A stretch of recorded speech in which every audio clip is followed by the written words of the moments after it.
Hello and welcome to this all important and all embracing initiative by SKIE.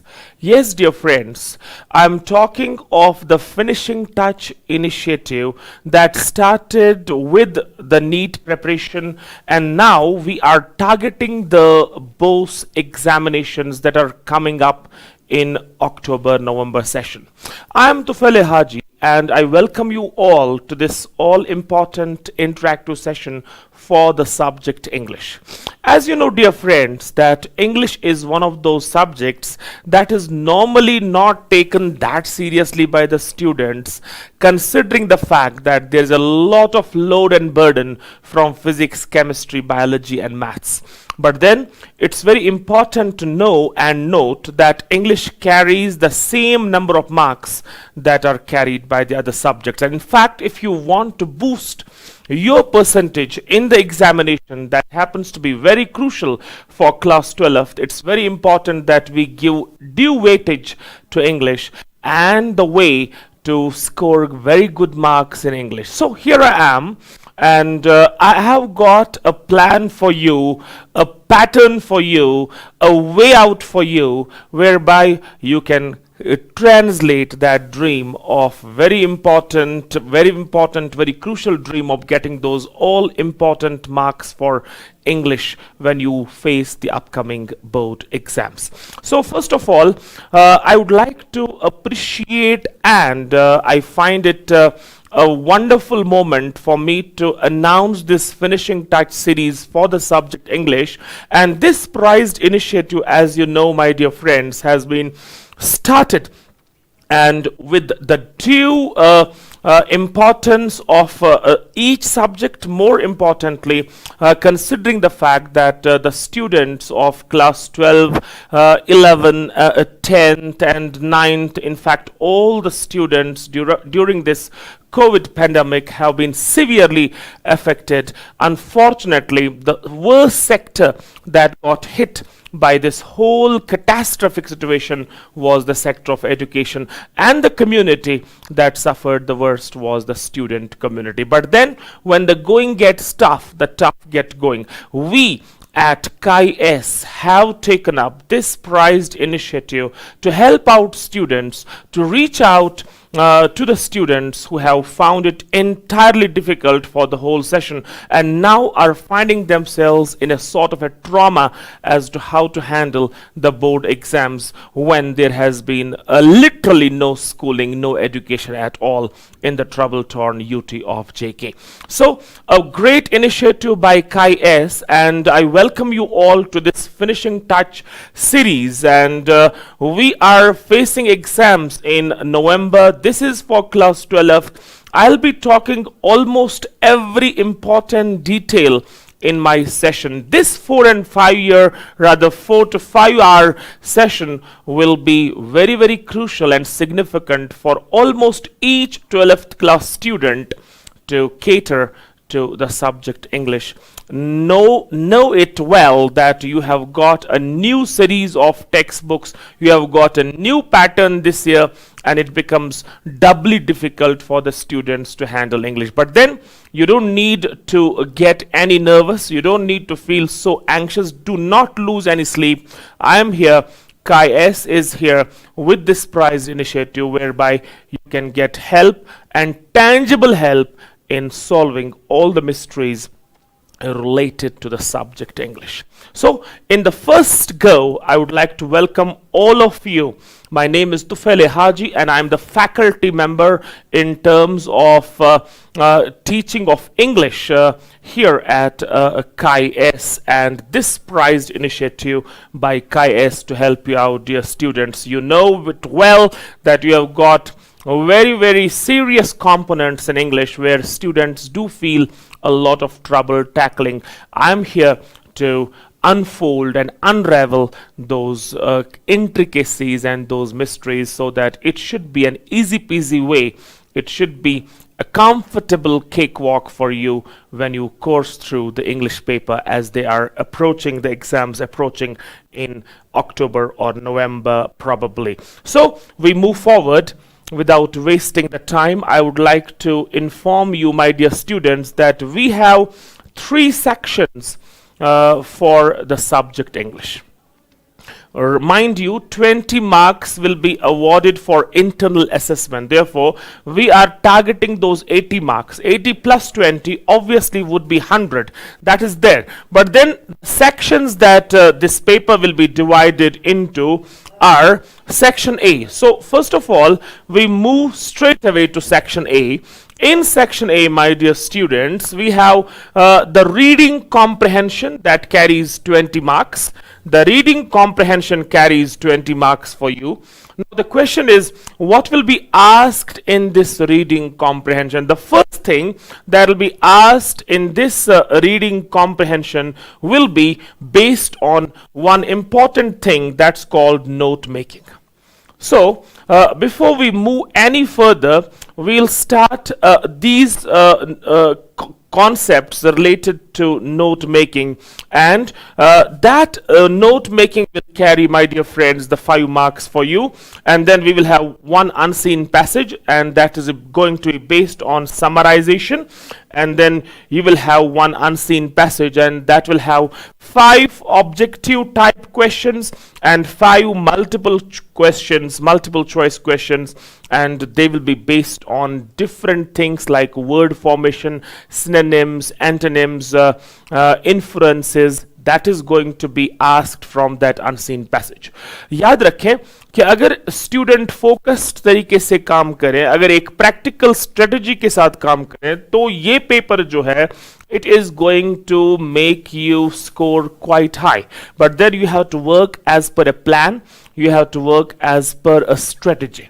So conceptual part जो भी है इसमें, grammar है, writing skills हैं, obviously those things which require attention, that is poetry, those are the important things that I'll be covering up in this whole capsule, and that is going to help you to get to that important figure of 95 plus, or most probably 100 marks in English if the focus is on the dot. So the first thing that we shall be talking about from this section will be note making. And in order to read about note making, I must tell you that there are 2 concepts. One is note taking and another is note making. Important बातें मैं इस capsule में आपके साथ discuss करूंगा, so that आपके लिए बड़ा आसान हो जाए चेक करना कि which part should I attempt from the paper.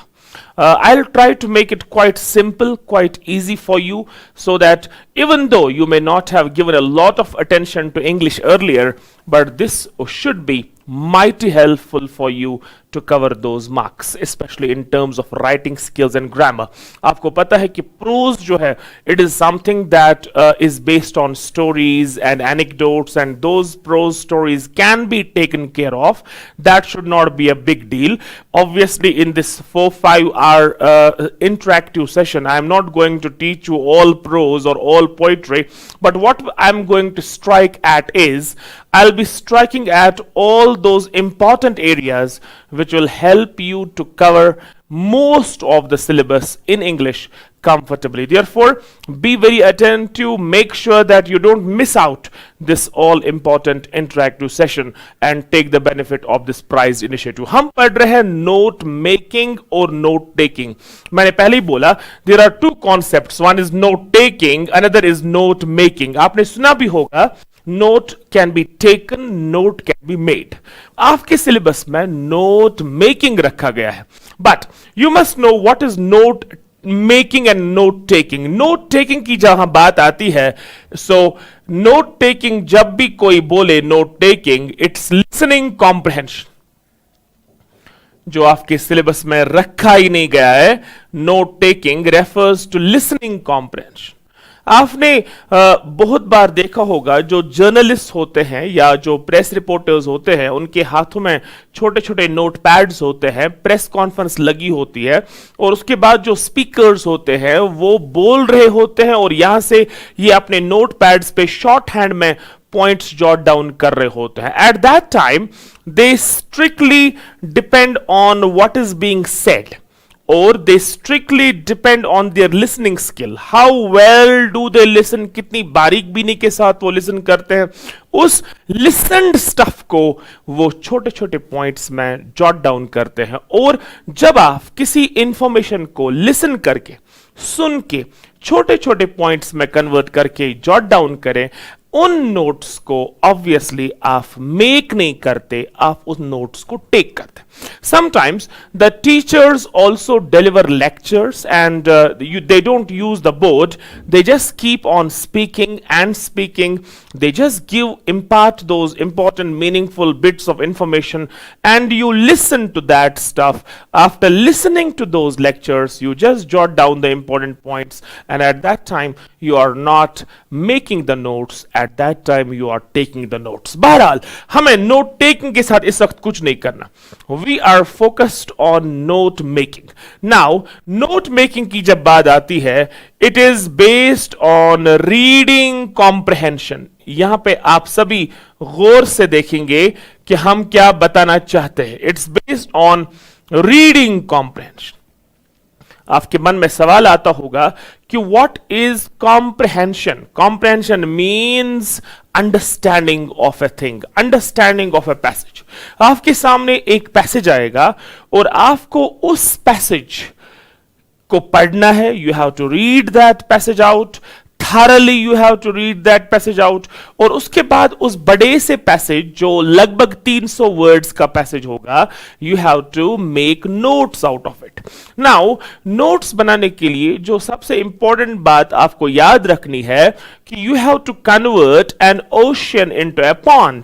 That means you have to convert bigger chunks of information into smaller bits of information.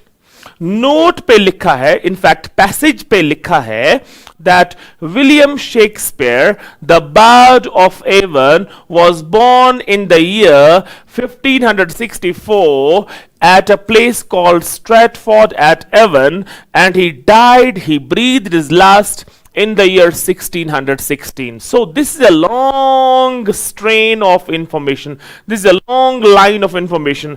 Examiner क्या चाहता है? Examiner चाहता है कि आप इस bigger chunk of information को smaller bits में convert करें. So I can do what? What I can do is, I can do like this. मैं क्या कर सकता हूं? मैं इस इंफॉर्मेशन को ऐसे लिख सकता हूं. ऊपर लिखूंगा William Shakespeare. That is the title of my note. अगर आपको पता चला पढ़ के कि ये टाइटल जो है, ये नोट जो है, ये पैसेज जो है, it is based on William Shakespeare, ये विलियम शेक्सपियर के बारे में लिखा गया है, तो obviously you will have to find the title first and the title is William Shakespeare. Title ढूंढने के लिए बोला जाता है कि आपको पैसेज को पूरी तरह से छांट के पढ़ना पड़ेगा. देयर आर सम स्टूडेंट्स जिनको पैसेज पढ़ने में, अंडरस्टैंड करने में 2 टर्न्स लग सकती हैं. देयर आर स्टूडेंट्स उनको एक ही टर्न में क्लियर हो जाएगा what the passage is all about. There are students जिनको 3 बार भी पैसेज पढ़ना पड़ेगा in order to understand what is basically the message that is conveyed and carried by the passage. Depends on students' reading sense and reading expertise. Depends on the students' reading skill. आपकी reading skill कितनी अच्छी है, आप उस passage को कितनी बारीक बीनी के साथ, इन्फ्लुएंसेस के साथ अंडरस्टैंड कर सकते हैं.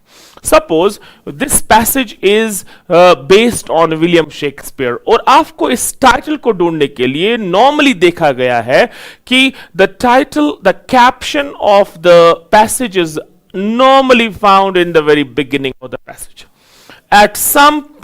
In some cases, it can be found in the middle, and in rare cases, we find the title of the passage towards the end. अब हमें मैक्सिमम जो पैसेज आज तक देखे गए हैं उनमें देखा गया है कि पहली ही 2-4 लाइंस में पैसेज जो है उसका टाइटल जो है वो निकल सकता है. और आपको पता चला कि passage is based on William Shakespeare and his life. So title बन गया विलियम शेक्सपियर, अंडरलाइन कर लिया आपने पेज के मिडल में। उसके बाद पहला लाइन जो मैंने अभी आपको सुनाया, William Shakespeare the bard of Avon, and then he was born in the year 1564 and then he died in the year 1616 and he was born at a place called Stratford at Avon. ये बड़ी सी information जो है इसको आपको bits में convert करना है। You will write William Shakespeare born 1564, died 1616, brackets, Stratford at Avon.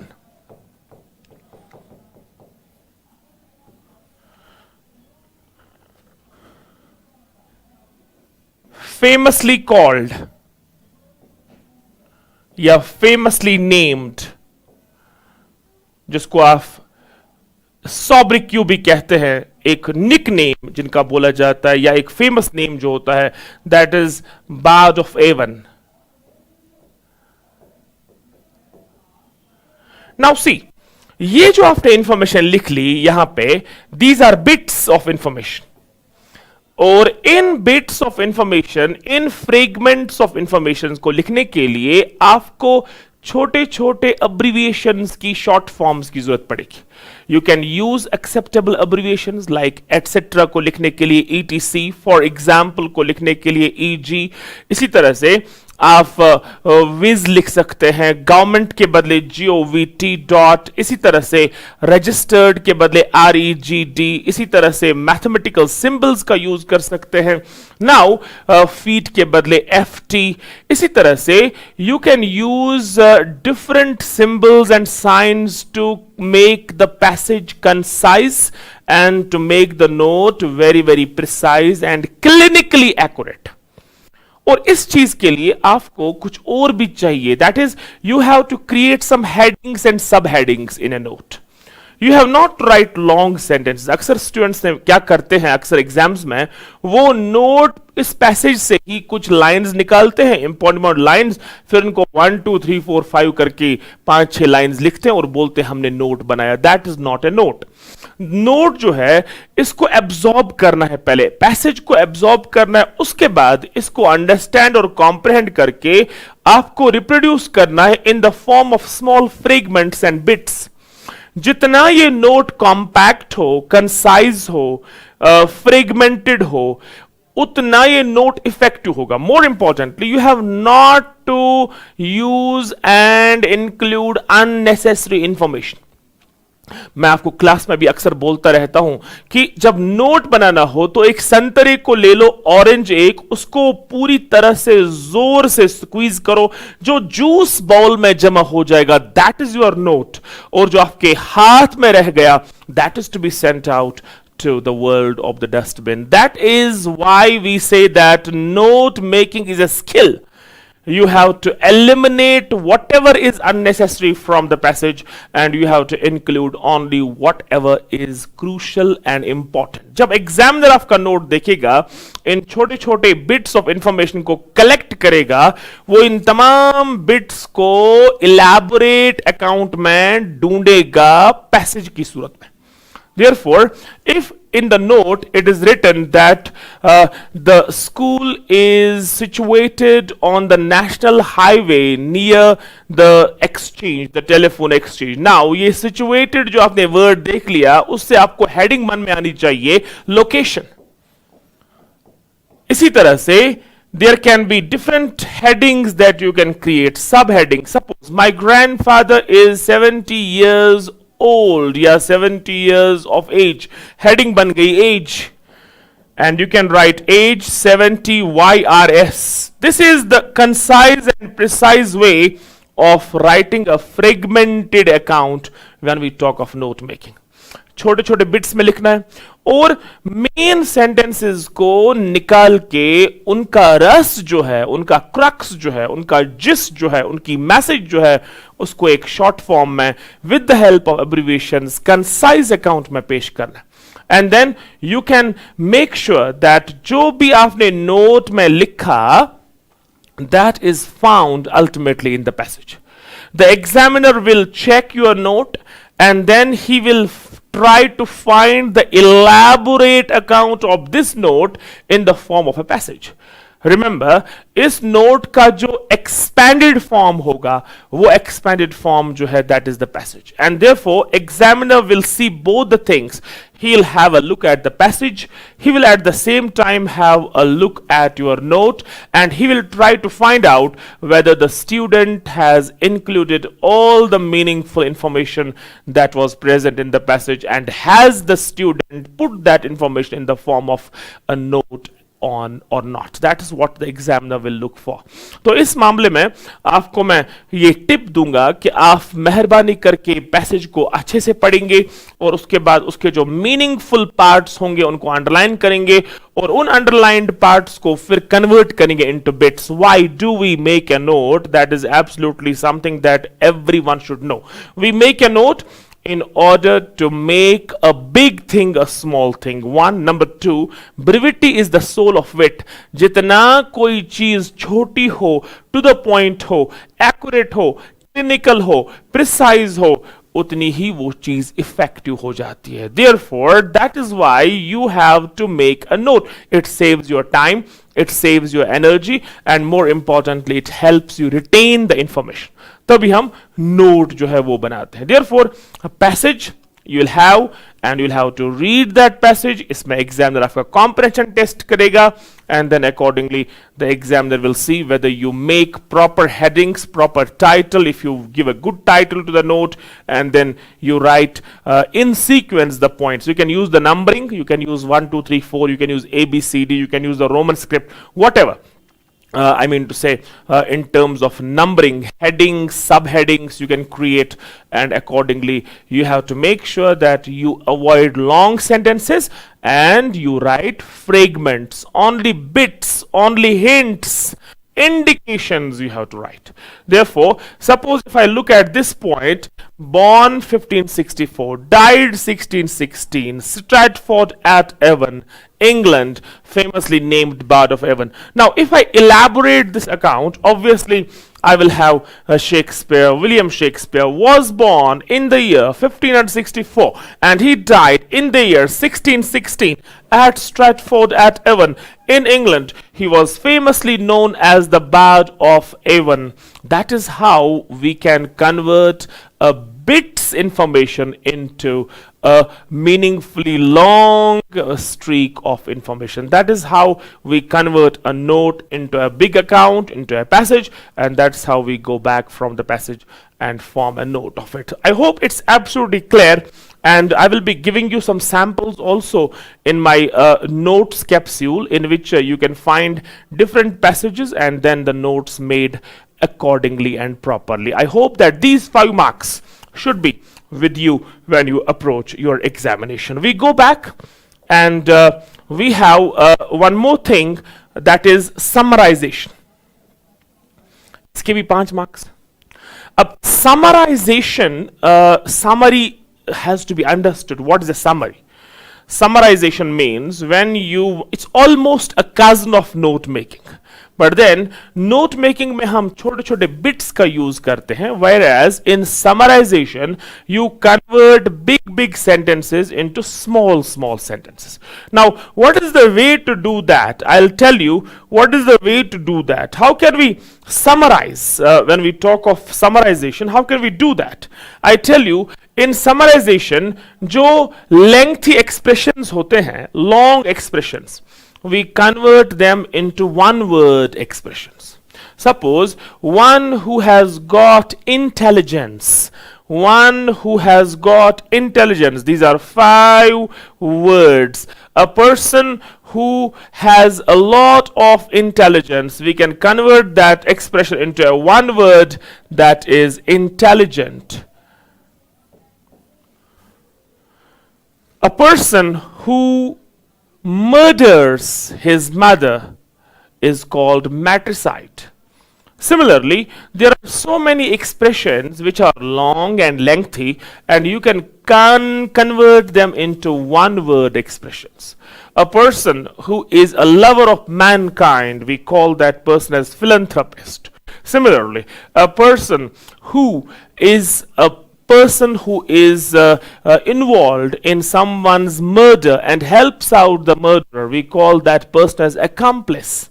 Therefore, you have to have good range of vocabulary to ensure that you can summarize a passage. तो passage में क्या होगा, उस passage में बहुत सारी एक्सप्रेशंस जो होंगी वो लंबी होंगी और एग्जामिनर ये चेक करेगा कि क्या ये स्टूडेंट इन लंबे एक्सप्रेशंस को उनकी मीनिंग को सफर करवाने के बगैर एक छोटे एक्सप्रेशन में कन्वर्ट कर पाएगा क्या. Once again, my dear friends, this is the test of your vocabulary. This is the test of your grammatical structures. आप कैसे एक sentence को squeeze करके पेश करेंगे. जैसे मैंने अभी बोला, brevity is the soul of wit. That means you have to use minimum words, but you have to have a maximum effect on the reader, on the listener. That is how you have to summarize. When we write the summary of the poem, summary लिखते वक्त हम क्या करते हैं, we ensure that जो poem के main areas है, जो main focus है उसका, उस poem का जो nuts and bolts जिनको हम अंग्रेजी में बोलते हैं द बेयर बोन्स, जो मेन आइडियाज है, मेन एरियाज हैं, उनको हम लिखते हैं, बाकियों को हम छोड़ देते हैं. देयरफॉर समराइजेशन में क्या आपको करना है, आपको रेड्यूस करनी है length and strength of that passage and you have to write the main idea in your own words. Make sure you don't just take the words out from the passage and write them down. Normally students क्या करते हैं, वो वहां से words उठा के लिखते हैं. Suppose lines 10 थी, उसमें से 2-4 lines निकाली, extract करी और उसके बाद उन्हें बोला कि ये summary हो गई. No, this will not carry any impact nor will it carry any marks. What you have to do is, once again, हम पढ़ रहे हैं section 1 reading comprehension. और इसमें क्या एग्जामिनर चाहेगा कि क्या आपको ये अनसीन पैसेज समझ आ गया है, इसके जो वर्ड्स हैं क्या आपको समझ आ गए हैं इन टर्म्स ऑफ इट्स मीनिंग, कि जो कंक्लूजन्स इस पैसेज में है क्या आप उनको इन्फर कर पाए हैं, उनको डिडक्ट कर पाए हैं, तो डिड्यूस कर पाए हैं. Then only will you be able to summarise. Obviously छोटा बनेगा तब, बड़े का छोटा तब बनेगा जब किसी इंसान को बड़ा पार्ट समझ आ जाएगा. Therefore, from word 1 till word last, you have to understand the passage so that you can get out the main ideas, the main thoughts from the passage, and then put them on paper in your simple lucid words.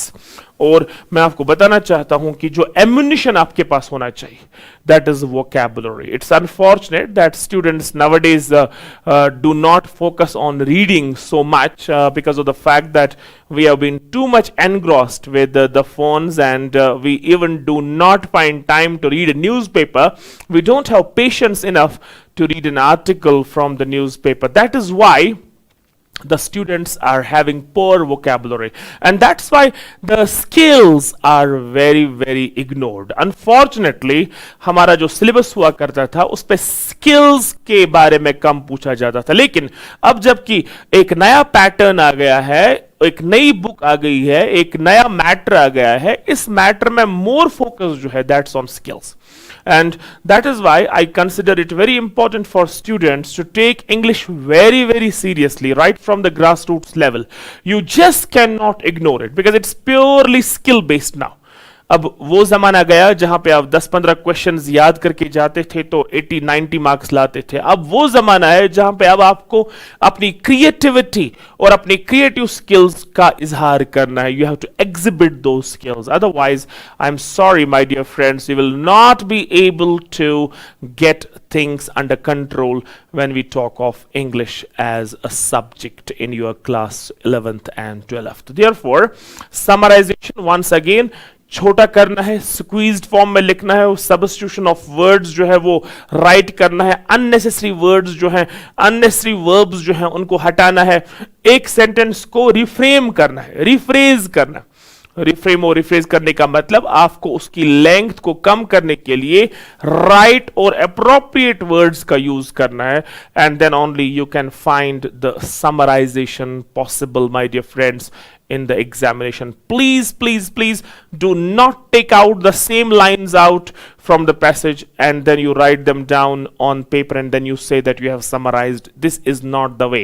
You have to get the ideas out, thoughts out, and then present those thoughts in your own smart, sweet, and scintillating way, attractive way. You must have good fund of vocabulary, good fund of words with you in order to present your ideas. That's what the examiner will try to look for. That's what will give you marks, my dear friends. Otherwise, it will be just a futile exercise. Some notes with summarizations will be given to you. Go through them quickly, go through them, understand them properly, read them steadily, and make sure that you have got the way out when we come to summarization of different passages. We move forward, we go back. That was the first part. In fact, the second part from section A, हमने note making के बारे में थोड़ा hint हासिल कर लिए, हमने summarization के बारे में हिंट हासिल कर लिए. मैं आपको बताऊं 5 और 5 मार्क्स 10 मार्क्स आपको पहले ही सेक्शन में मिल जाएंगे. Then we talk of unseen passage followed by 5 objective type questions. आपने एक चीज कॉमन देख ली होगी, my dear friends. That is unseen passage और unseen passage. Normally we have seen matter, और जो हमारे पुराने पेपर पैटर्न हुआ करते थे, we had seen stuff. But this time around there is a Himalayan change, and the change is that you'll be given the unseen matter. और ये passage कहीं से भी निकला जाएगा, और इस पैसेज की डिफरेंट स्ट्रेंथ ऑफ वोकैबुलरी होगी. नाउ इमेजिन, जिस बच्चे को वोकैबुलरी कमजोर है, वो बच्चा जो है इसमें बड़ा सफर करेगा, और उस एतबार से मैं समझता हूं कि you have to give some more attention towards your English studies. Please do not wait for the date sheet. You just have half an hour, at least an hour, at least a day in your timetable, whereby you read a different thing, you build your vocabulary, you build your verb bank, you build your grammar series, you build your writing skills, you think about different topics, you read about social issues, because the skills that are going to be tested will be very severe. You have got 20 marks from reading comprehension, and then you have got 30 marks for writing skills and grammar. That's going to be coming next, and that means 50 marks will be based on absolute skills, complete skills. There is no room for any mugging, there is no room for any cramming, there is no room for any gota that we normally do in the exams. No room for that, my dear students. Therefore, 5 and 5 marks. Once again, we have unseen passage. That will be followed by 5 objective type questions. Now, the objective type questions. What sort of questions आप सोच रहे होंगे, sir? कौन से questions जो है हमें पूछे जा सकते हैं? When we talk of objective type questions, my dear friends, it can be based on grammar. Like, let us see. It can be based on, like, suppose आपको passage में एक word है, and that word the examiner will try to know what is the antonym of that word. यानी कि इस word का antonym क्या है. You must be knowing synonyms and antonyms. Synonyms are the words which are similar in meaning, and antonyms are the words that are opposite in meaning. That is, suppose we have a word that's friend. Now, friend एक word है, इसका जो enemy, इसका जो opposite word है, जो इसका antonym है, that is foe or enemy. इसका जो synonym है, that is ally.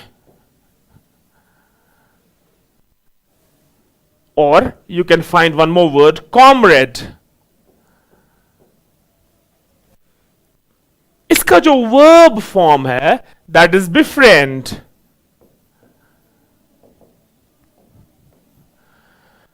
इस friend का जो adjective form है, that is friendly. इस फ्रेंड का जो एक और नाउन है, abstract noun, that is friendship. Therefore, you have word friend जिसके इर्द गिर्द बहुत कुछ पूछा जा सकता है. You can be asked to write the synonym of this word. You can be asked to write the antonym of this word. You can be asked to use this word in a sentence. You can be asked to give the adjectival form of the word, the adverbial form of the word.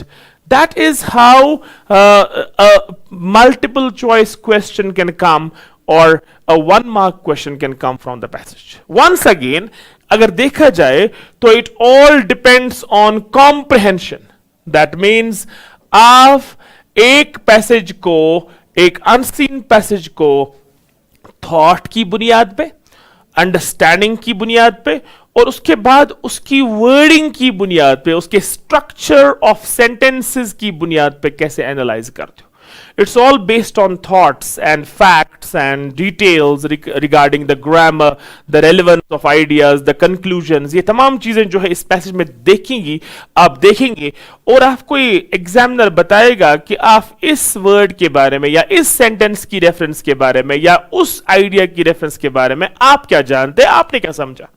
Therefore, once again, my dear friends, depends on your understanding of the passage, reading of the passage thoroughly, और उसके बाद word bank. Once again, I would impress upon all of you to build your vocabulary. अपने आप की vocabulary strong कर लीजिए, अपने grammar structure strong कर लीजिए, ज्यादा पढ़ने की आदत कर लीजिए, letters, essays, social evils, topics, इन पे पढ़ने की कोशिश करिए, और more importantly try to analyse, improve your critical and logical thinking. Why is this happening this way? ये वर्ड जो है, what are the areas I can have this word? What is the web chart of this word? Beautiful is an adjective. Beautifully is the verb. Beautify is the what's called the verb. Beautifully is the adverb. Beautiful is the adjective. Beautification is the noun. Beauty sleep is a collocation which we can use. I mean to say, beauty can be attached with sleep and it becomes beauty sleep. Therefore, whatever is around the word, you have to find that out. Therefore, it's not going to be that easy as it looks. Once again, my dear friends, you have to look into very minute areas when we talk of a passage. तो ये चीजें जो है, ये हमें section A में मिल जाएंगी. We'll have the note making part, we'll have the summarizing part. Similarly, we'll have the unseen passage followed by 5 objective questions. और वो objective questions कहां से होंगे? वो होंगे obviously passages. Suppose passage में लिखा होगा that Shakespeare wrote a few dramas and a few comedies, a few tragedies and a few comedies. You know, tragedies talk of death and destruction, comedies talk of what's called laughters and fun. Now, the question will be that piece of writing or that drama that discusses laughter and fun is called, and then you have to find that out from the passage, it's called a comedy. Othello is a dash, comedy or tragedy. Obviously, that will be categorized under tragedies. Passage में सब कुछ लिखा होगा, लेकिन important आपके लिए, आपको बहुत ही गौर से पैसेज को पढ़ना पड़ेगा, क्योंकि you have to make sure that एक सेंटेंस का डीप सेंस क्या है.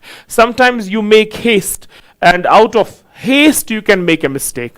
That's why we say hurry makes bad curry, haste makes waste. वो जल्दबाजी आपको नहीं करनी. You have to make sure that you understand the nitty gritty of everything, and that too with absolute patience and perseverance. कोई भी जल्दबाजी करने की जरूरत नहीं है.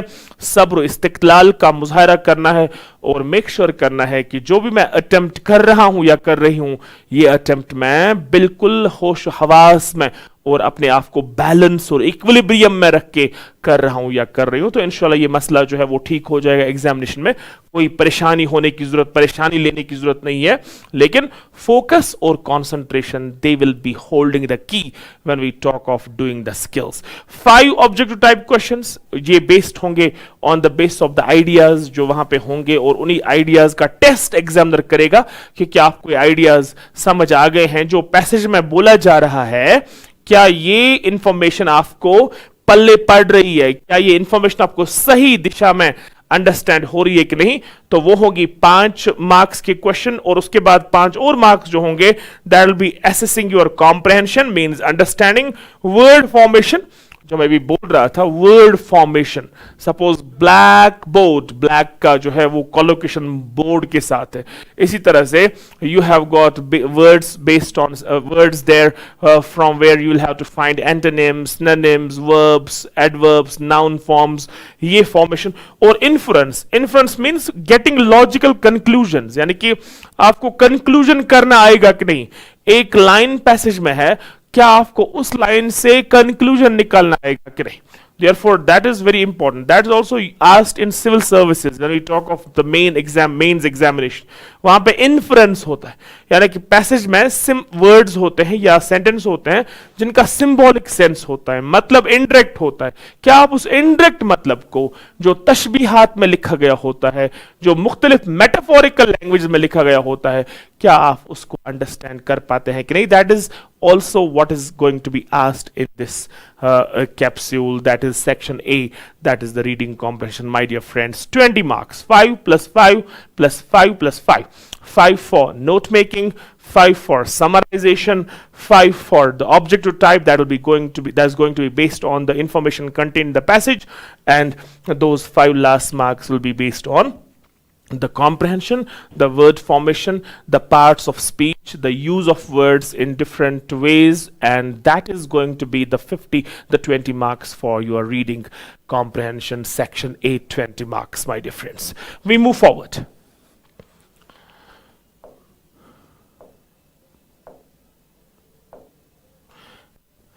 Now, my dear friends, we'll go to section B. Section B जो है इस पे अब हमारा फोकस होना चाहिए। नाउ सेक्शन ए में रीडिंग कॉम्प्रहेंशन, सेक्शन बी में we have 2 important components, that is the writing skills and grammar. ये सबसे क्रूशियल पार्ट है। मुझे पता है कि स्टूडेंट्स का फोकस जो है वो सीधे पहले प्रोज की ओर जाएगा, और आपको पता है you have got flamingo book and you have got Vistas, the 2 text.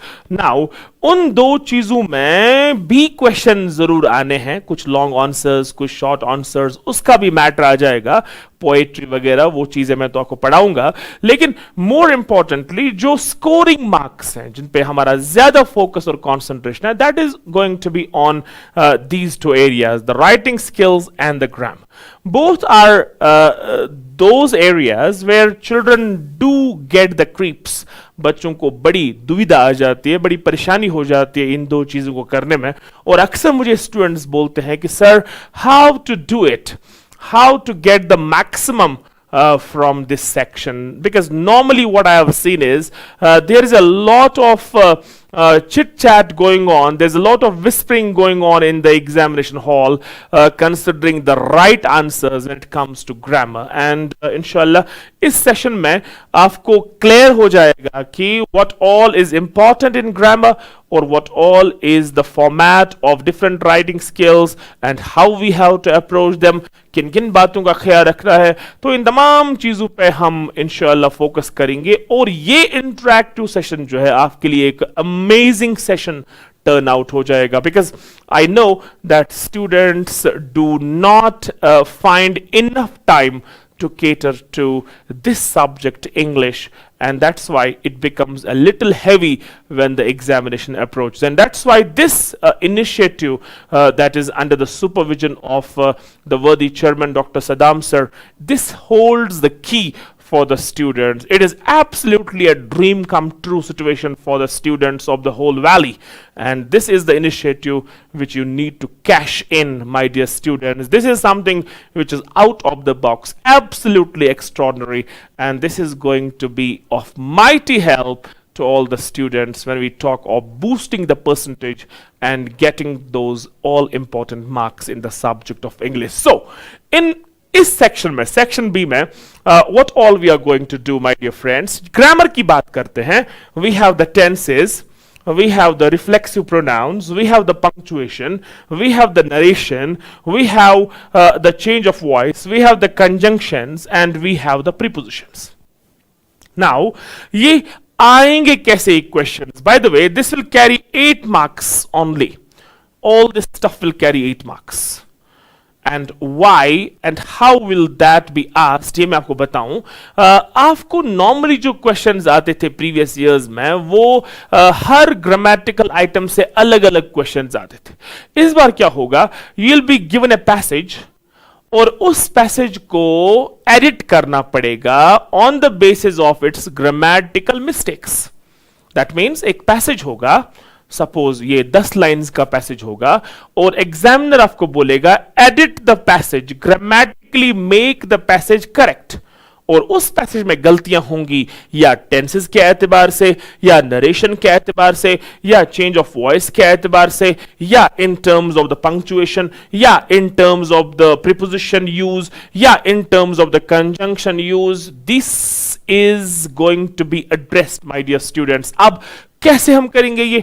What we'll do is we'll take the basics of each grammatical item, और इन बेसिक्स को हम अंडरस्टैंड करेंगे from the point of view of the examination, so that कल को जो आपको passage मिलेगा, तो obviously in that passage you will be able to find out the errors, and then accordingly you will be able to correct those errors.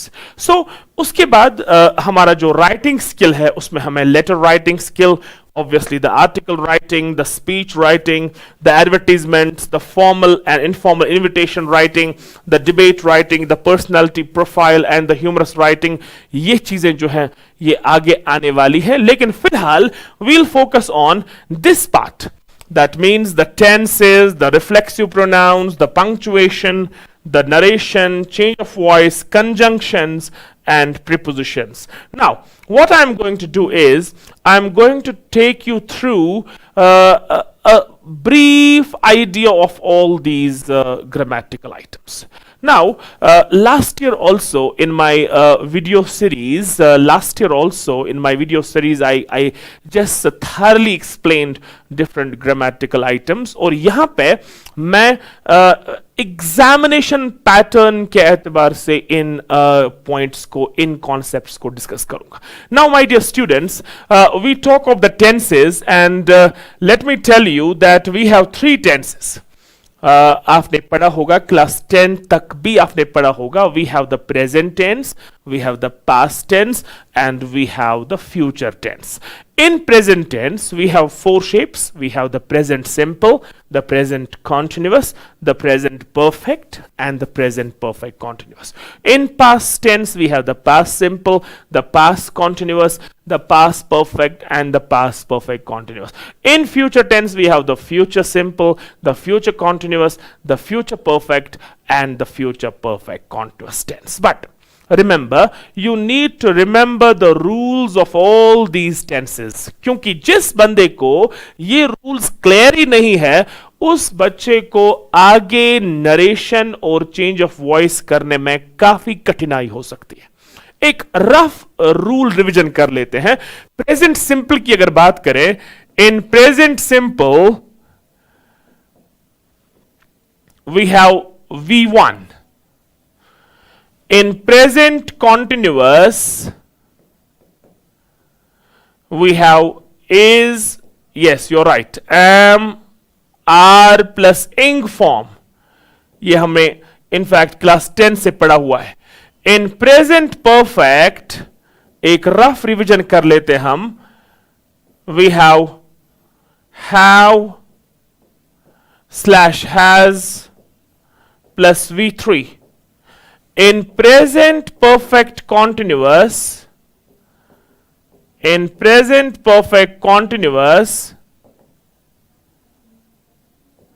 have been slash has been plus ing form. Now, these are the four shapes of the present tense, my dear students. Present simple verb in first form. अगर present simple verb in first form है तो हम लिख सकते हैं I go. Go is the first form, therefore this is the present simple tense. And if you convert this present simple into present continuous, obviously आप बताएंगे is, am, are plus ing form I के साथ am लगेगा. Therefore the present continuous will be I am and then ing form of the verb, that is going. This is present continuous. Now if we have to make the present perfect of it, what we'll do is have or has plus third form. Therefore I have and then third form, that is go, went, gone. Remember, verb has four forms: V1, V2, V3 and V4. We use have or has plus third form of the verb in present perfect. Have लगता है I के साथ, we के साथ, you के साथ, they के साथ और plurals के साथ. Has लगता है he के साथ, she के साथ, it के साथ और singular nouns के साथ. Therefore I have, we have, you have, they have, boys have, girls have, he has, she has, it has, boy has, girl has. Similarly, present perfect continuous may have been or has been plus ing form of the verb. Therefore we'll say I go, then I am going, then I have gone. और अब हम बोलेंगे I have been going, I have been going. अगर ये I के बदले she होता या he होता, हम बोलते he goes, and then we would have said he is going, then we would have said he has gone, and then we would have said he has been going. Present के चार clear, पास के चार खुद ब खुद clear हो जाएंगे. Now, if in present simple you say I go, in past simple you will use second form of the verb. In present simple we use first form, in past simple we use second form. In present simple you said I go to school. In past simple you will say I went to school. In present continuous you said is, am, are plus ing form of the verb. In past continuous you will say was or were plus ing form of the verb. In present continuous you said he is singing a song. In past continuous you will say he was singing a song. In present continuous you said birds are flying in the air. In past continuous you will say birds were flying in the air. In present perfect you said I have gone to school. In past perfect you will say I had gone to school, क्योंकि have और has की second form had है. Therefore past में तो had, present में have or has. In present simple you say, in present perfect you said she has sung a song. In past perfect you'll say she had sung a song. In present perfect you say I have taken coffee. In past perfect you say I had taken coffee. In present perfect continuous tense we said she has been going to school. In past perfect continuous you say she had been going to school. In present perfect continuous you said I have been working on this matter. In past perfect continuous you'll say I had been working on this matter. So easy, absolutely easy. V1 to V2, is, am, are to was to were, have or has to had, have been or has been to had been plus ing form of the verb. That is present tense and past tense. Then you have the future tense, will or shall plus first form. Present simple, I go to school. Past simple, I went to school. Future simple, I will go to school. Present continuous, I am going to school. Past continuous, I was going to school. Future continuous, I will be going to school. Present perfect, I have gone to school. Past perfect, I had gone to school. Future perfect, I will have gone to school.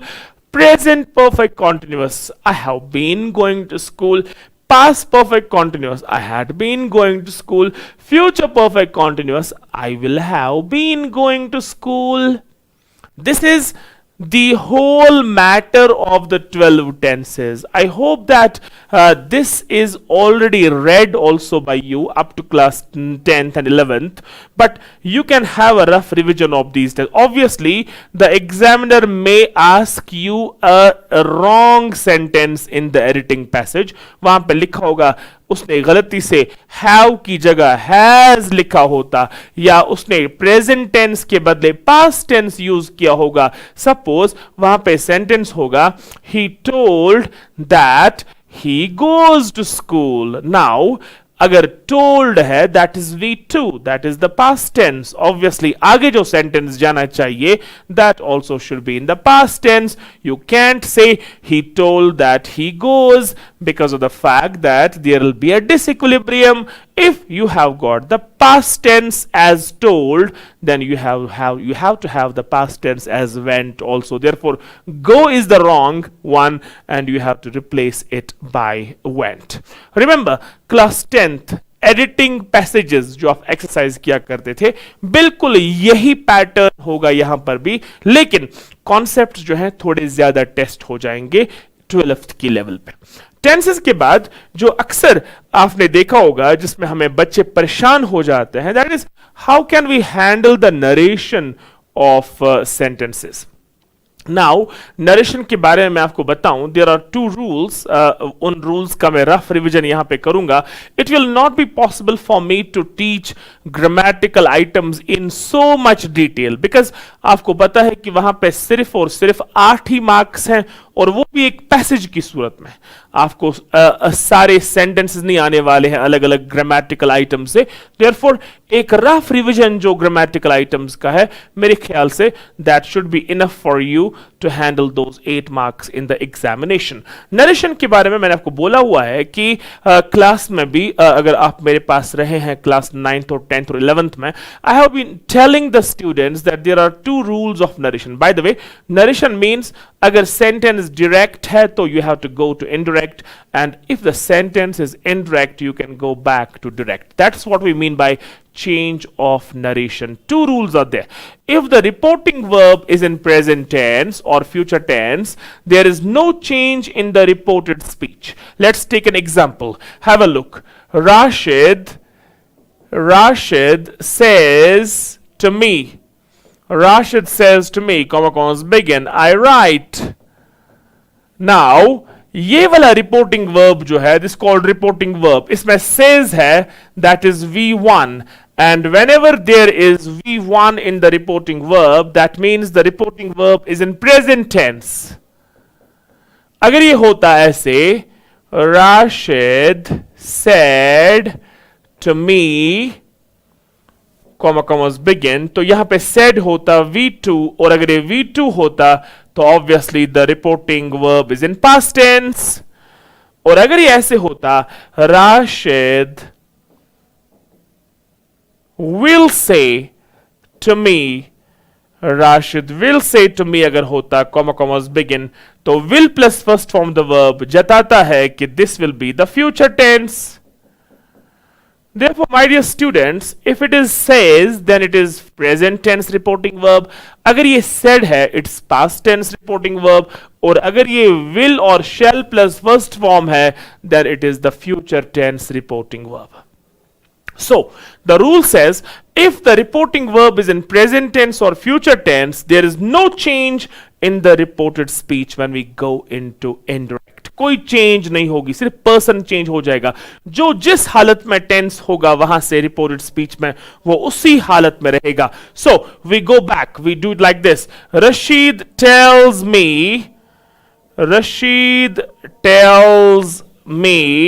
Commerce हटेंगे that, I कौन है, आई है रशीद, हमारे लिए ही, उसके बाद right जो है it's V1, it is present simple tense and it will remain as present simple tense, therefore we'll say he rights. S लगाना हमारी मजबूरी है बिकॉज ही के साथ, शी के साथ, इट के साथ और सिंगुलर्स के साथ हमेशा जब वर्ब की फर्स्ट फॉर्म हो तो उस फर्स्ट फॉर्म के साथ या एस लगता है या ईएस लगता है। I hope that is already very much clear. So that is about Rashid says to me. Same will happen to this wala part. Rashid will say to me. Rashid will say to me, reporting verb is in future tense, and once again the rule is the same. When the reporting verb is in present tense or future tense, there is no change in the reported speech, only the persons change. इसमें भी क्या हम करेंगे, Rashid will say को बनेगा Rashid will tell, Rashid will tell me that, and then the same thing will happen, I is he, and then no change, that he writes. Once again s और es लगाना जो है it is a grammatical compulsion. Don't think कि ऊपर I write था और नीचे हमने he writes लिखा और ये change हो गई, certainly not, because change means changing the tense of the verb. You can form a change by converting V1 into V2 or V2 into V3 or V3 into V4. Remember, verb has 4 forms: the present form, the past form, the past participle form, and the present participle form. We have write, wrote, written, writing, find, found, found, finding, seek, sought, sought, seeking, say, said, said, saying, tell, told, told, telling, sleep, slept, slept, sleeping, read, read, read, reading. You have 2 types of verbs, regular and irregular. Regular verbs are those verbs, the second and third forms end in ed. Play, played, played, walk, walked, walked, shock, shocked, shocked. And irregular plurals are those plurals, the second and third forms are not formed by ed. We have put, put. We have shake, shook, shaken, creep, crept, crept, seek, sought, sought, take, took, taken, break, broke, broken, and so on and so forth. Therefore, rule number 1 के मुताबिक no change takes place in the reported speech when we have the reporting verb in present tense or the future tense. But all the changes take place if the reporting verb is in past tense. So now we have the concept, very important concept attached to this sentence. Now, Rashid said to me, I write.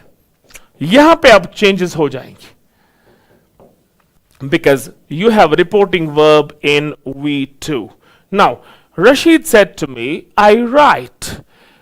What are the changes? Remember, जब यहाँ पे said हो, second form हो, तो changes take place. The present tense changes to past tense.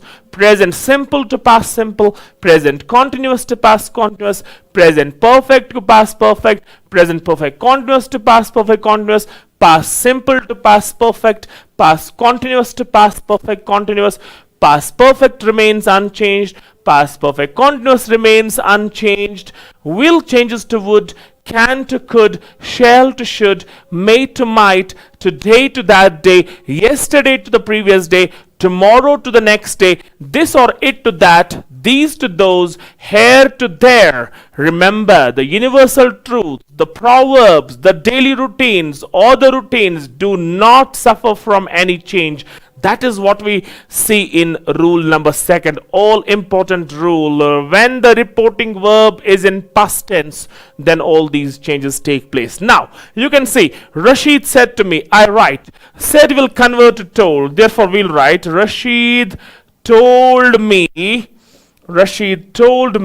that, commas हटेंगे that, I कौन है, I है Rashid यानी कि he, right V1 है, that is present simple, it will change into past simple, my dear friends. Therefore, Rashid told me that he wrote अगर ये होता Rashid said to me I do not write, तो वापस आता Rashid told me that he did not write. याद रखें, we will not say he did not wrote. और मैंने ये बताया भी होगा कि why don't we use the second form of verb after did, because we cannot be permitted two past tense in the same sentence. There will be a collision, the headbutting of two pasts. Two pasts are not allowed in a single sentence. दो past एक sentence में allowed नहीं. It is a grammatical murder to say did you understood the lesson. You have to say did you understand the lesson. You can't say I did not came late. You have to say I did not come late. If someone says to you why not I did not came, आपका जवाब होना चाहिए कि did already V2 है और उसके बाद came भी अगर लगाया main verb भी V2 में लगाया तो दो past हो जाएंगे और दो past एक sentence में लगाने की और इजाजत नहीं. Therefore, present simple to past simple, present continuous to past continuous. अगर ये sentence I am writing होता तो वापस आता Rashid told me that he was writing. Present continuous to past continuous. अगर ये होता I have written, वापस आता he had written. अगर ये होता I have been writing, वापस आता he had been writing. अगर ये होता I wrote, तो वापस आता past perfect he had written. अगर ये होता I was writing, तो वापस आता he had been writing, past perfect continuous. अगर ये होता I had written, past perfect वहीं से होता no change. Rashid told me that he had written. अगर ये होता I had been writing, past perfect continuous, वापस आता Rashid told me that he had been writing, no change once again according to the rule. अगर ये होता I will write, तो वापस आता he would write. I can write, could write. I shall write, should write. I may write, might write. I am going to school today. अगर होता he told me that he was going to school that day. Today changed to that day. I went to school yesterday. वापस आता he had gone to school the previous day. I will go to school tomorrow. वापस आता I will go to school the next day. तो accordingly अगर ऐसे sentence होता he said God sees the truth but waits, proverb no change. He told that God sees the truth but waits. He said honesty is the best policy. He told that honesty is the best policy. He said the earth moves round the sun. He told that the earth moves round the sun. He said I meet my friend daily. He told that he meets his friend daily, not he met his friend daily, because daily is a routine. Therefore, my dear friends, this is the basic rule of narration when we talk of narration, when we talk of converting a direct sentence into indirect. Now the question is that if you have a question in the form of a question, you get a statement like you get a sentence in the form of a question. मैंने आपको बताया होगा earlier भी interrogative sentences बोलते हैं उनको. और अगर आपको क्वेश्चन की सूरत में सेंटेंस मिल जाता है, यस नो क्वेश्चन की सूरत में, एक मिसाल ले लेते हैं यहीं पे, इसको क्वेश्चन की सूरत में ले लेते हैं और देखते हैं कि क्या हो जाता है. Suppose Rashid said to me do you go to school. ये अब क्वेश्चन बन गया. Do you go to school, Do you go to school? Note of interrogation commas closed. या ऐसे भी क्वेश्चन आ सकता था. Rashid said to me, where do you play? Where do you play? This is note of interrogation commas closed. दो किस्म के questions, my dear friends, आपको मिल सकते हैं. एक वो question which has got its answer in the form of yes or no, और एक वो question which has not got its answer in the form of yes or no.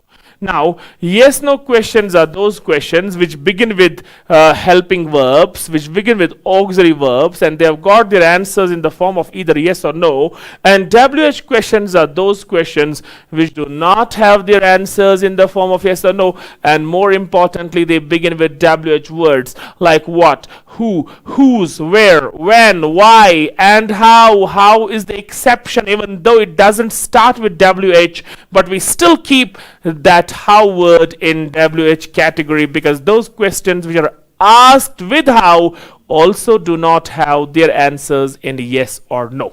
तो इन questions के जवाब भी हाँ या ना में नहीं होते. Do you go to school is a yes no question.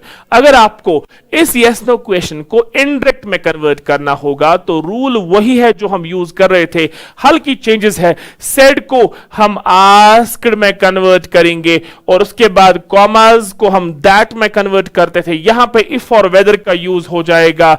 If और वेदर के बाद we will use the person, person है ही, और उसके बाद टेंस वैसे ही चेंज होगा जैसे होता था। डू गो जो है that is present simple, that will go to past simple. That means we'll say Rashid asked me if or whether he went to school. He went to school. And then you don't keep a note of interrogation, my dear friends. You keep a full stop. उसका biggest reason questions जो हैं ये questions तब होते हैं when they are directly spoken. When they are indirectly spoken, they don't stay as questions. When they don't stay as questions, there is no need for the note of interrogation. WH question को करते वक्त एक ही change करनी है, जहां पे आप if और whether लगाते थे वहां पे आप W word को यूज करना है। Rashid said to me, where do you play? Rashid asked me, same रहेगा। if और whether की जगह where नीचे आएगा। Rashid asked me where, उसके बाद person I, where I, उसके बाद tense का change होगा as per the rule। do play जो है that is present simple tense, it will convert into past simple tense as per the rule of narration, and for past simple tense we'll convert play into played। therefore the sentence will be Rashid asked me where I played। अगर ये होता Rashid said to me, are you going to school? वापस आता Rashid asked me if I was going to school। अगर ये होता Rashid said to me, have you gone to school? तो वापस आता Rashid asked me if I had gone to school। अगर ये होता Rashid said to me, have you been going to school? तो वापस आता Rashid asked me if I had been going to school। अगर ये होता Rashid said to me, did you go to school? तो वापस आता Rashid asked me if I had gone to school, because did का मतलब past simple tense और past simple will change into past perfect। if I had gone to school। अगर ये होता Rashid said to me, were you going to school? past perfect continuous पे convert हो जाता क्योंकि past continuous है। तो वापस आता Rashid asked me if I had been going to school। Rashid said to me, had you gone to school? Rashid asked me if I had gone to school, no change। Rashid said to me, had you been going to school? Rashid asked me if I had been going to school। Rashid said to me, will you go to school? Will convert to would। Rashid asked me if I would go to school। Rashid said to me, can you take this? Rashid asked me if I could take that। Rashid said to me, shall I go there? Rashid asked me if or whether he should go there। Rashid said to me, may I come in? Rashid asked me if he might come in। Accordingly we'll move forward। Therefore if or whether की जगह WH word का use कर रहा है, बाकी tense का rule वही apply करना है जो हम नॉर्मल assertive sentences में यूज करते हैं नरेशन में। अगर आपको सेंटेंस आ गया in the form of imperative sentences, now you must be knowing imperatives। मैं आपको बताना चाहता हूं that there are 4 main types of sentences। पढ़ा होगा आपने सेंटेंस को जब हम कैटेगराइज करते हैं, the assertive sentences in which we have positive and negative, I mean to say affirmative and negative। I teach English, that is having the yes sense, therefore it's a positive sentence। I do not teach maths, that is having the no sense, that's called the negative sentence। Both are assertive। You can also call them declarative sentences। Then we have imperative sentences। Imperative sentences are those sentences which express different moods, like a mood of command, a mood of order, a mood of request, a mood of advice। Suppose imperative sentence की सबसे बड़ी पहचान जो है, it is normally having an understood subject। Now I tell someone stand up। Now the subject of this sentence is understood, that is you। We call such subjects as implied subjects। You stand up। मैं किसी को बोलता हूं take your seat, I basically mean to tell, you take your seat. Give me your pen for a while. I basically mean to say, you give me your pen for a while. I tell someone, please keep quiet for some time. I make a request, and the understood subject is you. You please keep quiet for a while. I tell someone, always speak the truth, and then I mean to say, you always speak the truth. And that is the nitty gritty. In fact, that is the hallmark of an imperative sentence कि इनका जो subject होता है वो हमेशा understood होता है.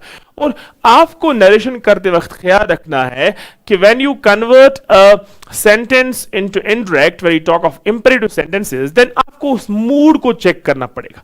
Suppose he said to me, please keep quiet. This is a mood of request. Therefore, normally हम क्या करते थे? Said को told बनाते थे. फिर हमने questions में said को asked बनाया या enquired of बनाया.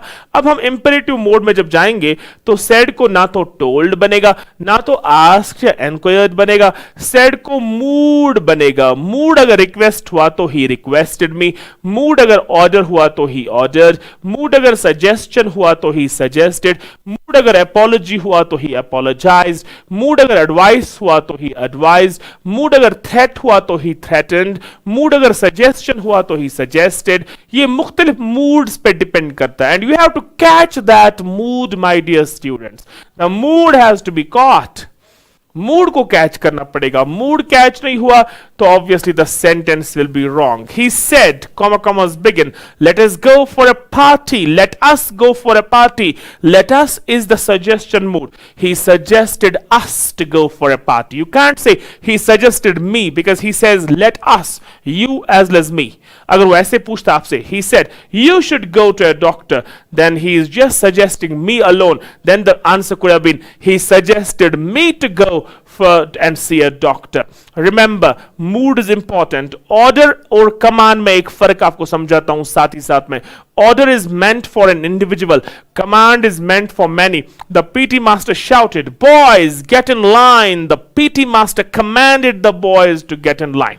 The principal said to the peon, go and get me some water. Individual, this is an order. Therefore, the principal ordered the peon to get him some water. Therefore, advice में नसीहत, which will have some moral implication.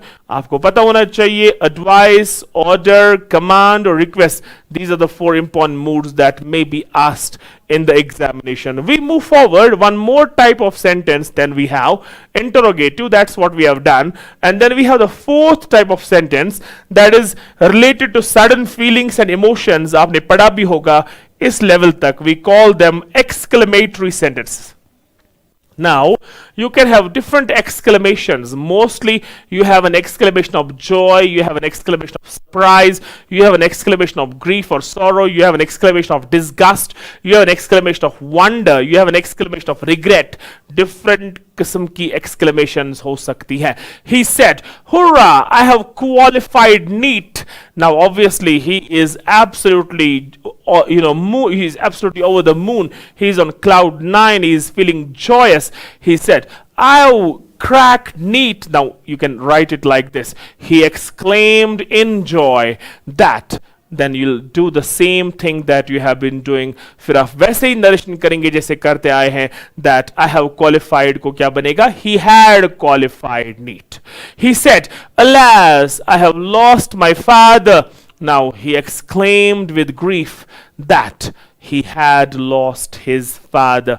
बिल्कुल वैसे ही करना है. Remember, अगर आपको exclamatory sentence मिल गया लंबा like this, he said, how wonderful the shot. वापस आएगा. You have to convert this sentence into assertive form, into a statement. You can't start the sentence with how in indirect speech. वापस आएगा. He exclaimed in wonder that the shot was lovely. Therefore, if you have got an exclamatory sense in direct speech, then once you convert into indirect, at that time you have to make sure that you convert that exclamatory sense into the assertive or into that affirmative sense.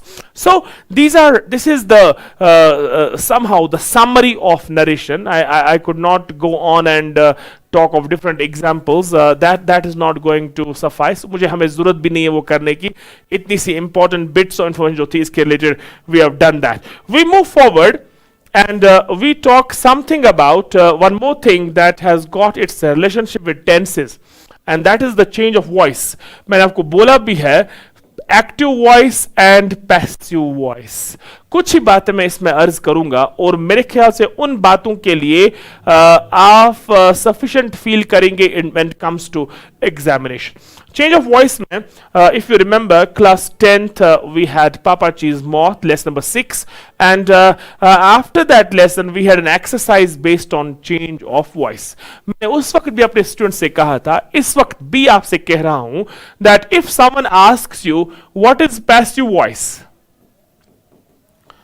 अगर आपको कोई बोलता है what is passive voice, your answer should be दो लफ्जों की कहानी. It is B plus V3. That is passive voice. B plus V3.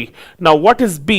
मैंने आपको क्लास में बोला होगा B का मतलब is या am या are या was या were या been या being या खुद भी.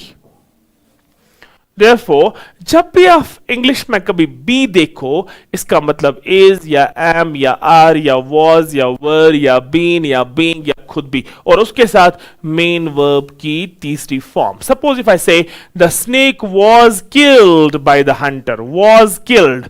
was जो है ये वर्ब बी है, killed V3 है. he has been taken to jail.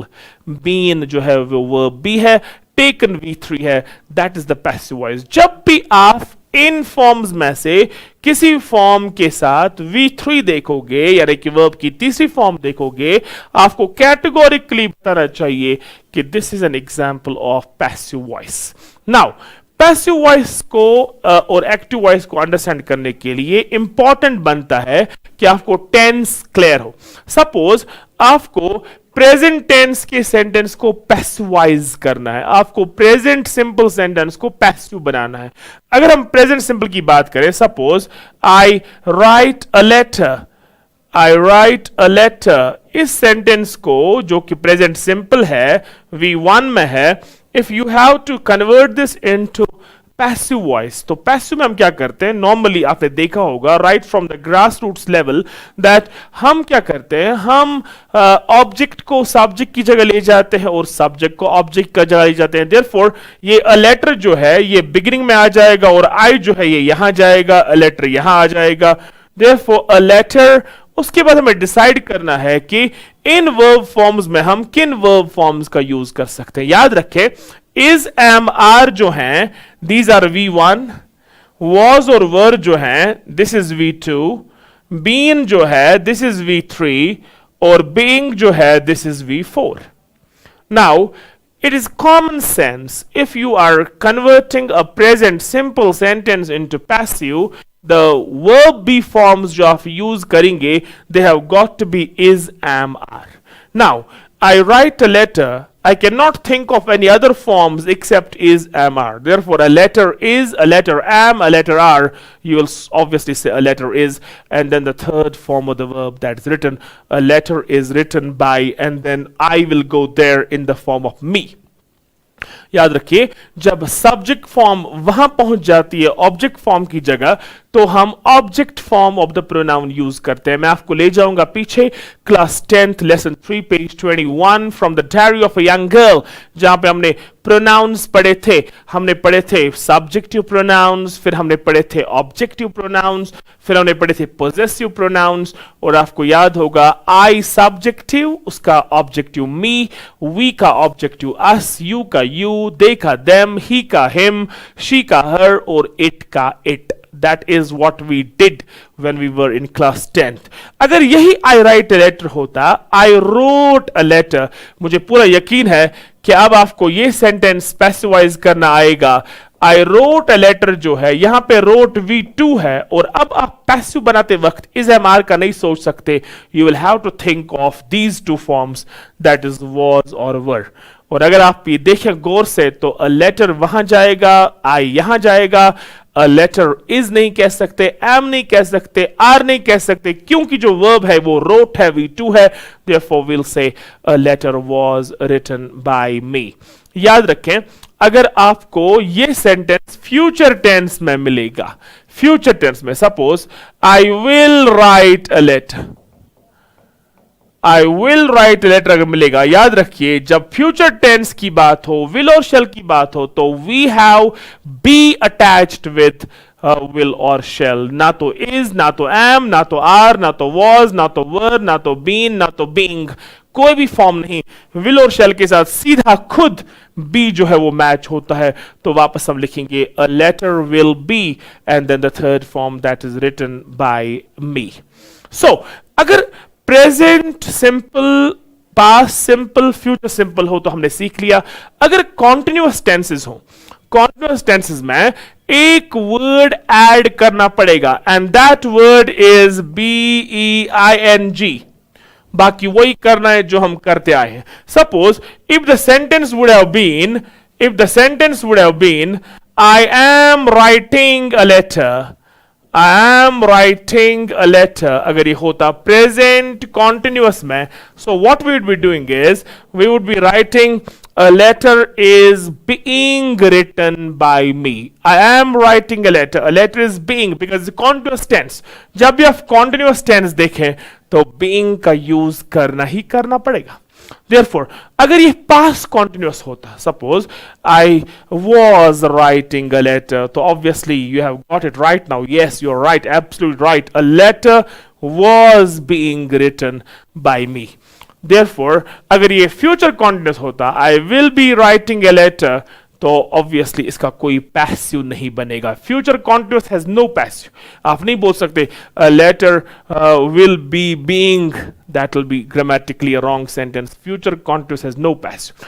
Present continuous को लगता है is being, am being, are being, और पास्ट कॉन्टिन्यूस को लगता है was being या were being. अब अगर परफेक्ट टेंस में सेंटेंस हुआ, सपोज अगर हमें परफेक्ट टेंस में सेंटेंस मिला like I have written a letter, like this, I have written a letter, I have written a letter, अगर हमें ये मिला तो ऑब्वियसली जब परफेक्ट टेंस को पैसिवाइज करना हो तो वी यूज हैव बीन और has been. Now, I have written a letter, इसको बनेगा a letter has been written by me. अगर ये होता I have written letters, I have written letters, then it would have been letters have been written by me. I hope you have the clear idea about कहां पे have been लगाना है, कहां पे has been लगाना है. I के साथ have been, we, you, they, plurals के साथ have been, और he, she, it और singulars के साथ has been. अगर ये past perfect होता तो obviously we would have made the voice of this sentence in the form of had been plus third form of the verb. Suppose if it would have been I had written a letter, then we would have written obviously a letter had been written by me. So present tense की अगर बात करें तो is am are plus V3 का use करना है. Present continuous की अगर बात करें तो is being, am being, are being plus V3 का यूज करना है. पास्ट सिंपल की अगर बात करें तो was और were प्लस V3 का यूज करना है. पास्ट कॉन्टिन्यूअस की अगर बात करें तो was being और were being प्लस V3 का यूज करना है. परफेक्ट टेंस की अगर बात करें प्रेजेंट परफेक्ट की तो हैव बीन या हैज बीन प्लस V3 का यूज करना है. पास्ट परफेक्ट टेंस की अगर बात करें तो हैड बीन का यूज करना है प्लस V3. फ्यूचर सिंपल की अगर बात करें, विल और शेल की अगर बात करें तो विल बी या शेल बी का यूज करना है प्लस V3. फ्यूचर परफेक्ट की अगर बात करें विल हैव या shall have plus third form को अगर कन्वर्ट करना हो पैसिव में तो we use will have been और shall have been plus third form of the verb. Suppose I shall have written a letter, वापस आएगा a letter shall have been written by me. He shall have, he will have taken coffee. Coffee will have been taken by him. Therefore, this is how we have the basic idea studied from change of voice. मुझे interrogative voice में जाने की ज़रूरत नहीं है या imperative voice में जाने की ज़रूरत नहीं है, क्योंकि voice जो है इसके बारे में कोई comprehensive questions आपसे नहीं पूछे जाएंगे. बस basic idea जो है voice का, that is B plus third form, and you have to make sure that when you edit the passage in terms of change of voice, B has to be complemented by the third form of the verb. That is going to be asked at that time. My dear friends, we move forward and we talk about one more thing that is going to be asked. In fact, जिसके बारे में आपको पता होना चाहिए, that is related to reflexive pronouns. Reflexive pronouns. Now, when we talk of reflexive pronouns, you must be knowing that there are main pronouns in the form of I, we, you, he, she, it, they. They are the main pronouns. तो उन I, we, you, he, she, it, they से हम बनाते हैं I से me, we से us, you से you, they से them, he से him, she से her, it से it. और उसके बाद हम कुछ प्रोनाउंस बनाते हैं जिनको हम बोलते हैं पोजेसिव प्रोनाउंस. लाइक आई से बनता है माई, वी से बनता है आवर, यू से योर, ही से हिम, शी से हर, इट से इट, दे से देम. और फिर उन प्रोनाउंस के साथ हम कभी सेल्फ या सेल्व्स सफिक्स जो है ये हम जोड़ते हैं.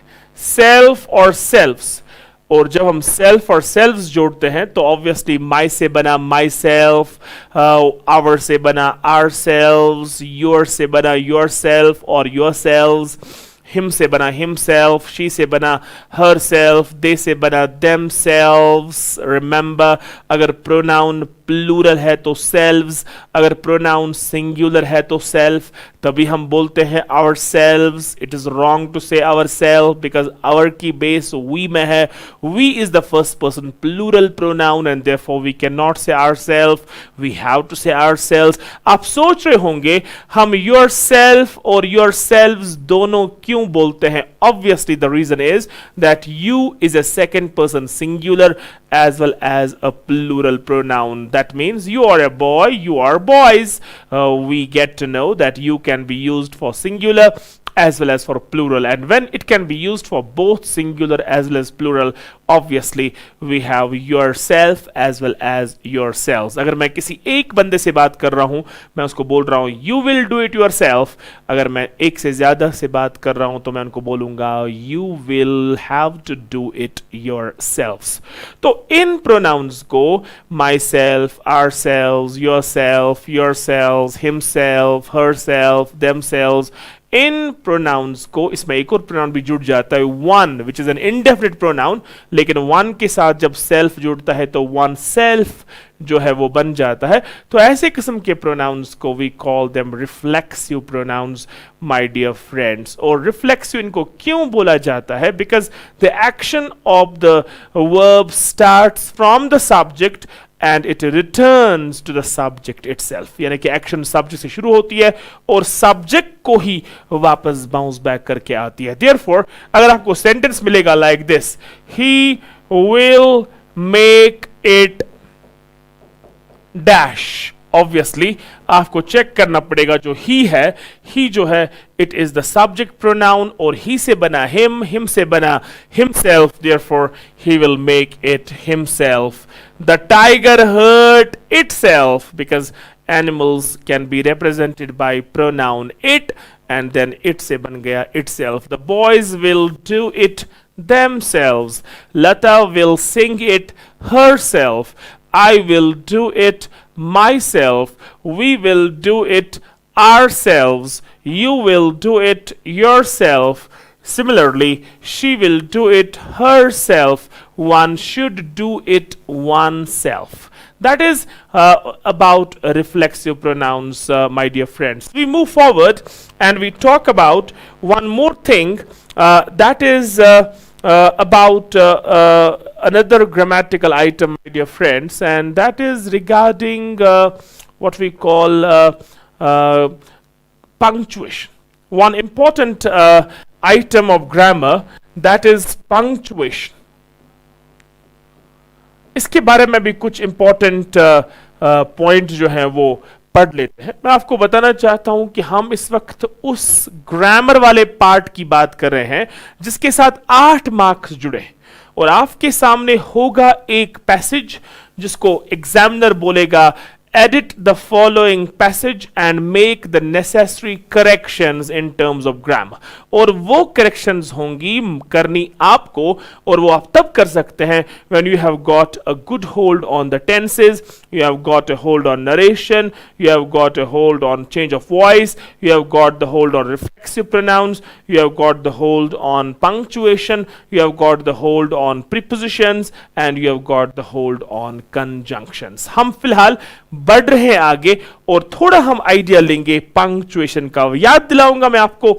I'll take you back to your class 10th and the lesson first that we had from H.G. Wells, the great fiction writer. Remember, Footprints Without Feet, and after that interestingly funny story we had the grammatical item number 1. Those are the students who were with me in class 10th must be knowing, and their notebooks also will be bearing witness to the fact that the first grammatical item that we studied there was punctuation. Now, इस punctuation में obviously बहुत कुछ पढ़ना है, लेकिन हम क्या करेंगे? We'll squeeze the whole ocean of punctuation into a pond and we'll try to do the surgical strikes on all important punctuation marks that may be asked in our examination, and that will help us to crack that all important question pertaining to grammar. मैं आपको बताना चाहता हूं punctuation में हम मुख्तलिफ punctuation marks की बात करते हैं. We have the full stop, we have the comma, we have the semicolon, we have the apostrophe, we have the note of interrogation, we have the note of exclamation, we have the ellipses, we have what's called the capital letters, we have the inverted commas, we have the parentheses, the brackets, we have hyphen, we have dash. These are the punctuation marks that we have, my dear friends, in punctuation.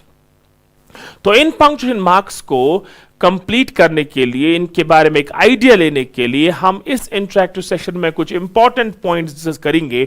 And the first thing that I will be talking about will be the full stop. Remember my dear friends, full stop, it is the longest pause in English. It is also called full point. Americans call it period, or full stop is used when we talk of ending sentences, especially the assertive and the imperative sentences, my dear friends. जो ही आपको लगा कि एक assertive sentence, एक affirmative sentence, एक negative sentence जो है वो sequence में एक structure में end हो गया, meaning उसकी complete हो गई, obviously you will be ending that statement with a full stop or a full point. When we talk of imperative sentences, my dear friends, once again the punctuation mark that you'll be using has to be the full stop. Therefore, full stop is not only used to end sentences, it's also used to separate the letters of an abbreviation. Remember, MLA, that's an abbreviation. We have one more short form in English, that's called acronym. There is a difference. Acronyms are those short forms which are read as words, like AIDS, like SARC, like AFSPA, like AIMS. We read them as words. We don't read them as letters. And acronyms are not having full stop, dot in between. Remember, it is the abbreviation that has got the full stop in between its letters. Therefore, PH.D. Therefore, whenever you read a short form as letters, जब भी हम किसी short form को as letters पढ़ते हैं, तो we call that an abbreviation. And abbreviation में भी we use the full stop as a punctuation mark. When we talk of comma, my dear friends, when we talk of comma, Remember, comma की अगर बात करें तो it has got some important and interesting uses. Number first use of comma that I may have discussed earlier also in the classrooms, in your earlier classes. Remember, we use comma to separate a series of words in the same construction. एक ही series of words in the same construction. Suppose he is smart, comma handsome, comma intelligent, comma wise, comma mature, and honest. Therefore, this is a chain of words in the same construction, my dear friends. Remember, the last two words will not be separated by the comma. It will be separated by, they'll be separated by a conjunction. Last word and the penultimate word, the last but one word, we'll be separating them by a conjunction. That is one common use of comma. Remember, comma happens to be the shortest pause in English. We move forward and we discuss some more uses of comma. Remember, the examination point of view, use jo comma kiya wo hai, it is used to separate the exact words of the speaker from the rest of the sentence, जिसको हमने अभी narration में बोला reporting verb and reported speech. आपने पढ़ा होगा, reporting verb is that part of the sentence which is without commas, and reported speech is that part of the sentence which is enclosed in commas. और इन दो parts को separate करता है comma. He said to me, comma, commas begin. That means commas begin से पहले comma. He said to me के बाद comma. Therefore, reporting verb and reported speech gets separated by a comma. Very important use. Then the third use, we use comma to separate a dependent clause from an independent clause. Remember, a clause is a group of words that has got a subject and a verb and forms a part of a sentence. एक dependent clause को एक independent clause से separate करने वाला जो punctuation mark है, that is a comma. You must be asking me, sir, what is a dependent clause and what is an independent clause? जो clause sense of dependence दिखाए, जैसे कि नाम से ही पता चलता है, जो clause खुद exist ना कर पाए, जो clause एक full stop accept नहीं कर पाए, we call such a clause as a dependent clause. I'll be showing you with the help of an example. I hope that will get clear. Have a look. अगर मैं कहूं, if you want success, comma, you will have to make sacrifice. If you want success, you will have to make sacrifice. Dear friends, it has got two parts. मैं आपको बताना चाहता हूं कि धोखा मत खाइए कि ये दो सेंटेंस है. सेंटेंस ये एक ही है. It is only one sentence, my dear friends. It's only one sentence because it contains only one full stop. Therefore, sentence 1, but parts 2. Part 1, if you want success, this is part 1.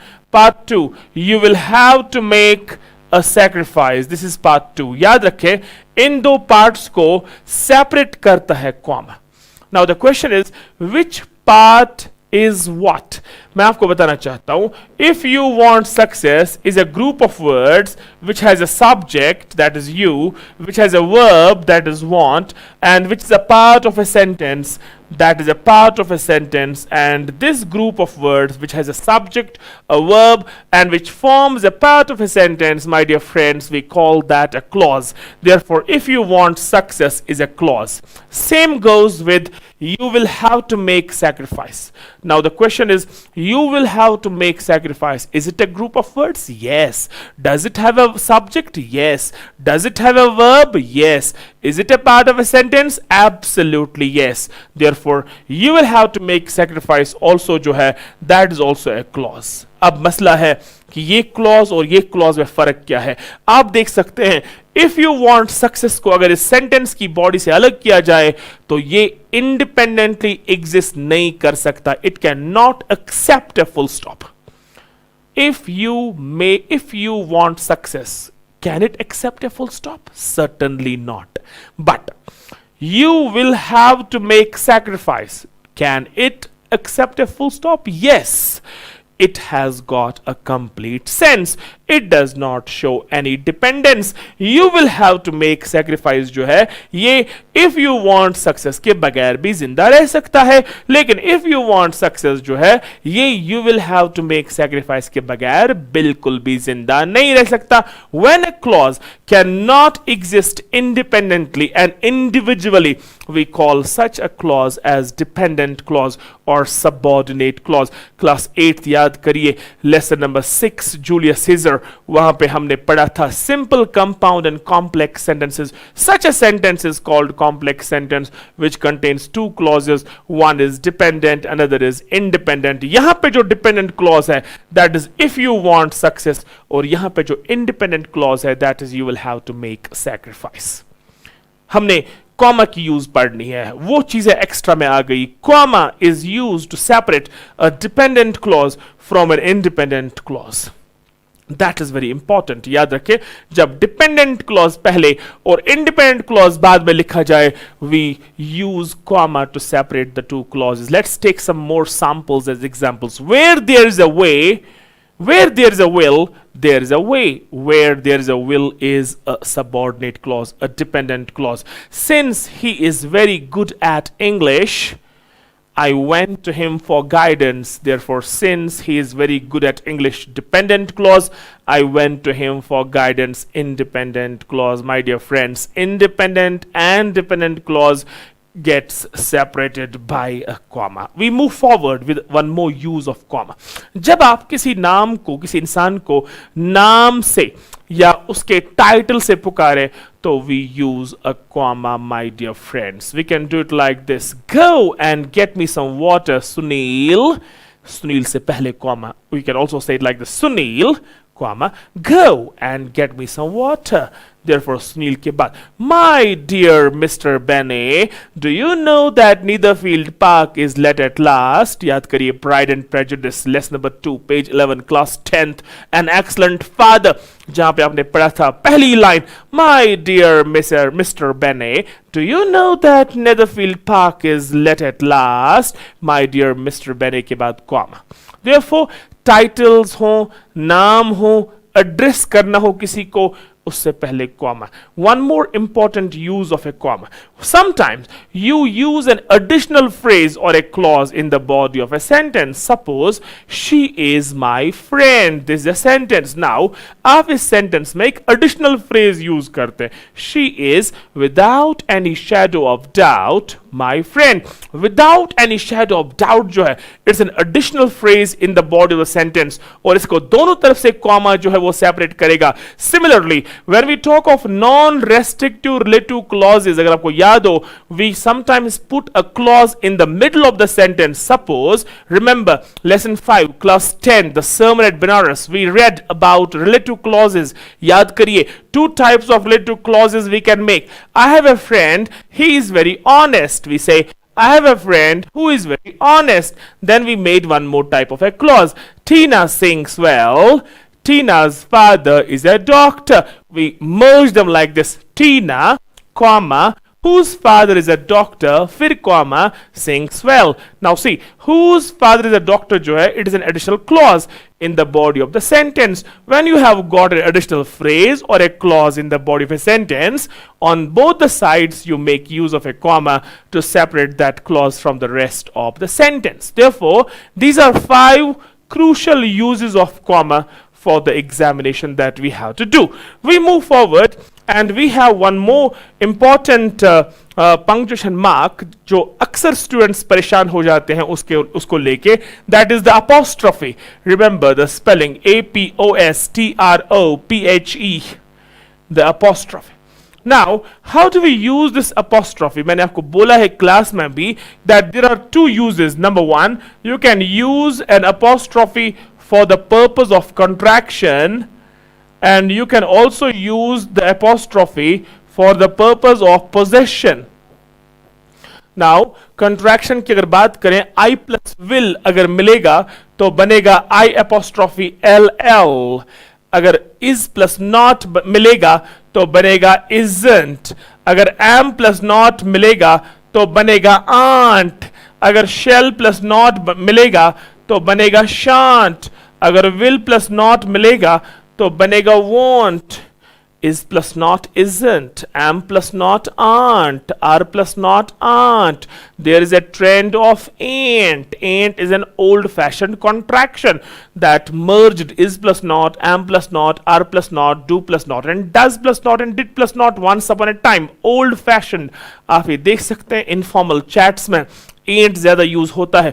But remember, we have separate contracted forms for is not, that's isn't, am not, aren't, was not, wasn't, were not, weren't, shall not, shan't, cannot, can't, will not, won't, would not, wouldn't, may not, mayn't, might not, mightn't, must not, mustn't, ought not, oughtn't, need not, needn't, do not, don't, does not, doesn't, did not, didn't, have not, haven't, has not, hasn't, had not, hadn't, dare not, daren't. These are the contracted forms of all these important auxiliary verbs when we merge them with not. ये है एक तरीका use करने का apostrophe का. यहां पे apostrophe क्या करता है? It is omitting the letters. Suppose is plus not जो था, I plus will जो था, it was I will open form में 1 2 3 4 5. अब इन 5 letters में apostrophe ने क्या किया? It omitted W and I. 2 letters have been omitted, OMIT, removed. Apostrophe does the job of removal. Apostrophe does the job of omission. We call such use of apostrophe as contraction use. Now, the possession use, बड़ा important use exam के लिए, that is, जब आपको किसी चीज की belongingness दिखानी हो. Suppose राहुल का bag, we say Rahul's bag. We say Rahul's bag. Singular noun का पोजेशन दिखाना हो तो सीधी सी बात है, एपोस्ट्रोफी एस से पहले आएगा. कंफ्यूजन जो आ जाता है, that comes when you have to show the possession related to plural nouns. Suppose there are 2 types of plurals by the way. एक प्लूरल एस से बनते हैं, ई एस से बनते हैं, आई एस से बनते हैं, और कुछ प्लूरल्स ऐसे होते हैं जो एस ई एस और आई एस से नहीं बनते. Suppose boy boys, girl girls, watch watches, baby babies, lady ladies. These are regular plurals. But we don't say man mans, we don't say woman womans, we don't say child childs, we don't say mice mices, we don't say sheep sheeps. These are irregular plurals. Rule बोलता है that regular plurals जो होते हैं, they take apostrophe after s, and that's why you can say teachers day s के बाद, teachers day, boys hostel s के बाद. लेकिन men's hockey s से पहले. याद रखें, men is an irregular plural and irregular plurals have got their apostrophe before s. Therefore, remember, children's doctor s से पहले, women's college s से पहले. कभी कभी किसी ऑथर का नाम s से एंड होता है और उसका, सपोज H.G. Wells, उसका पोजेसिव देने के लिए you don't need to add additional apostrophe s. You can write Wells books. Wells उसका नाम, उसके बाद apostrophe, just an apostrophe there, and that is going to show that those books are possessed by H.G. Wells. Therefore, जिसका नाम s से and हो उसको additional s लगाने की जरूरत नहीं है, सिर्फ उसी नाम वाले s के बाद apostrophe लगा सकते हैं, and that is going to be the possession of that particular thing attached to that particular person. So that is all about apostrophe. We move forward and we just talk about inverted commas, जो बड़े exam के लिए important हो सकते हैं. Inverted commas, obviously, the use is as clear as the day. Inverted commas are used to enclose the exact words of the speaker. सीधी बात है, enclose the exact words, the actual words, जैसा हम direct speech में देखते हैं, we enclose the exact words with inverted commas. When we talk of hyphen, ये छोटा वाला dash जो है, by the way, hyphen is half the dash and dash is double the hyphen. Hyphen जो है, it's used to link the parts of a compound word. Suppose you have a word well to do. well to do is a word which has got three elements, well to do, and these three elements are joined by a hyphen. Remember, hyphen can also be used to link the half finished word at the end of a line, but that's not going to be that crucial for this year's examination, but this one is important, maybe asked. Now, what is the use of dash? Now, you must be knowing that dash is used when we talk of explanations. Suppose, I love books, and then dash. Dramas, plays, stories, poetry, etc. This explanation. I love fruits, then you explain. Oranges, grapes, apples, etc. Sometimes dash is used in titles also. Kashmir, dash, the lost paradise. Therefore, that is also something which you can keep in mind, but I don't consider this part that crucial for the examination. Now, what I consider very crucial for the examination is the interrogative mark and the exclamatory mark. Remember, interrogative mark जो है, note of interrogation जो है, it's normally used to end questions and question tags. Now, questions, as I've told you, there are two types. One is yes, no, the other is WH types. वो देखा आपने तो note of interrogation लगा ही लिया. और उसके बाद question tags, जिसके बारे में class 8th में थोड़ा idea आपने पाया होगा. Question tags are those short fragmented questions that we attach at the end of a statement. Remember, the rule says if the statement is positive, the question tag is negative, and if the statement is negative, the question tag is positive. Suppose I can speak English, the tag will be can't I? Note of interrogation. If it is I can't speak English, it's a negative statement, इसको लगेगा positive tag, और positive tag का मतलब helping verb plus subject plus note of interrogation. Can I? Now let us do some oral drill. I will do it. Positive statement है, negative tag लेगा, will plus not, that is won't, और उसके बाद I, उसके बाद note of interrogation, won't I? और अगर ऐसे होता, I will not do it. Negative tag है, negative statement है, positive tag लेगा, will I? I did not go there. Did I? I went there. Didn't I? She sings well. Doesn't she? She does not sing well. Does she? Now, if the statement is in the form of an imperative mood, like a command or a request like this, you have a statement like this. Shut the door. Now, you will say, will you? Please keep quiet. Will you happens to be the question tag for such statements. चाहे questions हो या question tags हो, the interrogative mark is used, my dear friends. Now, when we talk of exclamatory mark, as the name indicates, it is obviously going to be used for exclamatory sentences and interjections. अब इन interjections में क्या आता है? You must be knowing that we have alas, hurrah, ouch, oops, oh, ah. These are interjections that are normally used to express sudden feelings and emotions. How beautiful mankind is. I'll take you back to class 9, lesson 5. The Tempest, Once Upon a Time, Miranda and Ferdinand's story. When Miranda sees so many people, because she may have seen very less people in the form of her father, the old Prospero, and that fish-like Caliban.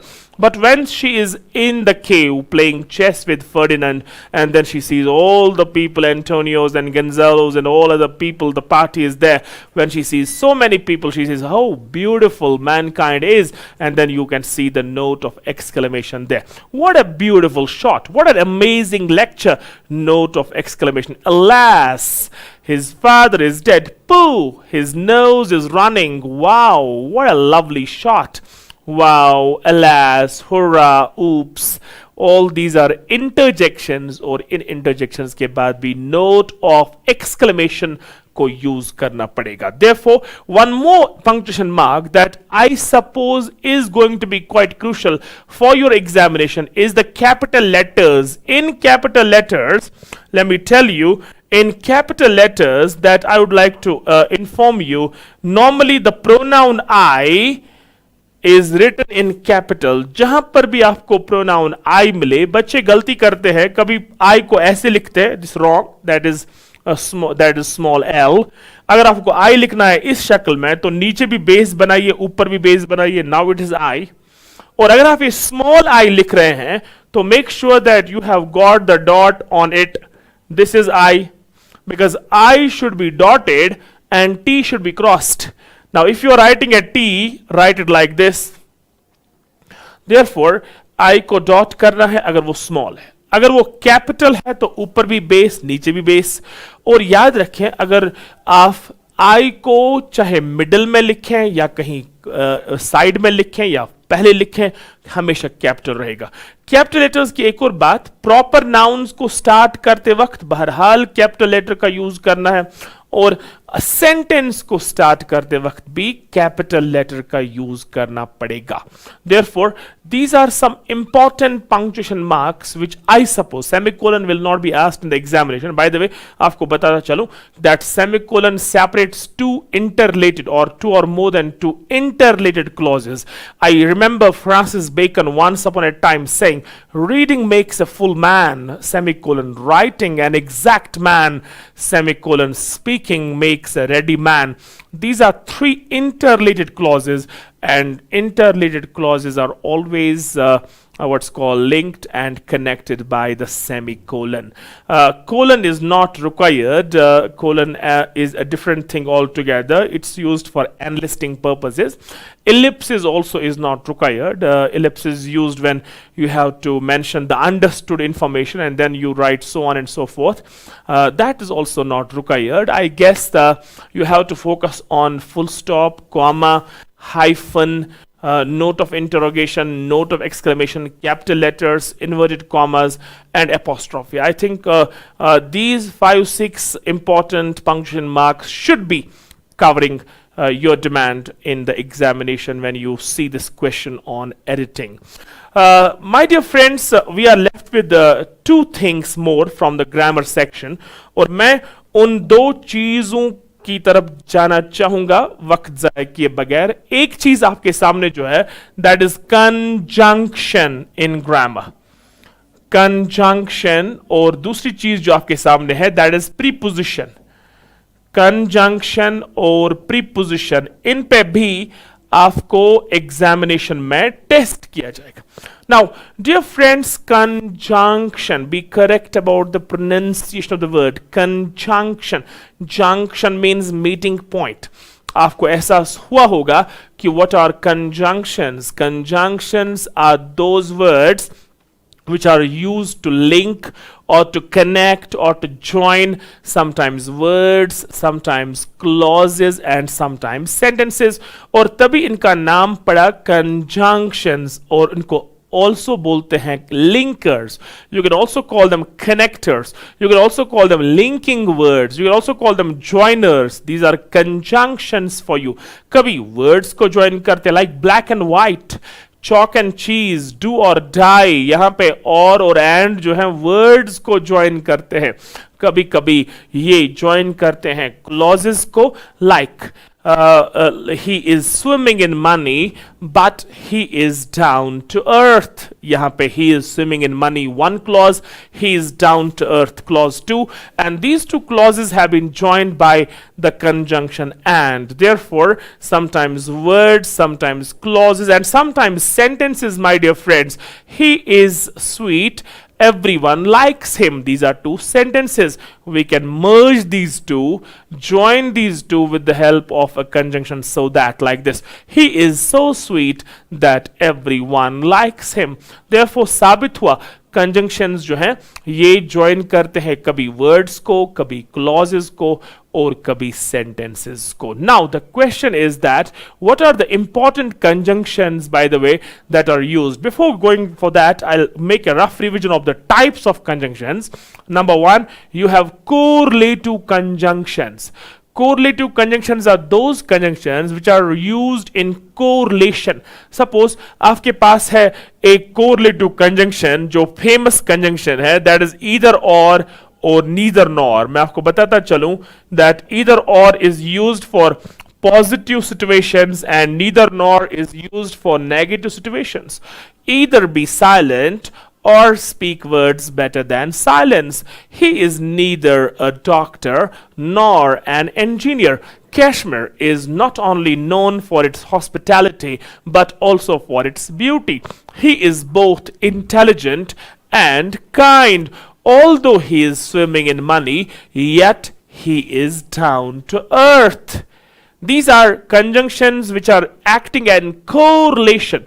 Although जब use होता है तो yet use होता है both के साथ, and use होता है either के साथ, or यूज होता है neither के साथ, nor यूज होता है so के साथ, that यूज होता है.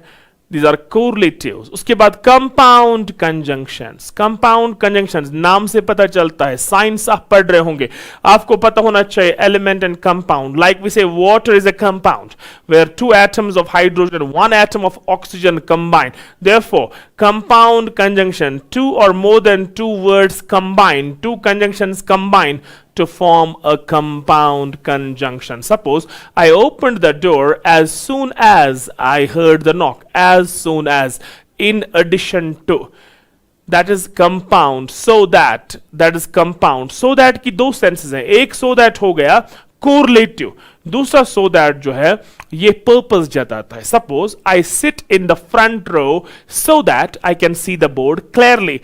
इस वक्त जो ये so that है ये compound conjunction है, मिले हुए हैं, so और that इकट्ठे हैं.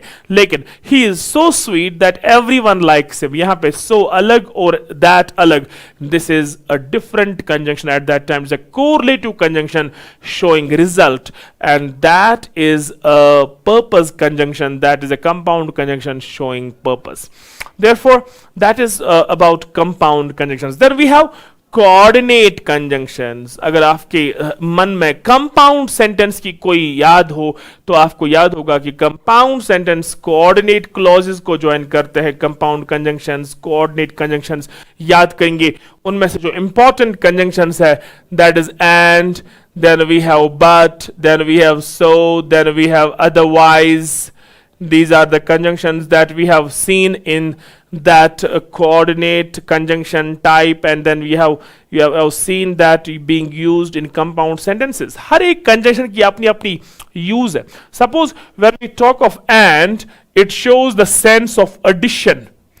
ये sense of addition दिखाता है. Suppose he is my friend and my teacher. This is an addition sense. Or Kashmir is known for its beauty and its hospitality. यहाँ पे additional sense है. I can have the same sentence being spoken in different ways. Kashmir is known for its beauty and hospitality. Kashmir is known for its beauty in addition to its hospitality. Kashmir is known for its beauty. Moreover, it's known for its hospitality. Kashmir is known for its beauty and also for its hospitality. Kashmir is known for its beauty and its hospitality too. Kashmir is known for its beauty. Furthermore, it's known for its hospitality. Kashmir is known for its beauty besides its hospitality.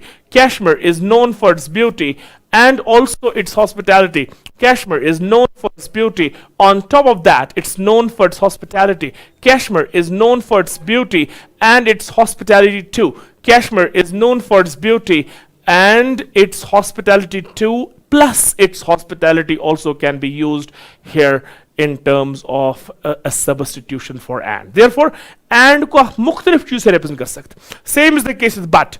And shows addition, but shows contrast. कल को आपको passage में एक conjunction wrongly दी गई होगी, वहां पे लिखा होगा he worked hard and he failed. और एग्जामिनर आपसे ये चाहता होगा कि क्या इसको समझ आएगा कि यहां पे जो कंजंक्शन यूज हुई है that's a wrong one, because when he worked hard, obviously the result should have been in favor. Now on the other hand side he failed. Now that means two contrasting statements. एक तरफ से उसने मेहनत की, दूसरी तरफ से वो फेल हो गया. सेंटेंस जो है दो साइड के जो क्लॉजेस हैं वो कंट्रास्टिंग है, और कंट्रास्टिंग क्लॉजेस को ज्वाइन करने के लिए the favourite conjunction should not be and, it should be but. Therefore, at that moment, you have to understand which conjunction to use when. But can be replaced by conjunctions like nevertheless, like however. Suppose he worked hard but he failed. We can say he worked hard, however he failed. He worked hard however he failed. He worked hard, nevertheless he failed. Similarly, we can say although he worked hard, he failed. Similarly, we can say, though he worked hard, he failed. These are the replacements for the conjunction but. Then we have the other one, that is so. Now, when we talk of so, we talk of reason sense. So shows the reason sense. Suppose I was sick, dash, I stayed at home. I was sick, so I stayed at home. Similarly, you have got or. When we talk of or, we talk of the choice sense. Take tea or take coffee, do or die. That is the choice sense. Similarly, we have if, and by the way, this is the fourth type of conjunction now, subordinate conjunction, जिसको हम subordinate clause को जोड़ने के लिए use करते हैं. Remember, complex sentence, one clause is subordinate, the other clause is the principal. Subordinate clause में if, unless, in case, because, since, these are the conjunctions that we normally use in subordinate clauses. Although, though we use them in subordinate clauses, time conjunctions, when, reason conjunction, why, location conjunction, where. Therefore, these are subordinate conjunctions. If की अगर बात करें तो it shows condition. Similarly, when जो है it shows time. Her conjunction की अपनी अपनी सेंस है और इस सेंस को आपको गेज करना है, चेक करना है, कैच करना है, and then you have to appropriately put that conjunction at the right place. So, dear friends, this was all about conjunctions, a rough idea. Then we move forward and we talk a little about prepositions. In fact, the note that I have made for prepositions will be enough for you, but still a few important things that I would like to talk about prepositions. By the way, pehli baat, what are prepositions? As I normally talk about any part of speech, I'll be talking about prepositions too. Prepositions are those words which are used to show relationship between two things or two persons. Relationship. The pen is in my hand. The picture is on the wall. He is fond of music. He is sitting in the chair. Yaad rakhe. When we talk of an armchair, then you use in. Otherwise, you can use on. Different prepositions are there. Why are prepositions called prepositions? Pre means before. Position means placement. Prepositions जो है इनको prepositions इसलिए कहते हैं because they are used before nouns or pronouns, and that's why they are called prepositions, one of the 8 parts of speech. Now, what are prepositions? ये तो आपने जान लिया. We move forward and see what are the important prepositions that could be asked in the examination. याद रखें, prepositions के कोई खास specific particular rules नहीं है.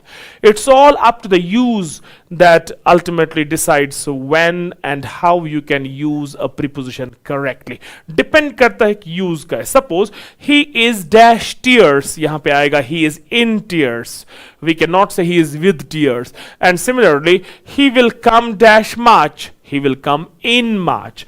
Tomatoes are sold dash kgs. याद रखें, जब यूनिट ऑफ मेजरमेंट प्लूरल हो तो in लगेगा, जब यूनिट ऑफ मेजरमेंट सिंगुलर हो तो by लगेगा. Tomatoes are sold in kgs, but tomatoes are sold dash a kg अगर होगा, then it has got to be by a kg. Same is the case with the of, which shows origin sense, like she is of Italian blood. Similarly, you have got liking sense attached with of. He is fond of music. When we talk of by, we talk of by as an instrument of action. Suppose this essay was written by Francis Bacon, by the person, the agency of action.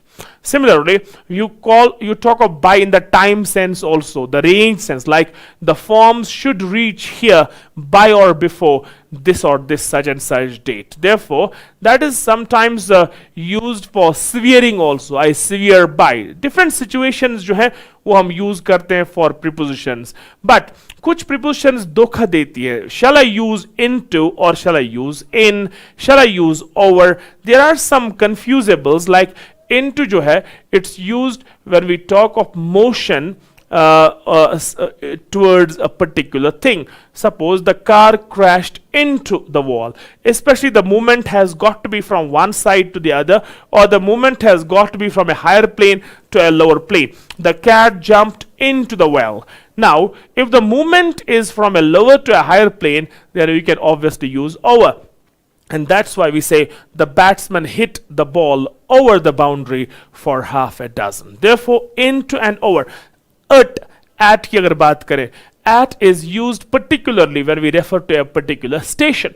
And stations are temporary. While traveling from Sopore to Srinagar, we stopped at Patan.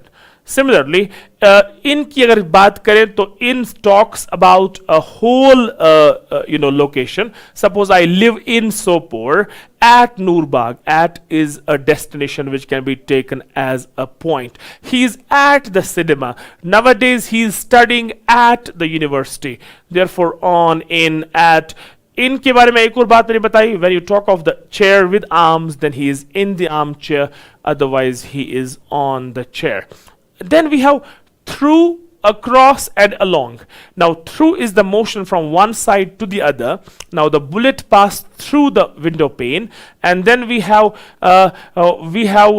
across means movement in all directions. The question is that how to use it. Children are playing across the park. He has traveled across the globe. That means from all the sides, in all directions. And then when we talk of along, along means movement in a particular direction. The ants are moving along the wall. He is moving along the footpath. And that is how we use along, through, and what's called across. Now, what's the difference between among and between? When we talk of between, we talk of two people involved. When we talk of among, we talk of many. Similarly, against, then we have for also, in favor. For is also used for exchange. I bought this notebook for 100 rupees. He is going to speak for the motion, in favor of the motion, and he is going to speak against the motion. There are some important uses attached to these prepositions. He died of cancer. Now, he takes after his father. That means he resembles his father. I will look into the matter. There are some prepositions which are helpful in the formation of certain phrases, and those phrases have got entirely different meaning, when we study them from English point of view. All these preposition examples in different situations have been jotted down in the note that I have prepared for you, and I'll be supplying that note to you inshallah with the course notes. And I'm very sure that while you go through those notes, then obviously whatever comes in the preposition part, I think you will be able to handle that completely, absolutely, and with absolute perfection. So, dear friends, this concludes our part. I mean to say those 8 marks. I'll go back to where we were.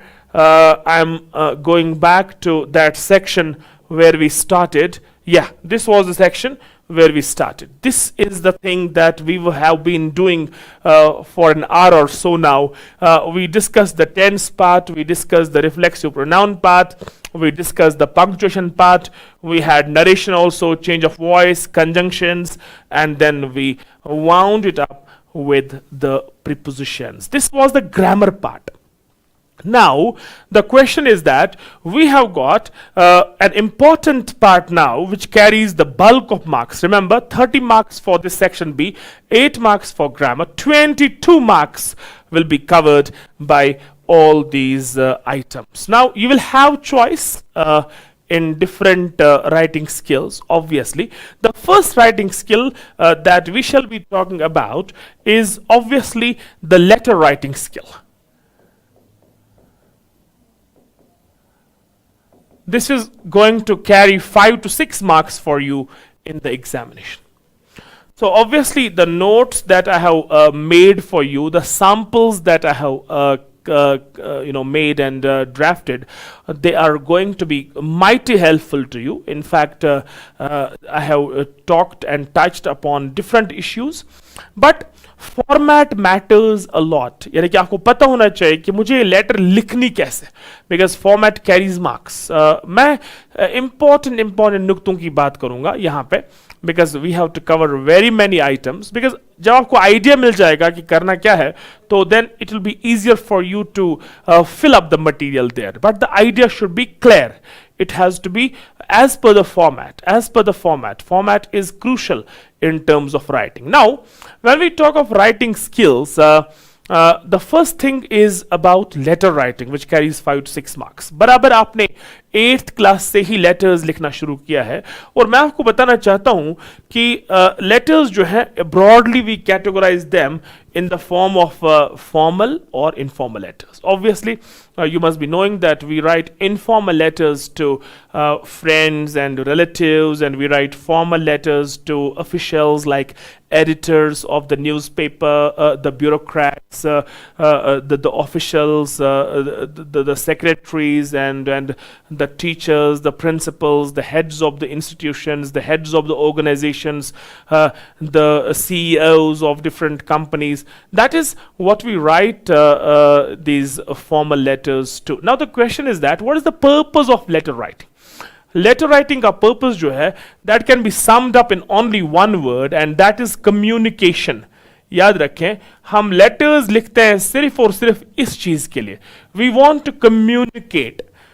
Sometimes you want to communicate some information, sometimes you want to communicate a greeting, sometimes you want to communicate a condolence, sometimes you want to communicate some meaningful invitation, whatever. That is what we write a letter. Sometimes you want to send out an advice to someone, a piece of advice to someone. You just have this thing in mind that I have to communicate through a letter. This is a formal way of, in fact, the beautiful way of reaching out to someone. Now the question is that when we talk of informal letters, what are the parts of the informal letter? Class में मैंने आपको बोला है, there are important parts of the informal letter. Number 1, that is heading. आपको note पे मिल जाएगा ये. The heading is the first part.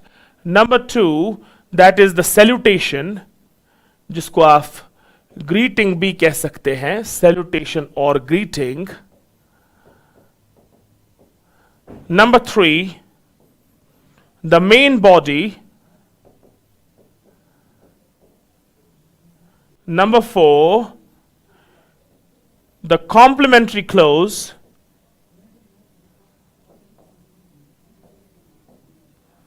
And number 5, the signature. So these are the 5 areas that you have to take care of while you write a letter. Now in the heading part, by the way, जब हम letter लिखेंगे तो हम left side margin line draw करेंगे, और on top left हम लिखेंगे पहला part, that is heading. इसमें आप लिखेंगे पहले street और locality address, like I live in Noorbagh, तो नूरबाग लिखा जाएगा. अगर lane number होगा तो that also will be written in the first line.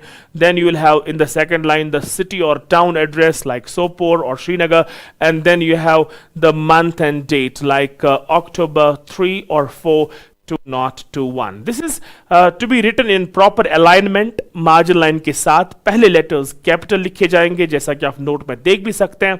एक स्पेस छोड़ के you will go to salutation or greeting. And the best way to greet someone, especially in an informal letter, is saying dearest, or my dear, or dearest. That is how you can write dearest, and then preferably the nickname of that person. क्योंकि nickname जो है, it gives you an informal color, it gives you an informal touch. And that's why we prefer nickname. Suppose dearest Imran, instead of that I can write dearest Imu. that is something that brings me closer and gives an examiner a hint that yes, this is a sense of informality that has been written by the student. Because आपकी informal letter लगनी चाहिए informal script में भी और format में भी. Then we move towards the third important part of letter writing, and that is the main body. यहाँ पे main focus or main thrust आपका होना चाहिए towards getting those important marks. Now, the question is how to write the main body, what all to include in the main body. This is the area where the content of the student will have to be displayed, the content of the student will have to be exhibited, and the creativity of the student will be ultimately tested here in this main body. आप इस main body को craft कैसे करेंगे, आप इसमें कैसे creativity भरेंगे, आप इसमें कैसे लॉजिकल थिंकिंग और क्रिटिकल थिंकिंग का यूज करेंगे, that is how we have to frame the main body. Normally बच्चों को क्या ख्याल आता है कि हम 5-8 लाइंस लिखें मेन बॉडी में तो हमें मार्क्स मिल जाएंगे. Certainly not. If the examiner is very very serious, then what he will do is he will absolutely weigh each word of yours कि आपने मेन बॉडी में क्या लिखा है. याद रखिए कि मेन बॉडी जो है इसमें ऑब्वियसली सबसे पहले आपको ख्याल रखना चाहिए कि I have to frame it in an informal way. तो उसके लिए क्या करना है, आपको पहले बहुत ही कैजुअल तरीके से हालचाल पूछना है. Suppose I am in the pink, I am hunky dory. These are the casual informal ways of asking someone's well-being. How are you? You know, I'm in the pink, I'm on cloud 9, I'm over the moon. Those informal phrases and idioms can be used. I hope you, your kith and kin are sailing in the same boat. This is how you can start off and give it an informal color. You can use contractions, you can use informal expressions. Like आपको बोलना था I am going to, you can use gonna. You wanted to write I want to, you can use wanna. You can use lemmy, you can use isn't it के बदले in it. These are the ways that you can adopt to make this main body quite informal. And I believe that modern day students are better writers of informal letters thanks to the chit chat and the social media, which has encouraged all this stuff in the youth, especially the children who transfer information through very very informal language, and that informal language has to be applied and executed in the main body of the informal letter. You can use the contracted forms, but at the same time remember, do not forget the message. And आप बस informal ही लिखते जाएंगे और असली जो purpose आपका है वो आप भूल जाएंगे. नो, जो एग्जामिनर आपसे चाहता है उस एग्जामिनर की बात को ख्याल में रख के, उसको जहन में रख के आपको मेन बॉडी को क्राफ्ट करना है. You are inviting your friend for your brother's wedding. You have to make sure that you show the proper plan in the main body. Why are you inviting someone? Then what is the plan? If you are inviting someone, your friend, for 10 days vacation, what are the plans that you have in mind? Similarly, you have to make sure that you make all the arrangements for his coming or her coming to your home. Has his dad been informed? Has his people at home been informed? What are the modalities? What are the programs that you are going to? Because examiner क्या चाहेगा, वो देखेगा कि आप कितने creative हैं, आपने कितने सारे अरेंजमेंट्स मन में रखे हुए हैं और आप उनको कागज पे उतार के उस अपने दोस्त को मोटिवेट कैसे करेंगे to come and spend those important 10 days. Therefore, it's not a matter of filling just the pages, it's the matter of giving life to those pages with your absolute creativity and the glaring and the glorious content that you have to accumulate there. Therefore, I would advise you कि आप immediately मत लिखना बैठिए, पहले आप सोचिए कि मैं इस मेन बॉडी में क्या ऐड कर सकता हूं, क्या इंक्लूड कर सकती हूं. तो पीछे रफ वर्क करें और रफ वर्क में पॉइंट्स जॉट करें कि how can I shape this main body. Once your main body is done और आप मुतमईन हो गए कि आपने मेन बॉडी अच्छी लिखी और आपने सपोर्ट में जितने भी पॉइंट्स और फैक्ट्स लिखने थे वो लिख लिए, उसके बाद you will move forward and then you will write the complimentary close. And in the complimentary close obviously बच्चे जो गलती करते हैं, यूअर्स सिंसियरली जो है वो ऐसे लिखते हैं वाई स्मॉल और उसके बाद वो एपोस्ट्रोफी एस डालते हैं. This is wrong. याद रखें, अगर आप yours sincerely लिख रहे हैं तो y has to be capital, there is no apostrophe required, s has to be small. और अगर आप sincerely yours लिख रहे हैं तो sincerely का s capital और y small होना चाहिए. There is no need for any apostrophe because yours जो है that is a possessive pronoun and possessive pronoun में कोई extra possessive nature का punctuation mark डालने की कोई आवश्यकता नहीं है. Therefore, you're sincerely and then comma and then you move back and then you go downwards and you write signature. Please don't write X, Y, Z, A, B, C. Those things should be avoided. There is no need to write examination hall. You can write the address to which you belong. Therefore, no need to write examination hall. अगर कोई लिख भी लेता है तो it does not make any great difference because the examiner is finally going to see your content and the relevance of your ideas that you have put in the main body of the letter. एक बात, दूसरी बात, अगर आपको अब formal letter लिखनी है और मैं आपको बताना चाहता हूं कि it is a hot favourite for this year's examination, letter to the editor, जैसा कि सिलेबस में है, एडिटर को आपको लेटर लिखना पड़ेगा और एडिटर को आपको मुख्तलिफ इश्यूज के बारे में लिखना पड़ेगा. सपोज नॉइज पोल्यूशन एक इश्यू है, सिमिलरली ड्रग मैनेस एक इश्यू है, COVID behavior जो है, COVID appropriate behavior nowadays it's a hot topic obviously.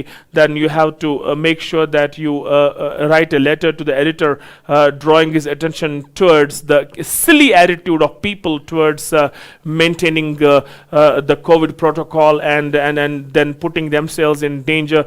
Just ask him to highlight this issue in the prestigious columns of his newspaper. Similarly, we have dog menace, one more issue.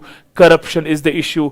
Electricity frequently getting cut, that also is the issue. Menace of begging is one more issue that is eating into the vitals of our society. There are different cramming among the students is one more issue. There are so many issues that you can raise through the editor's columns. Now the question is that how to write that letter in the to the editor. उसके लिए मैं आपको बताऊं, you have to write the sender's address. You have to write the sender's address. That means आप कहाँ से लिख रहे हैं, and then you have to have a space and then you will write the date and then you will write the inside address. Inside address का मतलब, जैसा आप नोट पे भी देख सकते हैं, inside address means the person whom you are writing to. Suppose you are writing to the editor, first letters capital, comma, Greater Kashmir, first letters capital, next line में, comma, उसके बाद Residency Road and then Srinagar and then the pin. This will be the inside address. After that, you will write the subject.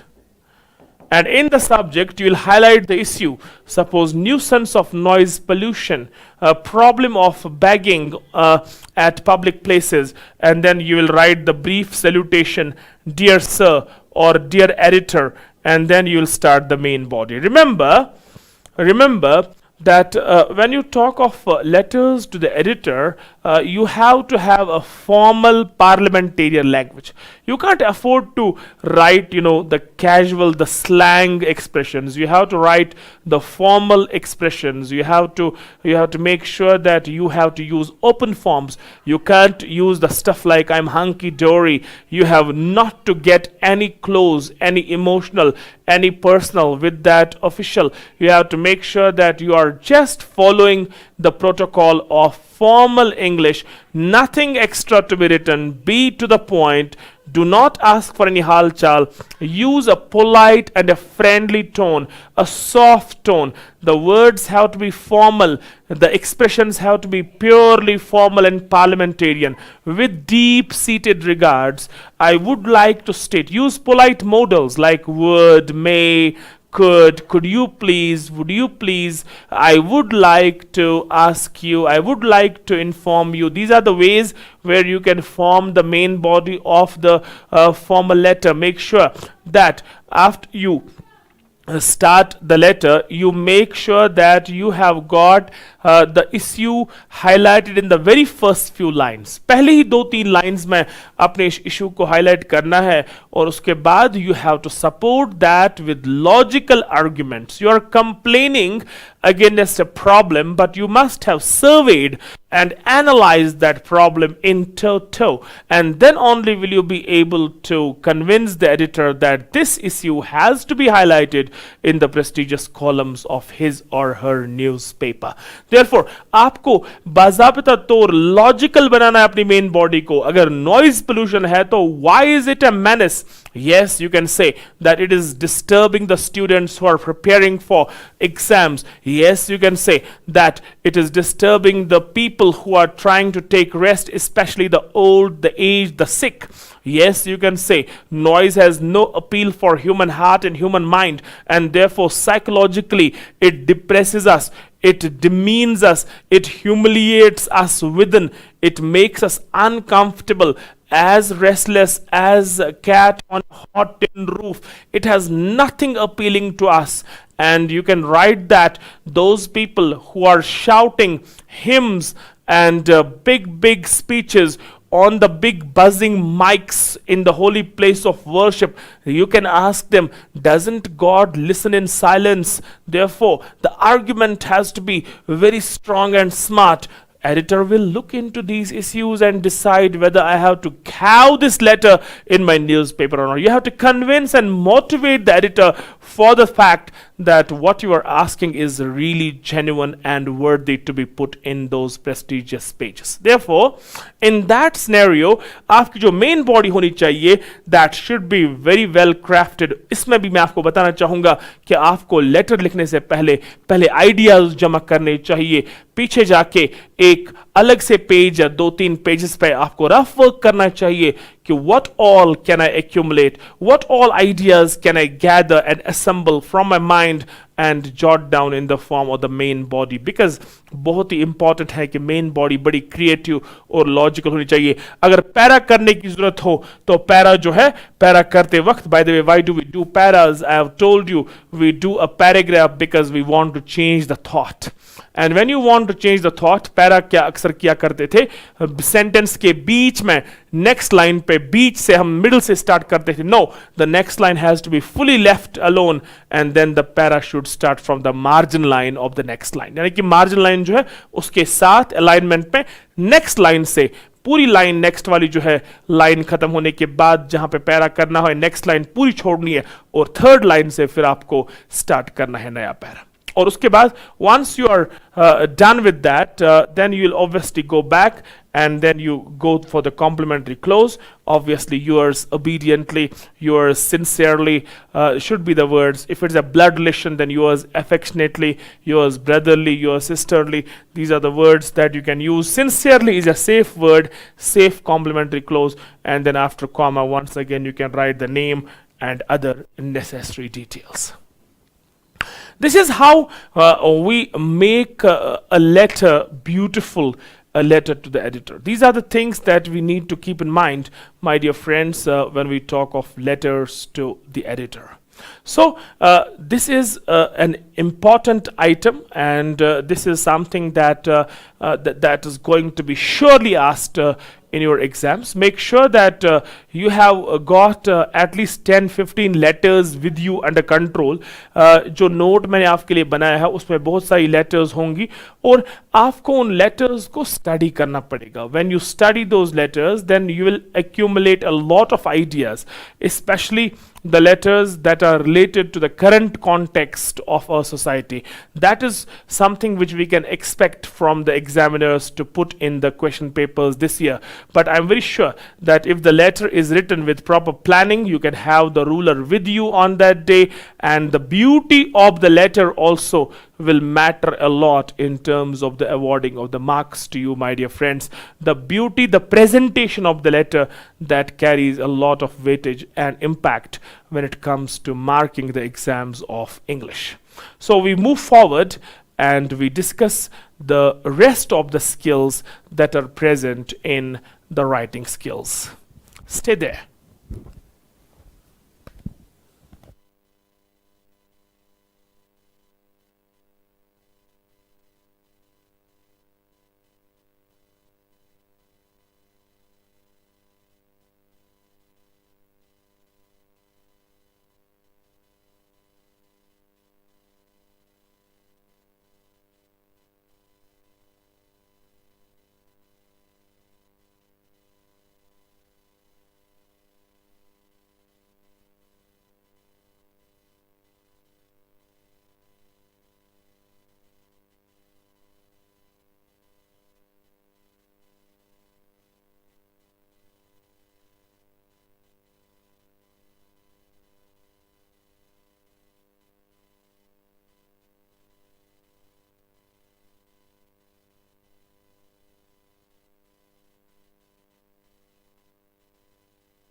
So, welcome back, my dear students of class 12th. We are moving on with the writing skills. और अब जो हमारे पास writing skill आने वाली है, that is also very vital, and that writing skill we have to understand from the marks point of view as well as from the content point of view. Marks gaining point of view के लिए भी बड़ा important है और बड़ा crucial है, और for future also, because as I told you that we are focusing on skills as per the new pattern of the syllabus that has been specified for English. तो इसमें लेटर राइटिंग जो है obviously that is also going to you help you for life. And similarly in the modern day settings एक चीज जिसके साथ आपके बहुत ही क्लोज रिलेशंस हैं, especially when we talk of the corporate world, and that thing is directly or indirectly related to us all, and that is how can we draft an advertisement.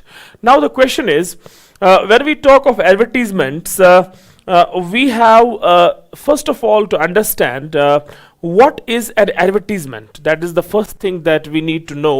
What is an advertisement, and what are the different things that we require to draft a very good advertisement. मैं आपको बताना चाहता हूँ कि advertisement, as you know, or rather might be knowing, it is the promotion of a product. It is the promotion of a brand or a product, or sometimes some sales that are promoted with the interest in mind, with the monetary interest, the business interest in mind. And that's why we promote those products. Now the question is that how many types of advertisements do we have? We have two types of advertisements. We have commercial ads and we have classified ads. तो commercial ads जो है वो ads हैं जो newspaper का बेशतर हिस्सा, the majority of the space of the newspaper is taken by the commercial ads. और when we talk of the commercial ads, we talk of the products, and then the colorful sketches, and then those salient features, and then what are the different schemes that are attached, what are the different offers, and we use different fonts and different sizes and shapes, and then we make sure that it is very attractive, it has got a wonderful outlay. तो ये जो commercial ads होते हैं उनमें space बड़ी होती है, और उसी हिसाब से we mention all those important things. Last में हम डीलरशिप वगैरह के बारे में भी बताते हैं कि who are the authorized dealers. Suppose you are sending out a commercial ad for a refrigerator और फॉर अ टूथपेस्ट और for a pen. Obviously, you mention the title, and then you have the byline, then you have the punchline, and then you have those features, the customer friendly features, and then you make a sketch also, a drawing also of that thing that you are going to send out as a product for advertisement. And then in the end, if you have got some offers also, like a Diwali offer or a Holi offer or an Eid offer, those festival offers, you just write them and draft them so that more and more customers come and have that product, and then ultimately you have the authorship and the dealership and the authorized dealership details, that is written at the end, in fact towards the bottom of that page. But जो advertisement मेरे हिसाब से आपके लिए favourite है इस exam को लेके, that is classified ads. Classified ads जो है, they are the ads which take a small space of the newspaper. One more thing, they are normally huddled up on page 2 of the newspaper. अगर आप newspaper घर लाएंगे तो आप page second पे या कोई खास स्पेसिफिक पेज होता है न्यूज़पेपर ने स्पेसिफिक किया होता है फॉर द क्लासिफाइड एड्स. तो उन क्लासिफाइड एड्स में डिफरेंट चीज़ें जो हैं वो दी जा सकती है, like you can have vacancies, situation vacant, situation wanted, to let, इसी तरह से प्रॉपर्टी फॉर सेल, इसी तरह से you have some rooms for hiring, and similarly you have plots on sale, you have cars on sale, those sorts of ads, you have missing notices, you have obituary notices in the classified ads. तो दो किस्म के जो advertisements हैं classified ads जिन पे हमारा focus रहेगा, because I consider that they are going to be the hot favorites for this year's examination, and those two advertisements have got to do with two situations vacant and situations wanted. In situations vacant, obviously you are seeking someone for a particular post. आप किसी post के लिए किसी बंदे को चाहते हैं, और आप एज ए बॉस और एज ए हेड चाहते हैं, एज ए इंस्टीट्यूशन आप अपने इंस्टीट्यूशन के लिए, अपनी ऑर्गेनाइजेशन के लिए या कंपनी के लिए किसी बंदे को चाहते हैं, और उसके बाद आप अपनी डिटेल्स जो है वो स्पेसिफाई करते हैं. और सिचुएशन वांटेड जो है उसमें आप खुद एक एम्प्लॉई है, और आप एक डिग्री होल्डर है, या आप एक ऐसे इंसान है जिसको कोई ख़ास स्किल है, कोई ख़ास एक्सपर्टीज़ है, और आप अपने आप को ऑफर करते हैं to get absorbed in any company, और आप भी अपनी कंडीशंस और टर्म्स जो हैं वो सामने रखते हैं. Therefore we'll focus on these two important parts in this capsule. The first one is you have to write wanted. This is an important word, wanted or required. This is for the classified ad. Wanted a physics teacher, wanted a chemistry teacher, wanted a salesman, wanted a peon. जो भी आपकी requirement हो, so you will start it with wanted, and then important things that you will take care of will be the details that you need to have, that is the qualification status, the experience जो आप चाहते हैं, I mean to say the eligibility that you have set for that particular person to get absorbed. Similarly, the experience that a person needs to have. Similarly, the name of the post you have to mention, यानी कि आपने कौन सा post जो है वो advertise किया हुआ है, and what are the number of vacancies that you have, how many people are you going to take in that particular post, and what are the essential requirements and personal traits, the age factor, the company and organization and the institution name that has to be mentioned, कि आप किस company के साथ वाबस्ता हैं, किस organisation institution के आप साथ आप लिंक्ड हैं, और what should be the mode of application, should it be email, should it be post, और should it be the courier. These are the important things that you need to clarify when you send out an advertisement for situation wanted. Let us see a few samples and get the clear idea of how it's going to be. आपको exam में ऐसे question आ जाएगा, You are Ahmed from Rajbagh, Srinagar. You are a civil engineer and have recently returned from Qatar. You are looking for a suitable job in India. You have to draft an advertisement for the same in about 50 words. Give necessary details. So obviously this is not situation vacant. This is situation wanted. That means आप एक civil engineer हैं, आपके पास expertise है, आपके पास experience है, आप अपने आप को और अपने टैलेंट को जो है वो आप ऑफर कर रहे हैं for any company. Now the heading will be situation wanted, and then see how you can sum your thing up in 50 words. A BTech civil engineer from NIT Srinagar with 3 years factory construction site experience. Therefore, this is important. You are mentioning your experience.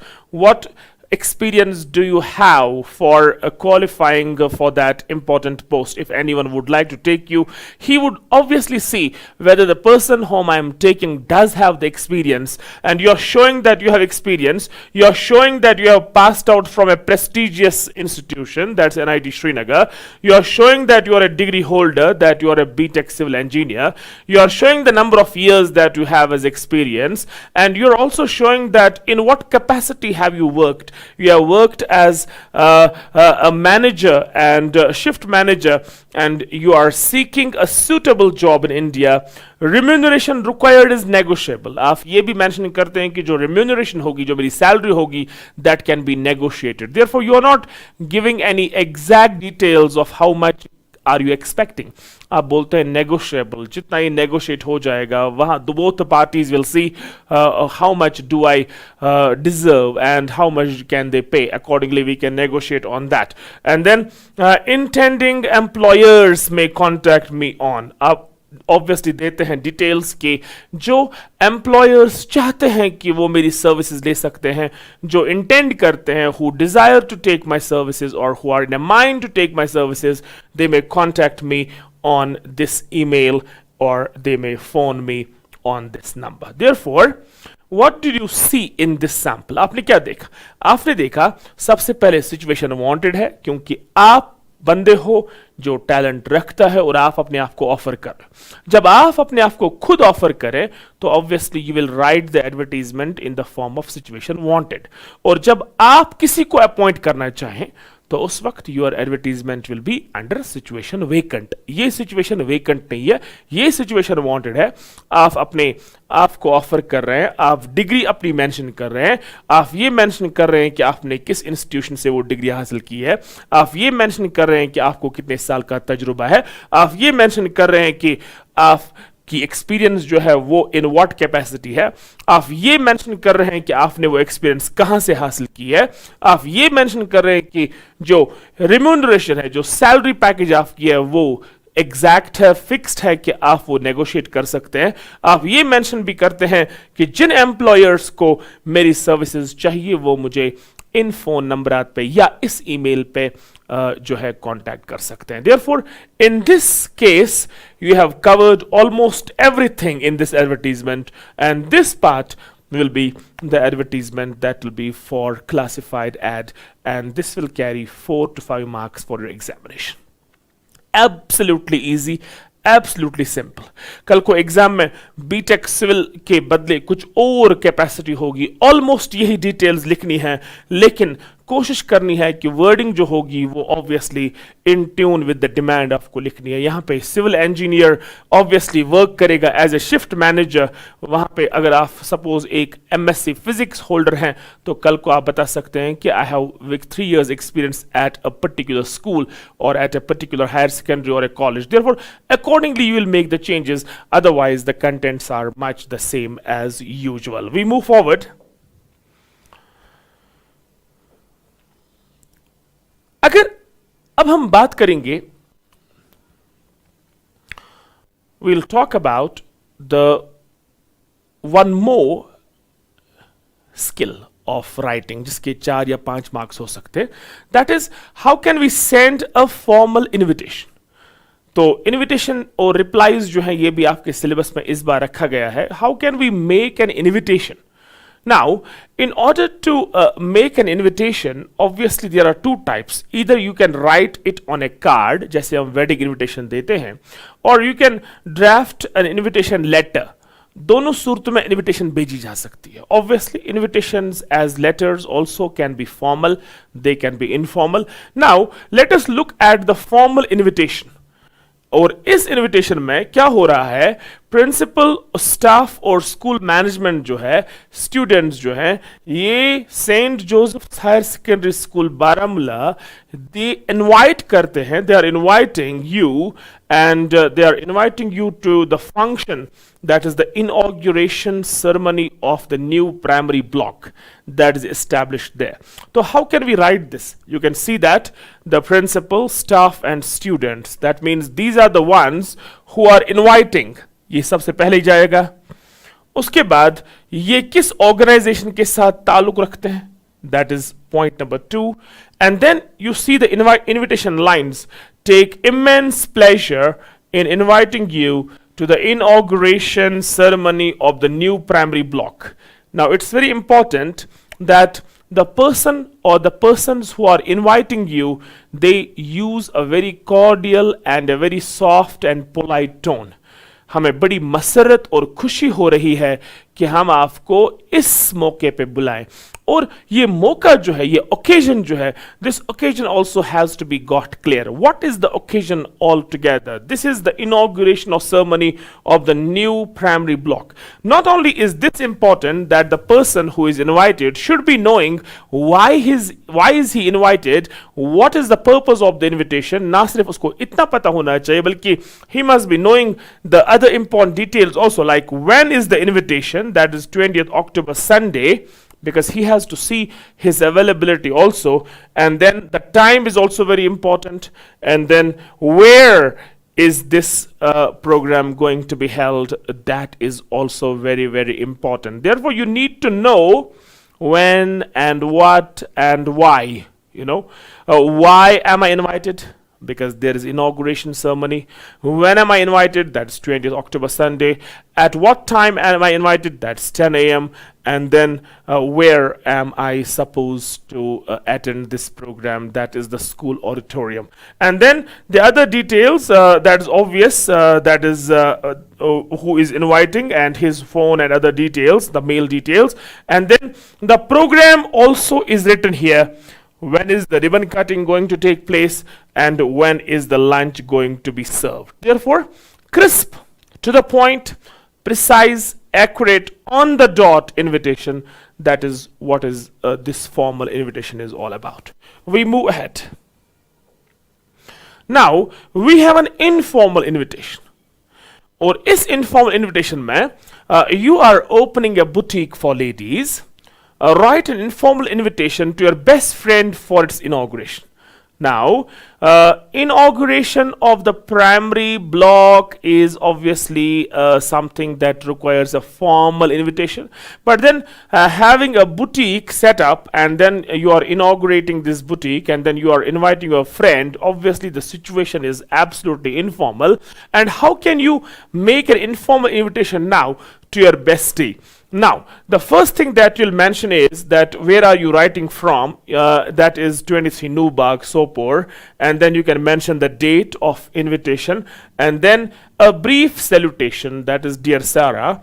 Now see, the wording of the invitation. Finally, my dream of setting up my boutique has come true. It starts with the emotion. That's why you can see the exclamatory mark here. Finally, the dream. There are no I am fine, I hope you are fine. These lines are not there. Straight away. Finally, my dream has come true. I wanted to set up my boutique, and that's it true. Well, I have named it Dreslaw. And do you know who is coming for the inauguration? RJ Mahek, you know. RJ Mahek herself. This speaks of the emotional excitement of the person, of your friend who is inviting you. Do you know who is coming? Now see, this is how you can consider this invitation as quite informal. Do you know who is coming? आपको पता है कौन आ रहा है? Therefore, this is an informal way of exposing the information, and in terms of inviting, you can find that informal color in this piece as well. And then the important details. The inauguration is on Sunday. That is important. That is, when is it going to happen? That is the 12th of October. And what is the time? That also is very crucial. Do come. Oops. Now see, an interjection used here. Oops. Oops, oh my god, I forgot to tell you the location. It's next to Parsa's. There is the Parsa's food gallery there. बिल्कुल उसी के पास में. Shall be waiting for you with bated breath. मैं आपका बेसब्री के साथ इंतजार करूंगा या करूंगी. And yours affectionately, that is Mavia, just speaking out and throwing out this informal invitation. Now, this invitation, whether formal or informal, can be accepted. Either there can be an acceptance of the invitation, or there can be a refusal of the invitation. Let us see, if you want to accept the invitation, how do you do it? And if you want to decline that invitation, what is the way forward? Have a look. This is the formal reply to that formal invitation that was made. Now see, Mr. ABC takes much pleasure in accepting the kind invitation of Mrs. and Mr. DEF. Now, someone has invited you, and you are replying back. And your reply is that your name, and you take much pleasure. आप बड़ी खुश हैं इस बात को लेके कि you are accepting the kind invitation of Mr. and Mrs. The person who has invited you, A, B, C and D, F जो हैं ये फर्जी नाम यहाँ पे मैंने लिखे हैं, to the wedding ceremony of their son Mohit on 15th October 2021 at 7 PM. यानी कि आपको रिप्लाई में मेंशन करना है कि कौन सी इनविटेशन आपको मिली थी, आप किससे वो इनविटेशन ले गए, और उस इनविटेशन में क्या होने वाला था, और वो इनविटेशन कब होने वाली थी, उसका प्रोग्राम कब था, टाइम मेंशन करना है, डेट मेंशन करना है.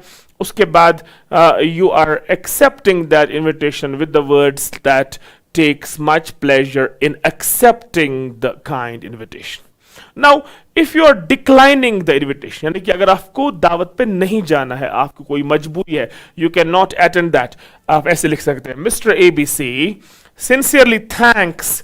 सबसे पहले तो मैं आपका शुक्रिया अदा करूंगा कि आपने मुझे बुलाया, mister and missus DEF, for their kind invitation to the wedding of their son Mohit.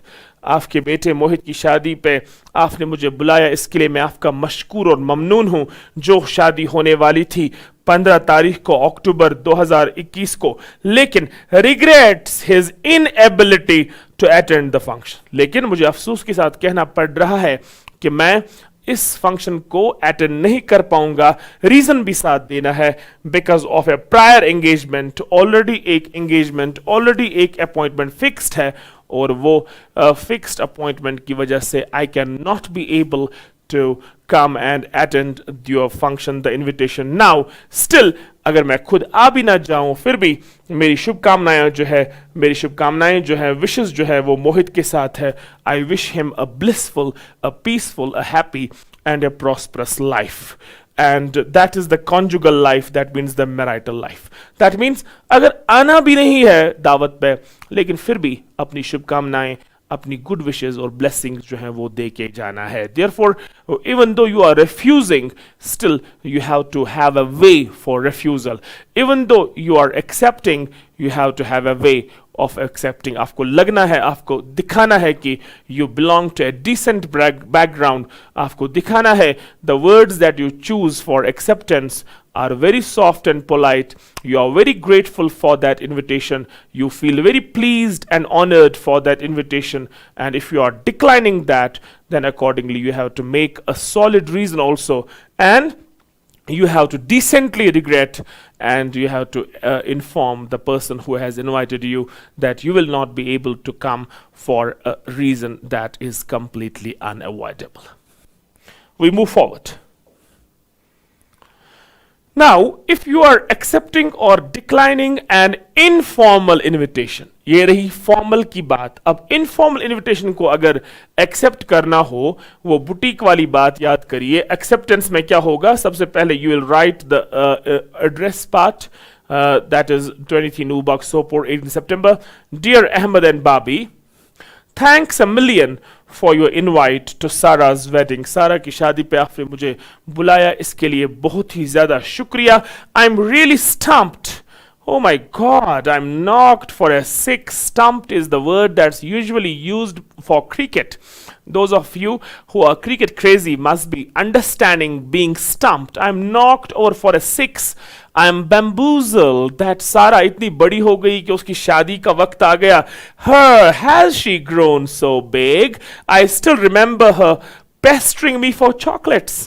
She was always irking me for chocolates. She was just childish in her behavior. Time flies so fast. कितना तेज वक्त भागता है.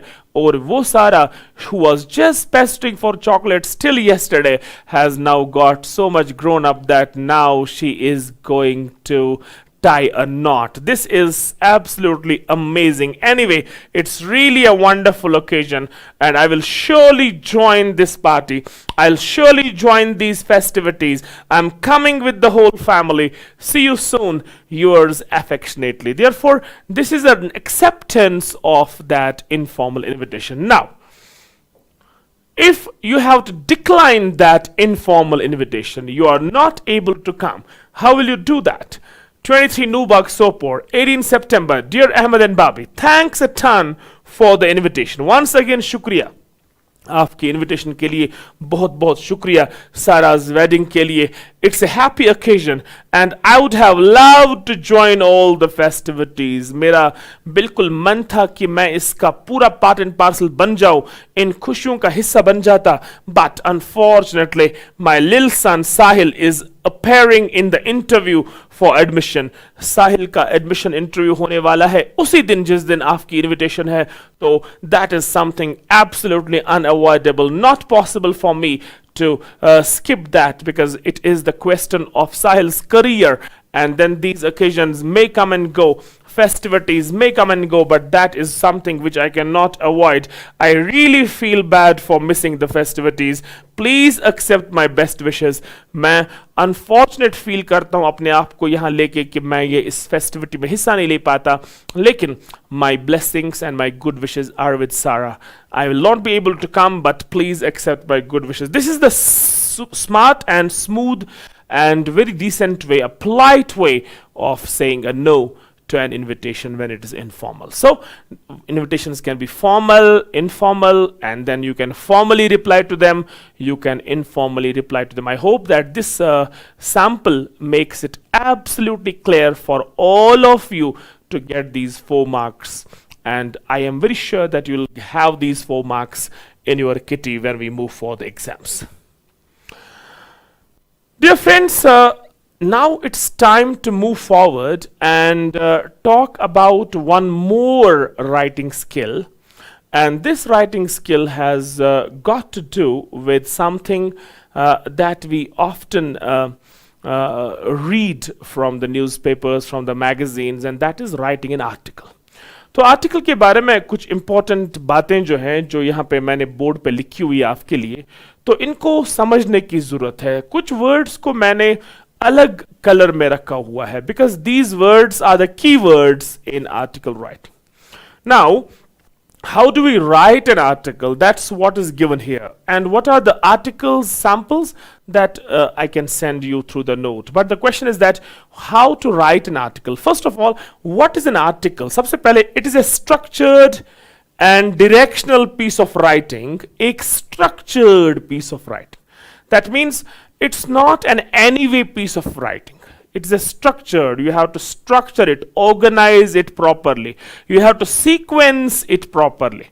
And then this piece of writing has to be directional. That means you cannot write an article without any solid purpose. You must have a purpose in mind. And that purpose has got to be informing someone, persuading someone, and entertaining the reader. You have to inform the audience that you're addressing, the readers that you're addressing. You can entertain them through your piece of writing, and you can sometimes persuade them also to uphold a particular theory or uphold a particular concept or an idea. Therefore, an article writing is not an easy peasy cup of tea. It is not everyone's cup of tea. Article writing is not everyone's baby. You need to have solid background. You need to have completely organizational attitude and a structural strategy to write an interesting article. Now, what does an article consist of? An article can consist of several paras, and उन paras में 3 चीजें होनी चाहिए. It must have a distinct beginning. That means you have to have an interestingly beautiful and beautifully interesting beginning that catches the attention of the reader, that prompts the reader to read through, that makes the reader to believe that this is something worthwhile. I must go through it and reach something meaningful once I conclude this article. It must have a very solid middle part in terms of its contents, and obviously it must have a lovely and meaningful conclusion. By meaningful conclusion, I mean it must have a thought-provoking conclusion. It must be an eye-opening conclusion. It must be something that touches your intellectual schemas, that touches your mental schemas and makes you think differently and makes sure that you are a completely new person once you read that article. You have a new perception, you have a new thought. And that's only possible when you make that article such. Now the question is the format. जिसके बारे में बच्चे अक्सर परेशान होते हैं कि what is the format of writing the article.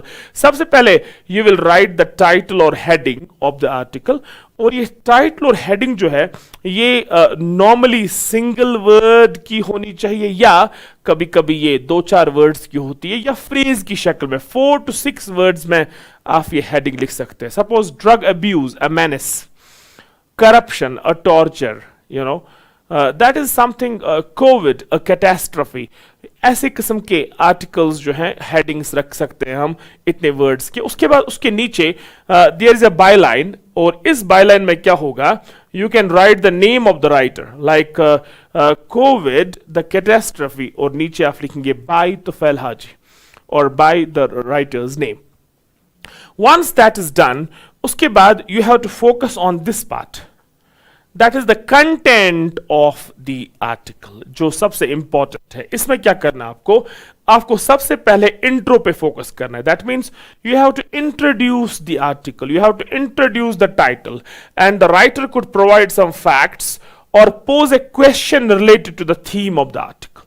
In order to make the reader very interested, the writer can pose a question.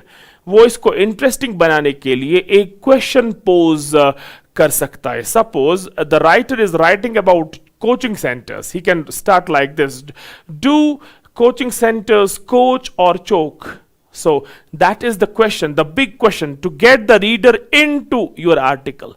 Therefore, something that makes the reader get drawn towards the article, that is something that the writer has to think of. He can pose a question, or he can present a historic fact, or he can start with a story, और ऐसी story जिसका theme के साथ relevance और relation हो, so that this becomes a wonderful reading experience. And then the thing that the examiner will obviously look for is your expression. You know, how do you express your ideas? Because ultimately ideas alone will not work. You have to have proper expression. और उस expression के लिए you need this, that is grammatical accuracy. You should be grammatically alert, you should be grammatically clinical. You cannot use grammatically incorrect sentences, because the reader obviously will look for a clean context, a clean text in terms of grammatical accuracy. Your English has to be on the dot, and the structures of English that you use have to be grammatically sound. Therefore, grammatical accuracy is very important. And then you must have coherence and relevance of ideas. That means आपके ideas जो है वो आब रवां की तरफ flow करने चाहिए. They must be coherent. There must be coherence and cohesion among the sentences. आप एक sequence के साथ आगे बढ़ने चाहिए. You should not put the cart before the horse. You know, you have to put the horse before the cart. That means you have to make sure that the right thing is at the right place. You know, that is what is looked for when we talk of article writing coherence, and the ideas that you use have to be relevant. You can't beat about the bush. आप जिस ऐसे करते हैं कि वहाँ यहाँ की बातें जो है वो कर लेते हैं, that is not to be done. You have to make sure that whatever ideas you accumulate, whatever facts you produce, or whatever things you include, they have to be quite relevant and to the point. They must be appropriate spelling and wording. That means right spellings and right words to be chosen. इसलिए vocabulary also is very important. And then the words which you write have to be spelled correctly. That also will hold the key. And we move forward. Then in the description of the topic, when you describe the article, obviously you have to talk about what are the causes of a problem, what are the effects, what are the advantages, what are the disadvantages. You must have analyzed the topic very well before writing an article. आप कोई भी ऐसी चीज़ नहीं लिख सकते जो चीज़ बिल्कुल unethical हो, जो चीज़ verifiable ना हो. Therefore, your fact should be verifiable because you are addressing the public. Your language should be parliamentarian. You can't just write verbose vocabulary. आप बहुत ही ज़्यादा कठिन idiomatic phrasal language लिखते हैं जो किसी को समझ ही नहीं आती. Therefore, whatever words that you choose have to be very lucid, to the point, appropriate, and they should be reader friendly. That means the reader should find comfortable in terms of its meaning and its purpose. So ending जो है इसमें आपको अपनी views, अपना criticism और अपनी suggestions. Obviously you are writing the article, therefore you have a right to express your opinion, your views, and if you have constructive criticism, जिसको हम बोलते हैं उर्दू में तनकीद बराई तामीर. Therefore, one is criticizing for the negative, with a negative intention. Another is criticizing for the betterment. And that criticism you can always include in the article, and your views can be shared if they are valuable. And when you talk of conclusion में आप एक desire जो है, एक desire establish करेंगे कि मेरी क्या ख्वाहिश है, क्या होना चाहिए, because there is always a contradiction between what is and what should be. So आप एक डिज़ायर करेंगे एक्सप्रेस, या you will express a warning. Maybe if you are writing an article on the environment, you will obviously have a warning signal given to everyone. If we don't save nature, nature will refuse to save us. If we don't take care of the nature will stop taking care of us. A sort of a warning that that you can sound, and as a human being you can also make an appeal. Therefore, that's what we call structured. You introduce a topic, you highlight the cause and effects, then you color it up with proper expression, you use correct grammatical structures and sentences, you make sure that the choice of words is apt and appropriate, you move towards the ending, and you make sure that the ending has got good views shared, good criticism, healthy criticism, constructive criticism. You jot down your suggestions for the betterment. Ultimately, the purpose is betterment, and when you conclude, you express either a desire or an appeal to the public. Therefore, all in all, this is called organizational unit of writing when we talk of article writing. A piece of writing that is structured, that is directional, that is purposeful, and that is written with absolute transparency and beauty of content and expression. We move forward. Now, dear friends, there is one more item that you will be asked in this capsule, that is speech writing. Now, speeches are normally those pieces of writing. In fact, speeches have got to do with the spoken part, the verbal part. It is the verbal communication. Now, what all can be taken care of when we write a speech? First of all, what is a speech? It is an effective way of conveying a message to a large audience with the purpose of spreading awareness.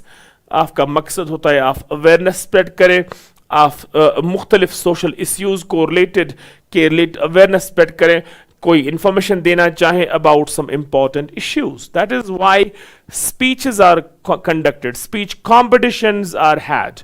You want to spread awareness. Ultimately, your purpose is not having bread and butter alone. Your purpose is to live as wonderful, responsible, beautiful humans on the planet.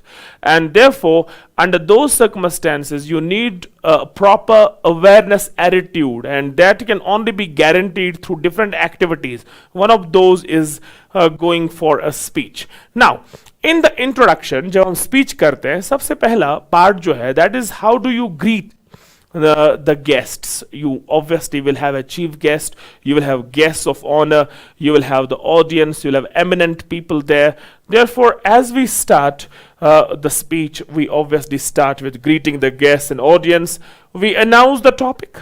मुझे आज किस चीज़ पे लब कुशाई करने का मौका मिला है, और उसके बाद you have an interesting start देने के लिए you can use some verses from the poetry. You can use some quotations. You can start with an interesting story or an incident or an anecdote so that the audience gets awestruck, the audience gets mesmerized, and you feel that yes, the audience is under your fold and you have got that hypnosis over each one present in the audience. Then you expose your topic. And how do you do that? You build up a sequence of ideas, evidences, examples. You just can't speak cock and bull stories there.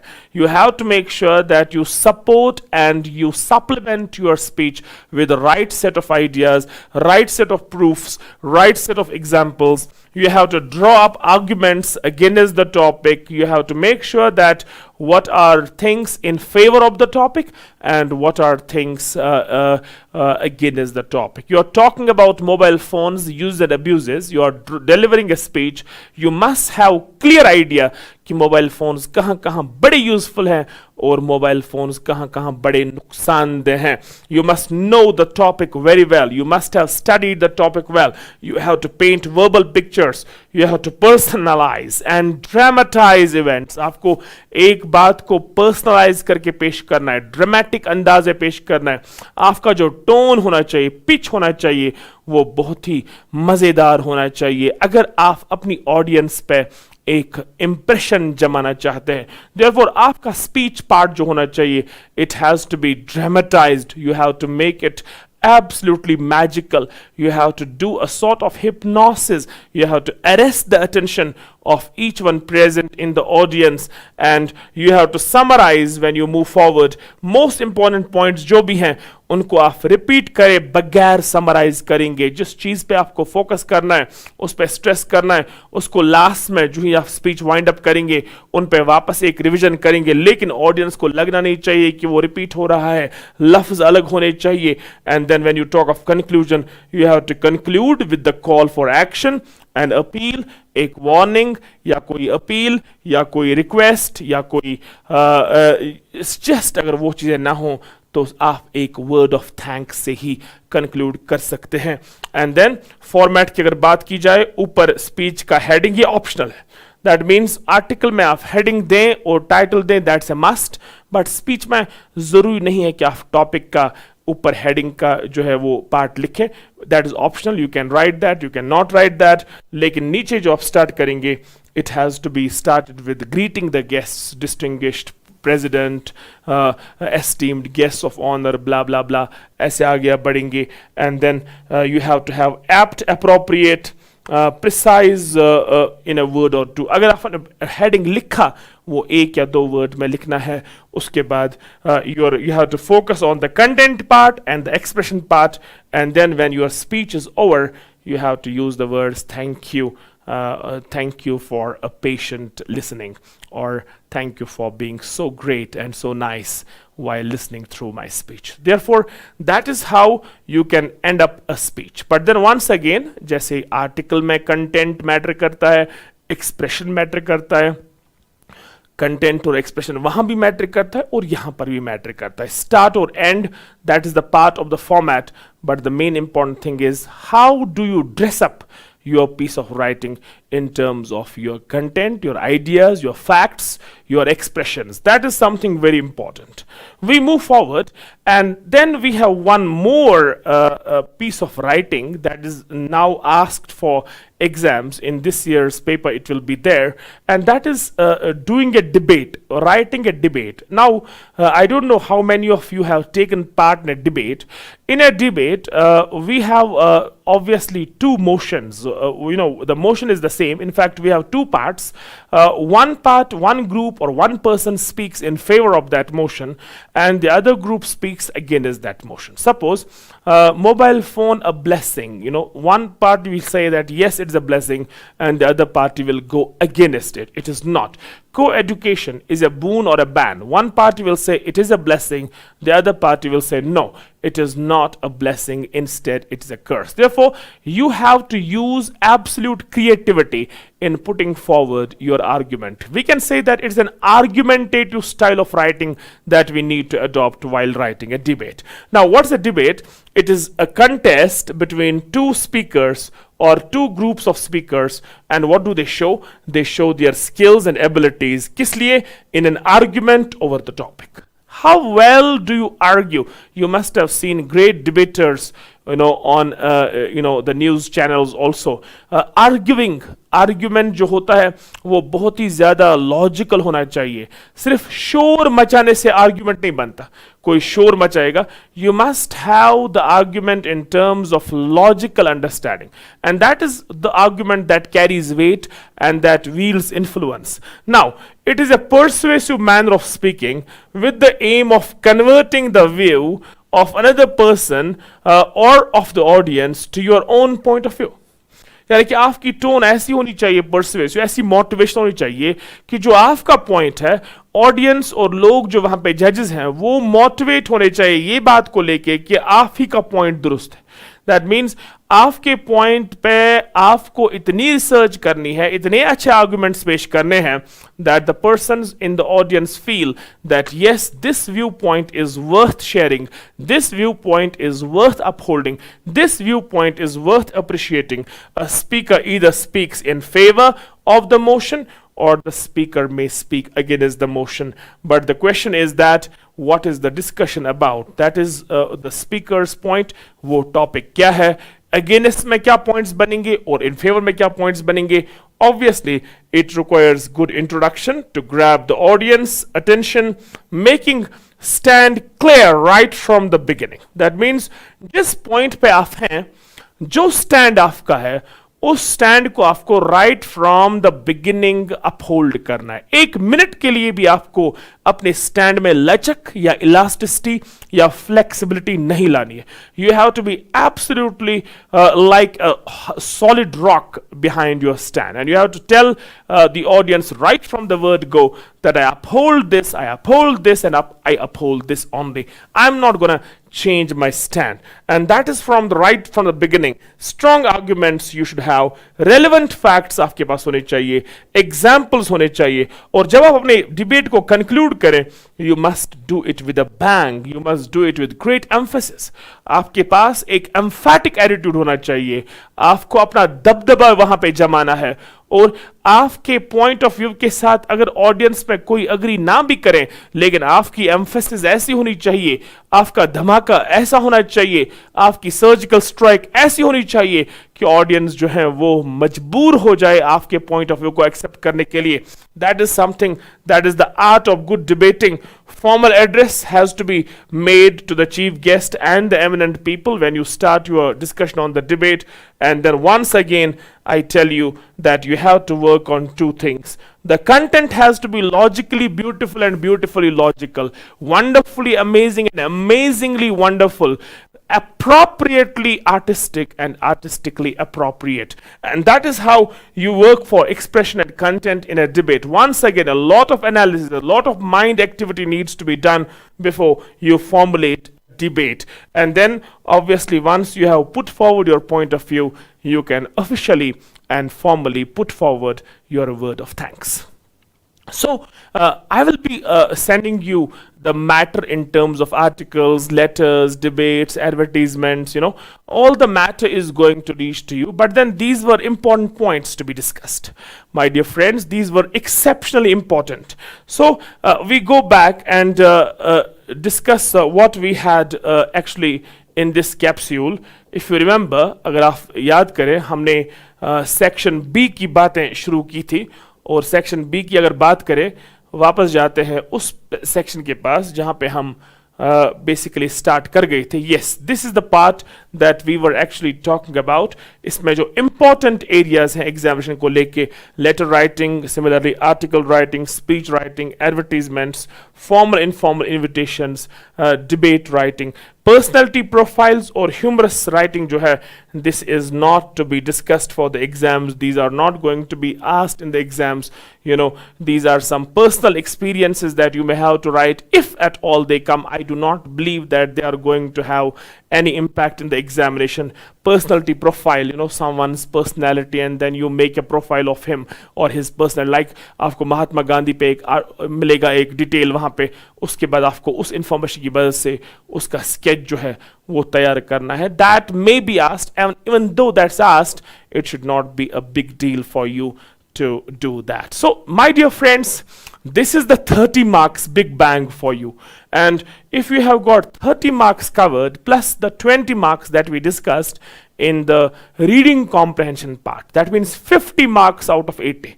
And then you have 20 marks already as internal assessment. That means 70 marks out of 100. Therefore, you are done, because 70% attempt you have, and then you reach 100% as per the board norms this year specifically. So that way we have done. But then there is one element also which we have to do, that is in the textbook part. So that is something which all of you must be wondering about. Lessons, stories we can do at home, that's not a big deal. But एक चीज जो है जो अक्सर students को बड़ा परेशान कर देती है, that is the poetry part of it. So in our next meeting, upcoming meeting, we'll be discussing 3-4 important poems for examination, and I'll be discussing how the poems can proceed in terms of their central ideas, and what are the important stanzas there, what is the message from the poem, what are the poetic devices that the poet has employed in different poems. And for that session, you have to be with me, inshallah. That session also is going to be a fruitful one, and I think that this session that we have had so far is going to prove phenomenal for you in your upcoming board exams. And this is once again a prized initiative. I use the words prized once again for the students of the Valley. This initiative taken up by SKIE, especially under the dynamic leadership and chairmanship of Dr. Saddam, is absolutely as precious as gold dust. This is something out of the box. This is something extraordinary. Those who want success find a way. Those who want failure find an excuse. And that is the idea of success when we talk of Saddam sir and his team. They mean it, and it is because of their hard-earned efforts that this program is becoming a reality. Remember, a dream is not that you see in sleep. A dream is something that doesn't allow you to sleep. Till our next meet, it is a goodbye. Stay tuned. We'll be back for poetry, and we'll have an enthralling session with you once again. Take care.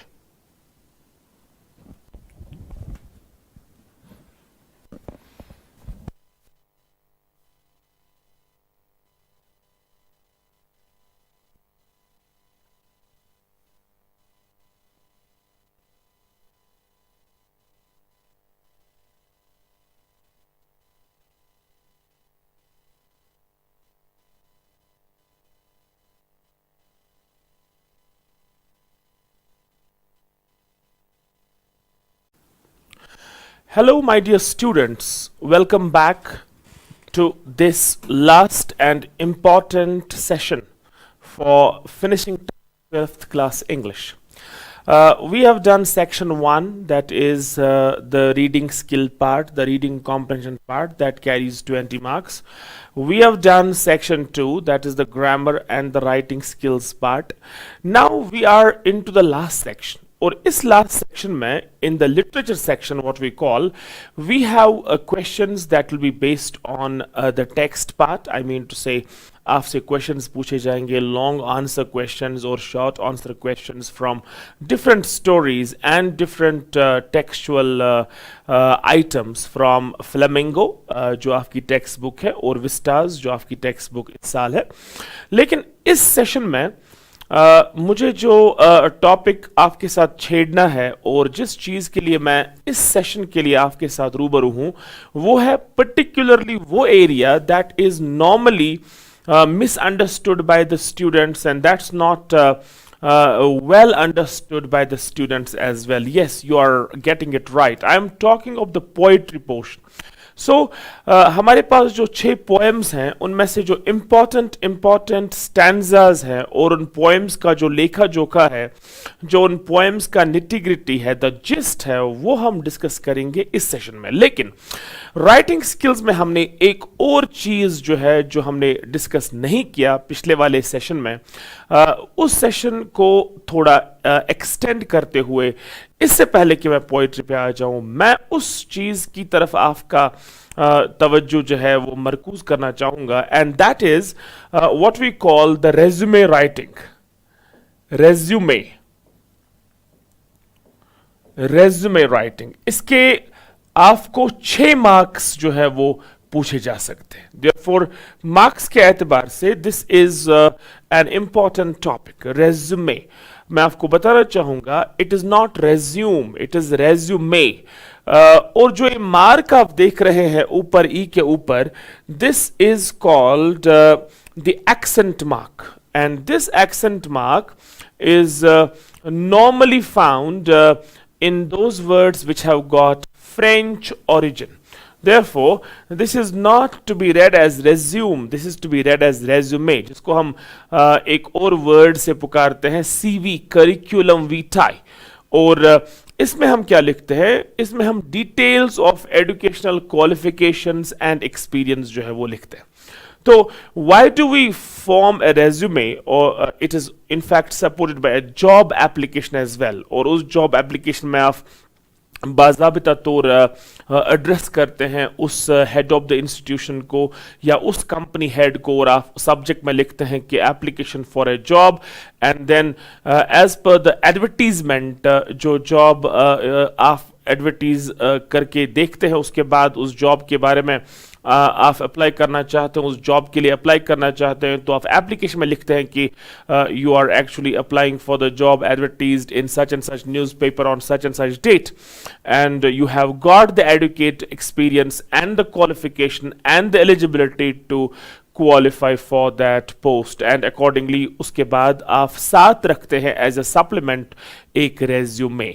और ये resume जो होता है, इसमें क्या क्या important parts होते हैं जिनको आपको ख्याल में रखना है। सबसे पहले इसमें पर्सनल इंफॉर्मेशन आ जाती है। पर्सनल इंफॉर्मेशन, दैट मीन्स आप जब रेज्यूमे लिखेंगे तो टॉप मोस्ट पार्ट जो उस रेज्यूमे का होगा, उसमें आप पर्सनल इंफॉर्मेशन लिखेंगे। That means you will right about the name, you will write about your DOB, you will write about your parentage, you will write about your residence, you will write about the marital status, are you married or unmarried, you will write about what's called the date of birth that I told you, and you will write about the phone numbers or the mobile numbers, the contact, the email that you have. That's what we call the personal information. ये जो personal summary है, पहले आप ये information लिखेंगे। उसके बाद जो important part है जिसमें आप लिखेंगे, that is objective, जिसको हम बोलते हैं career objective। career objective यानी कि as a person seeking a job, what is your career objective? That means, suppose I am applying for an English teacher's post, my career objective would be to grow and develop professionally into an excellent teacher of English. That is my career objective. Different posts have got different career objectives. तो ये career objective जो है ये आपको mention करना पड़ेगा। Your aim and objective. What do you want to have when you talk of this job profile? What objective do you have? Yes, you require a salary, you have got the need for money, that is there.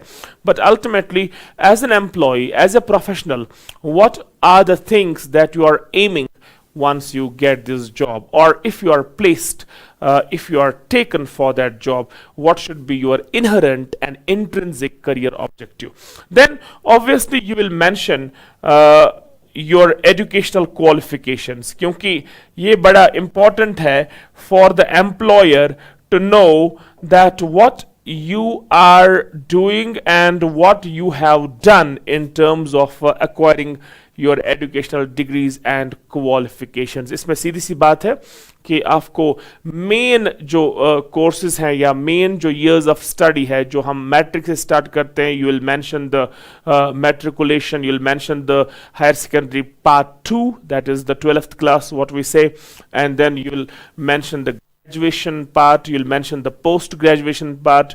Then if you have got an MPhil or a PhD, or if you have got a different degree, that you'll mention, and you'll mention name of the degree. अगर आप ये tabulate भी करेंगे, that is also going to be beautiful. You can just mention the name of the degree and then the year of and then the percentage that you got or the grade that you got, and then the subject you had to study, and then the university or the board from where you have passed it, and that is the tabulated structure of the educational qualifications. That is always going to be a plus for you once you send a resume. It will make your resume a better one, it will present a better look, and it will obviously have an impact on the employer once he goes through this resume. Therefore educational qualification is very important, those details crucial. Uske baad you will obviously mention the experience.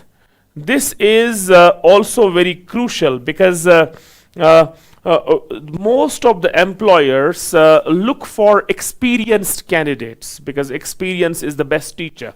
You know, if I am the head of the institution and I want an English teacher for my school to teach English to my kids, I will obviously prefer a person who has got experience in the classroom, who has seen the students at different levels, who has taught at different levels, who has understood the students at different levels, whose analytical abilities are greater, and who has researched into the problems that are normally faced by students in the classrooms. Therefore, under those circumstances, always a plus to have an experienced hand, to have a veteran, to have a dark berry in the classroom. The darker the berry, the sweeter the juice.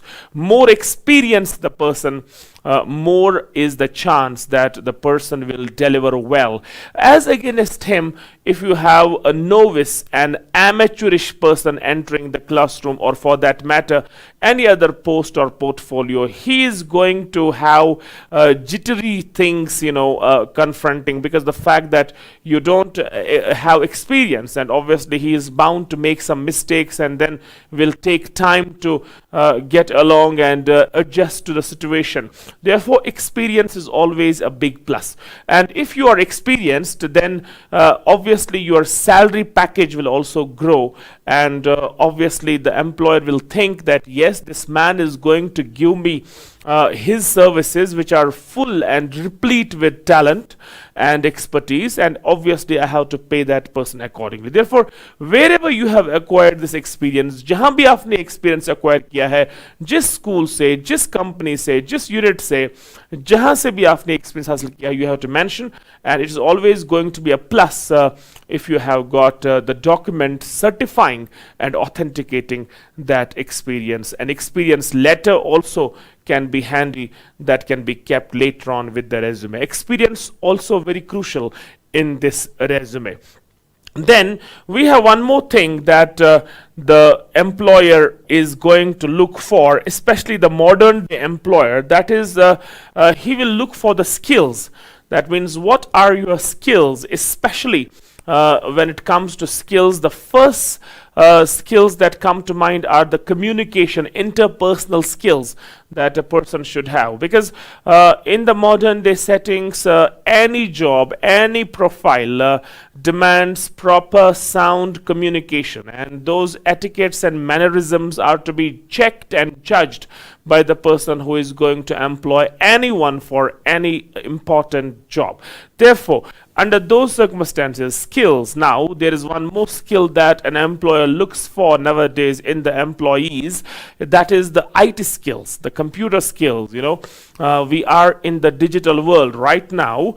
I am discussing things on the digital platform, and once upon a time 20 years back this was just a dream, but now this dream has translated itself into reality. Now you can see that we are talking to you digitally. You may be at your own places during the COVID pandemic for the last 2 or 3 years, even though there has been immense loss in terms of education and schooling, but then still it is an appreciable thing that we have technology coming to our rescue, and for the past 2 or 3 years we have been doing it, and we have been ensuring that students, even though are off the school, but they are not off education. And this institute, particularly SKIE, has, and his team, Saddam Sir and his team, has ensured that the students do not lag behind in any way when it comes to having those important educational lectures and the concepts, particularly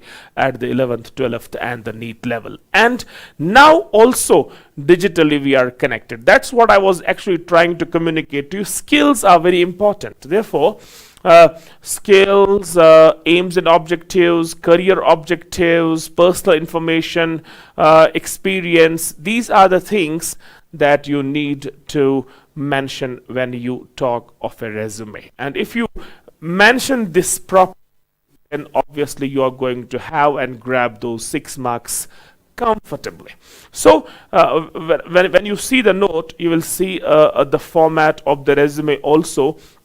but then इस वाले video में मेरे लिए important था आपको बोलना कि किस किस चीज़ को आपको जहन में रखना है when you frame a resume. I hope that this resume will be a key for you in the examination.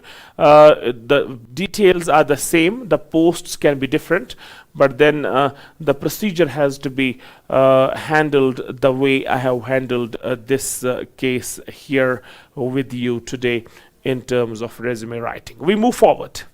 Now, as I was telling you that we are into the last session, my dear friends, and this is a crucial session for all of you, and this is section C, and out of section C there are questions that will be posed to you from literature section, जहाँ पे आपको long answer questions पूछे जाएंगे 6 marks के, एक Vistas से, एक Flamingo से, with the choice will be there, but then at the same time you will be asked questions from poetry as well, and it's always difficult to handle poetry if you do not have the proper idea of a poem. Therefore, what I have done is, I have taken a few important lines from different poems, and in the context of their themes, the central ideas and the sum and substance that those poems carry, I'll be explaining these lines to the students. पहले आप देखिए कि आपको question कैसे आ जाएगा related to poetry. आपके पास आएगा, read the following stanza and answer the questions below, as I have taken a sample from My Mother at 66. ये poem आपको class 10th में वापस ले जाएगी.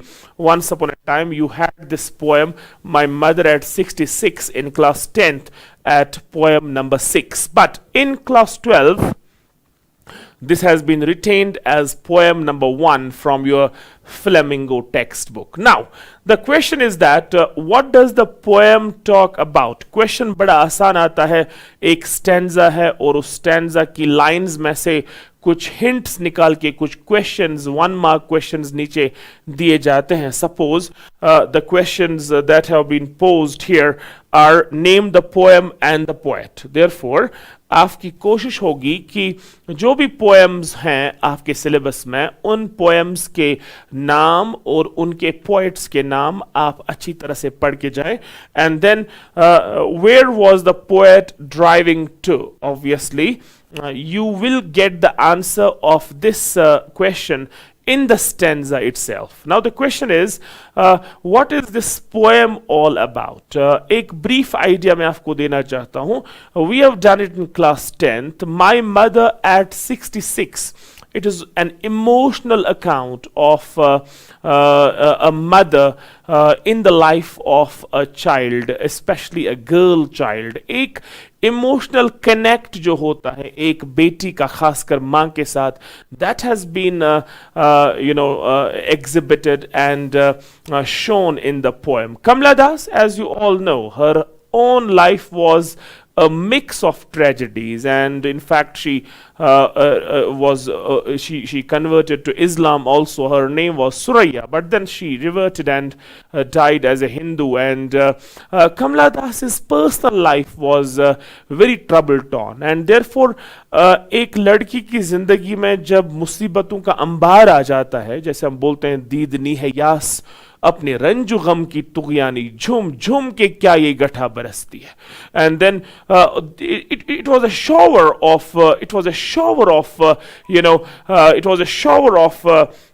what's called tragedies and torments on Kamala Das. And then how did she handle it? That was very, very emotional. And she sees her mother, they are driving to Cochin and airport, and on the left side is her mother, and she can't believe that her mother has grown so old and worn. उनको वो तमाम चीज़ें याद आ जाती है, उनको यकीन नहीं होता कि उनकी माँ जो है she has grown such old. And the mother who happens to be the lone support at that time of crisis for Kamala Das, has she grown so old? This is something which Kamala Das cannot stomach, and she is looking with a lot of pain inside, and she has an overburdened heart. उनका दिल भर आता है ये देख के कि उनकी माँ जो है she is just dozing in the vehicle as they are moving towards the Cochin airport. She is driving from the parents' home to the Cochin airport, and then she sees her mother who is dozing open mouthed. बिल्कुल उनका मुंह जो है open वैसे ही है जैसे एक corpse का होता है. You can see here that she is driving from her parents' home to Cochin last Friday morning, and she saw her mother. And what was the mother looking like? The mother was looking like a corpse. This is like that of a corpse. आपको पता होना चाहिए that there is a poetic device where comparisons are made on the basis of like and as, and we call such comparisons as similes. मुझे Shakespeare के lines याद आ रहे हैं, like as the waves move towards the pebbled shore, so do our minutes hasten to their end, like as the waves move towards the pebbled shore. In the same way that waves come and they move towards the pebbled shore, they throw the pebbles. If you have seen this sight on the beach, and you must have seen that the waves come in a rush and they bring those small pebbles and they throw them to the shore. Like as the waves move towards the pebble shore, so do our minutes hasten to their end. बिल्कुल वैसे ही our life is a cycle of breaths which come out in a cyclic order and gradually bring life to a full stop called death. We are all birds in the forest, my dear friends. When the time comes, we take our flight. And that is how beautifully, by the use of simile, Shakespeare, the Bard of Avon, explains to the readers that how is the structure of life actually designed, and that is how he uses a simile by using the word like. Same way, एक corpse की तरह, एक लाश की तरह उनका मुंह जो है open mouthed, and she cannot believe that her mother has grown so old. She is just feeling dizzy and dozing while they are moving towards the Cochin airport, and then she realizes with pain that she was as old as she looked. एक बेटी कभी भी ये बात accept करने के लिए तैयार नहीं होती कि उसकी माँ जो है वो बूढ़ी हो गई है. Does not accept. Kamala Das does not accept this. But then you can't stop dimples to convert to wrinkles. That is God's doing. That is aging, gerontology. We cannot stop it. That is the natural, spontaneous process. Dimples must convert and change to wrinkles. Once upon a time, butterflies were caterpillars, and once upon a time, the fair and lovely people, once upon a time, those old aged people, the actresses, the celebrities that you see all around right now, and they have grown old now. Once upon a time, they were spring chickens. They were very pretty and very beautiful, but then time does not have any mercy on this beauty. Time is pernicious in its effect, and it does not spare anyone.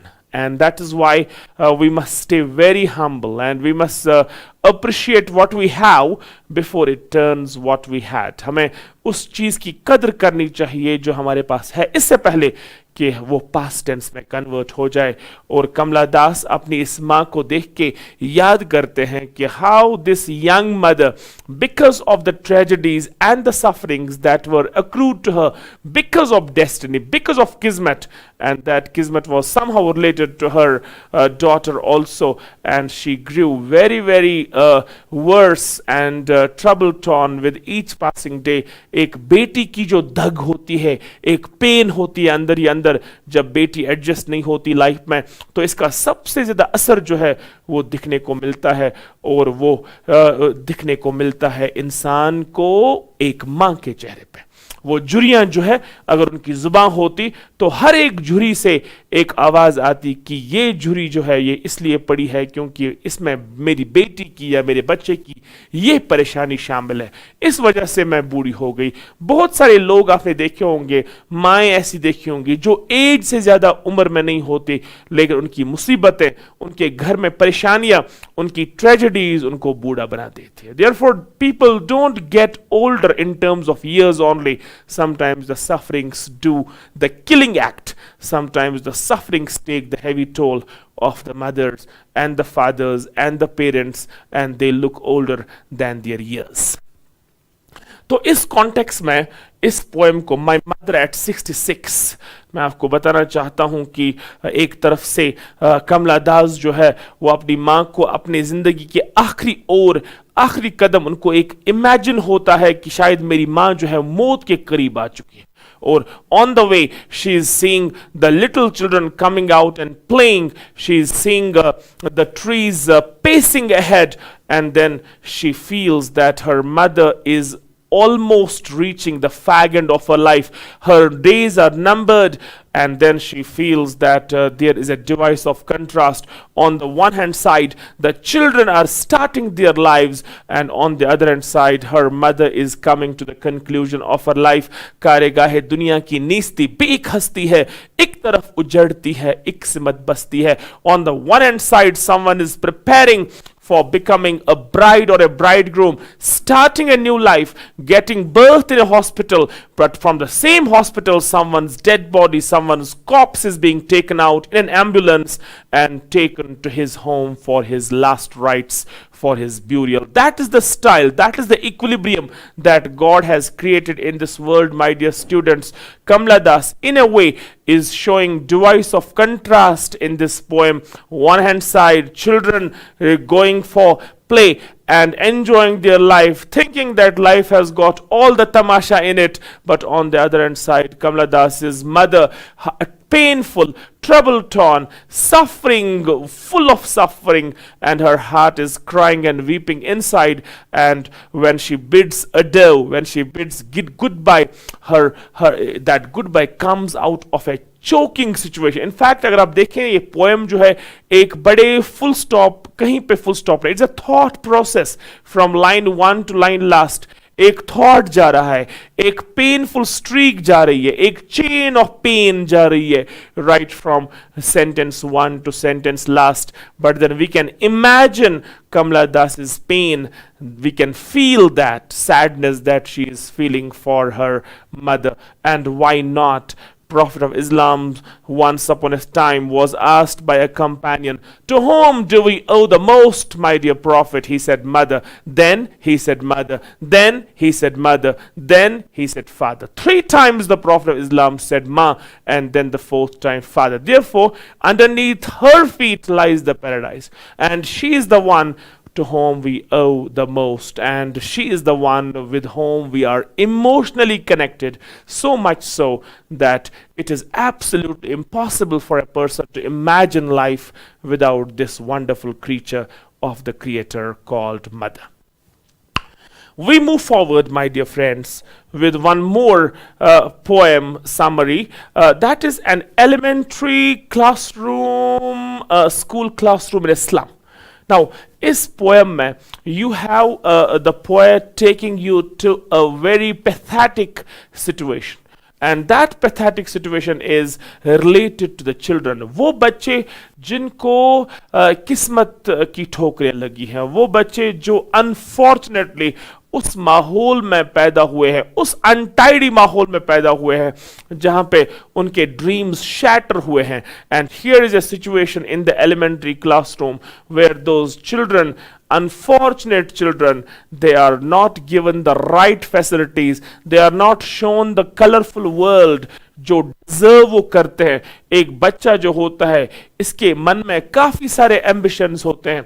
He wants to exploit those childish ambitions, that those desires, but unfortunately हालात उसके लिए मुआफिक नहीं है. और इस elementary classroom में जो slum है, इसमें क्या है, इस स्लम में इन अनटाइडी डर्टी कंडीशंस में जो में इनमें बच्चों के क्लासेस में बहुत ही ज्यादा वॉर्न और फेडेड और डिस्कलर्ड वॉल्स हैं और उन पे शेक्सपियर की इमेजेस, बड़े बड़े हिस्टोरिक मॉन्यूमेंट्स की इमेजेस लगाई गई हैं. Unfortunately this is not doing any good to them, this is doing more harm than good to them. आप एक बच्चे को चॉकलेट दिखा रहे हैं लेकिन उसको खिला नहीं रहे. आप एक बच्चे की टेम्पटेशन लेवल को और इंक्रीज कर रहे हैं. और इन हालात में इन बच्चों के दिल पे क्या बीतती होगी, that is what we can understand. There are so many Newtons and Einsteins in these classrooms, but alas there is no one to care for them, there is no one to discover them, there is no one to find the intrinsic and innate skills and talent in them. Unfortunately they are the children of circumstances and no one is there except God to listen to their tales of woe. तो इस मामले में यहां पे poet एक जागृति देना चाहता है. जब तक गवर्नर्स, इंस्पेक्टर्स, विजिटर्स उनको दुनिया के मैप ना दिखाएं, यानी कि असली map, the children have been caged in a classroom, उनको शक्लें दिखाई जा रही हैं, उनको इन विंडोज के अंदर बंद किया जा रहा है.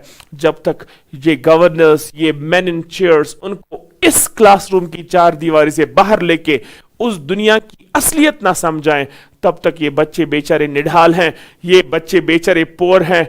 And these windows they have to come, they have shut up on their lives like कैटाकोम्स.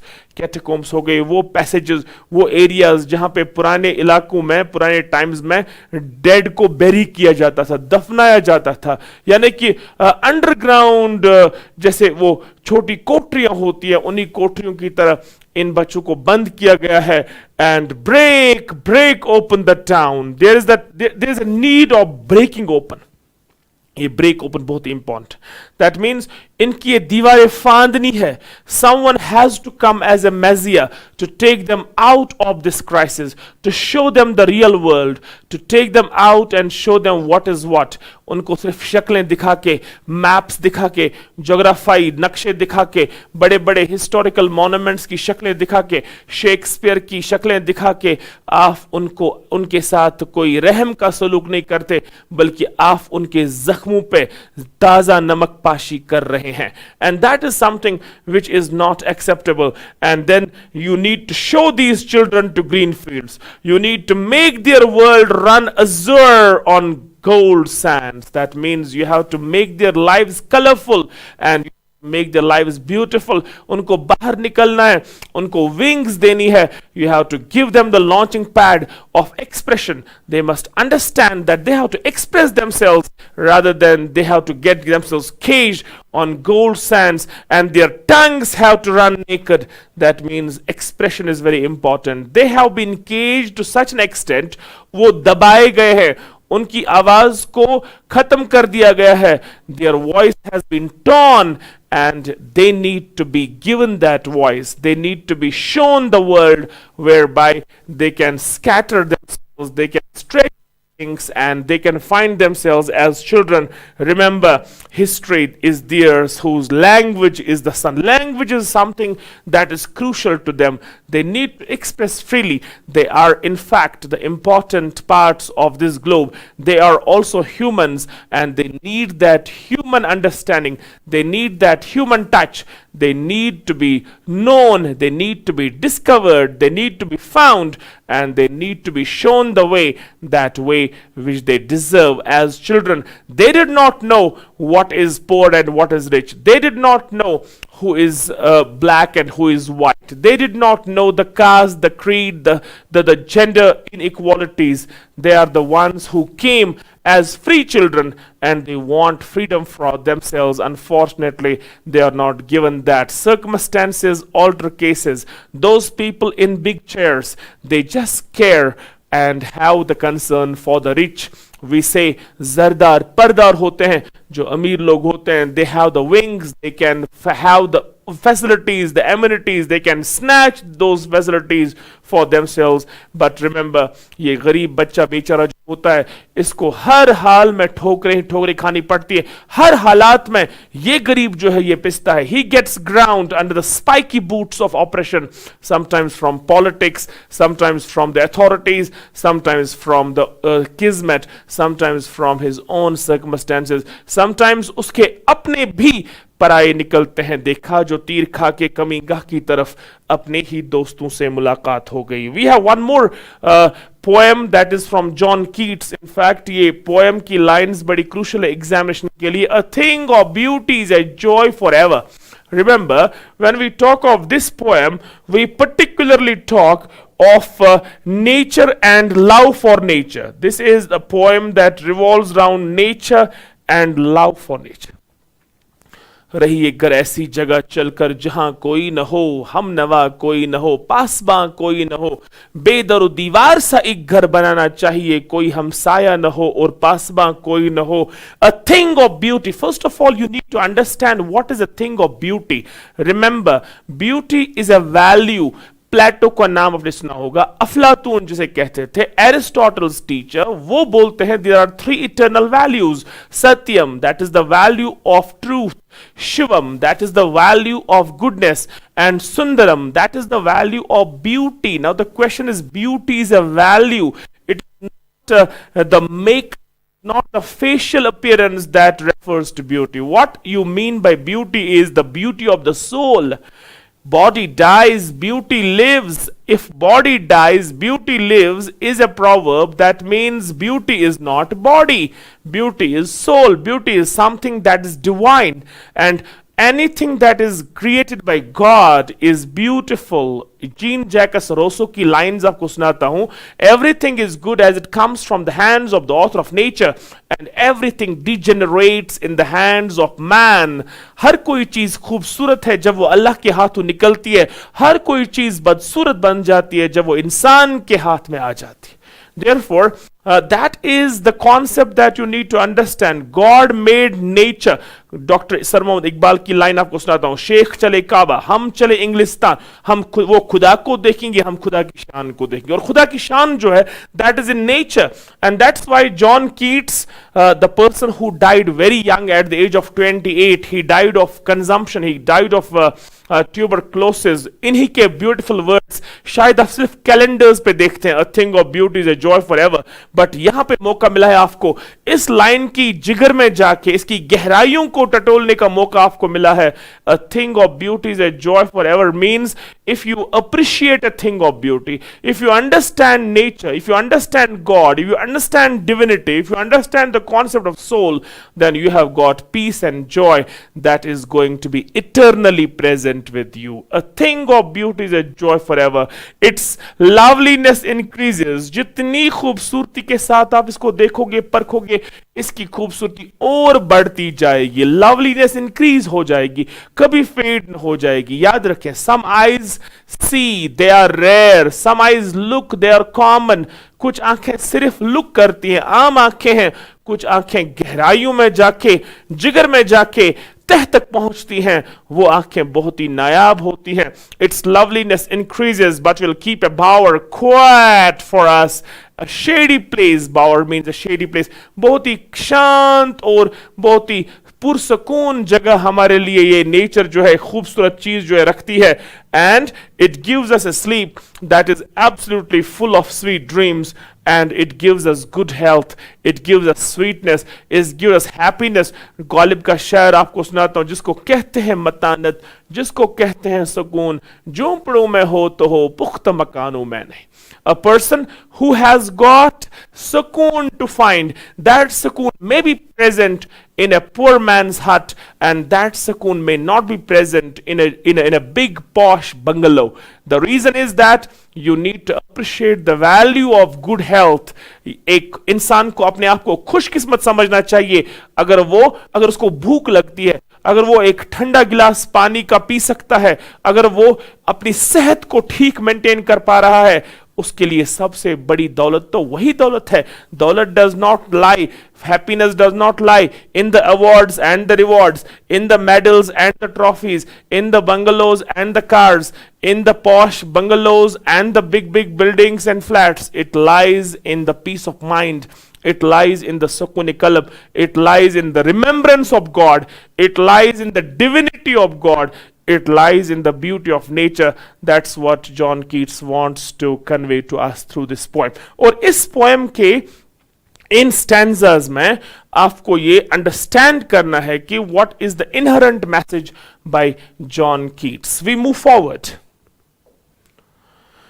There is one more poem my dear students, जिसका मुझे लगता है कि इस बार एग्जामिनेशन में पूछा जा सकता है, बिकॉज पेपर नया है, पहला साल है, नई बुक्स है, इसलिए we can't make a sort of guess that way. But then what I feel are important lines, I am sharing those with you.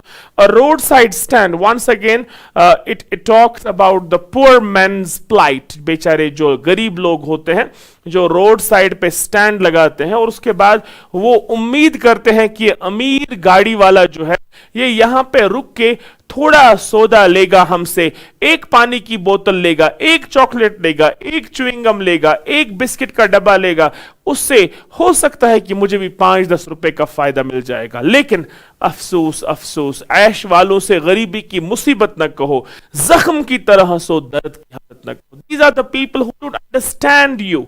These are the people who are selfish. These are the people who want more and more. These are the people who are greedy for money. These are the people who don't understand the dard and the pain of the poor. दर्द दिल के वास्ते पैदा किया इंसान को, वरना ताअत के लिए कुछ कम न थे करोबियां. God gives someone अमीरी with a purpose.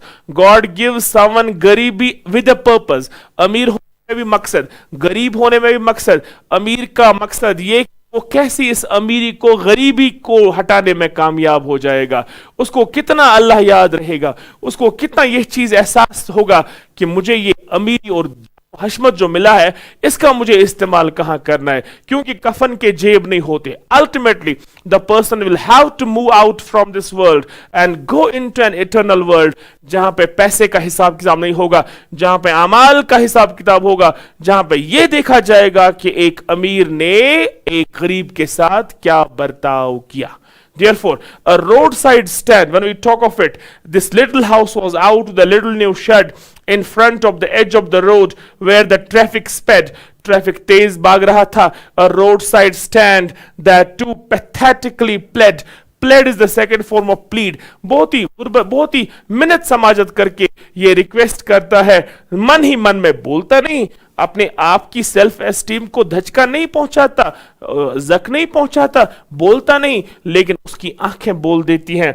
क्या it would be not be fair to say for a dole of bread, ये भीख नहीं मांग रहे, ये नहीं बोलते कि हमें खिलाओ पिलाओ ना, ये बेगर्स नहीं है, ये सिर्फ उम्मीद करते हैं कि कुछ पैसा हम पे भी खर्च किया जाए, अगर अल्लाह ने दिया है तो कुछ चीजें हमें भी खर्च की जाए, सो दैट हमारा भी गुजारा हो जाए, अल्लाह हमें भी आपके जरिए से कुछ हेल्प करे, मदद करे, हमारी रोजी रोटी का बंदोबस्त करे। But for some of the money the cash whose flow supports the flower of the steeds from sinking and withering fate, ये वो पैसा है जो वो यूज करते हैं घर में पार्क सजाने के लिए, घर में उन फ्लावर्स की आपाशी करने के लिए, उनको विदर होने से बचाने के लिए। जो बागबानों को वो पैसा देते हैं, उन बागबानों के वो पैसा देने में से थोड़ा सा पैसा ऐसे भी खर्च किया जा सकता था कि एक रोड साइड स्टैंड पे एक गरीब रेडी लेके बैठा है और इंतजार कर रहा है कि कोई बड़ी गाड़ी वाला बंदा, अमीर इंसान यहां पे गाड़ी रोक के मुझसे कुछ खरीदारी करेगा और मुझे कुछ फायदा पहुंचाएगा। But then unfortunately it does not happen, as I told you, they just come and go. अगर कोई वहां पे आ भी जाता है, वो सिर्फ अपनी को रिवर्स जो है उस चीज के लिए वो वहां पे स्पेस यूज करता है। इनफैक्ट वो कोसता भी है इन बंदों पे जिन्होंने नेचुरल सीन को, लैंडस्केप को खराब कर दिया है। That means they are worried about the ugliness that this poor man has brought to the place because of making that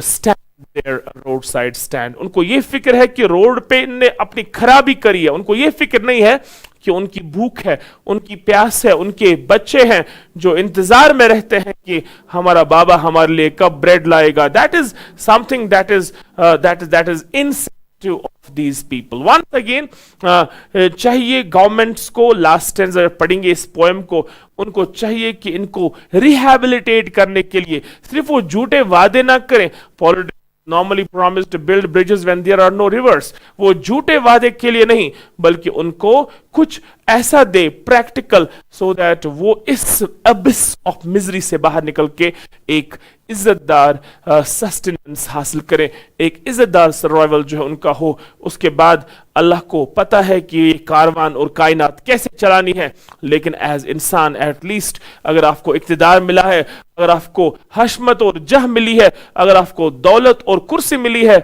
तो आपको ये ख्याल में रखना चाहिए कि जिस मिट्टी पे आप चलते हैं उस मिट्टी के नीचे कितने बड़े बड़े बादशाहों के सिर जो है, जो मीर तकी मीर का शेर जो है, हस्ती अपनी हुबाब की सी है, ये नुमाइश शराब की सी है, सब कहां कुछ लाकुल में नुमाया हो गई, खाक में क्या सूरतें थीं कि पिन्हा हो गई। Therefore, that way, once again, इसका रिलेशन जो है वो एलिमेंट्री स्कूल क्लासरूम स्लम जो हमने पढ़ा अभी उसके साथ कहीं ना कहीं पाया जा सकता है।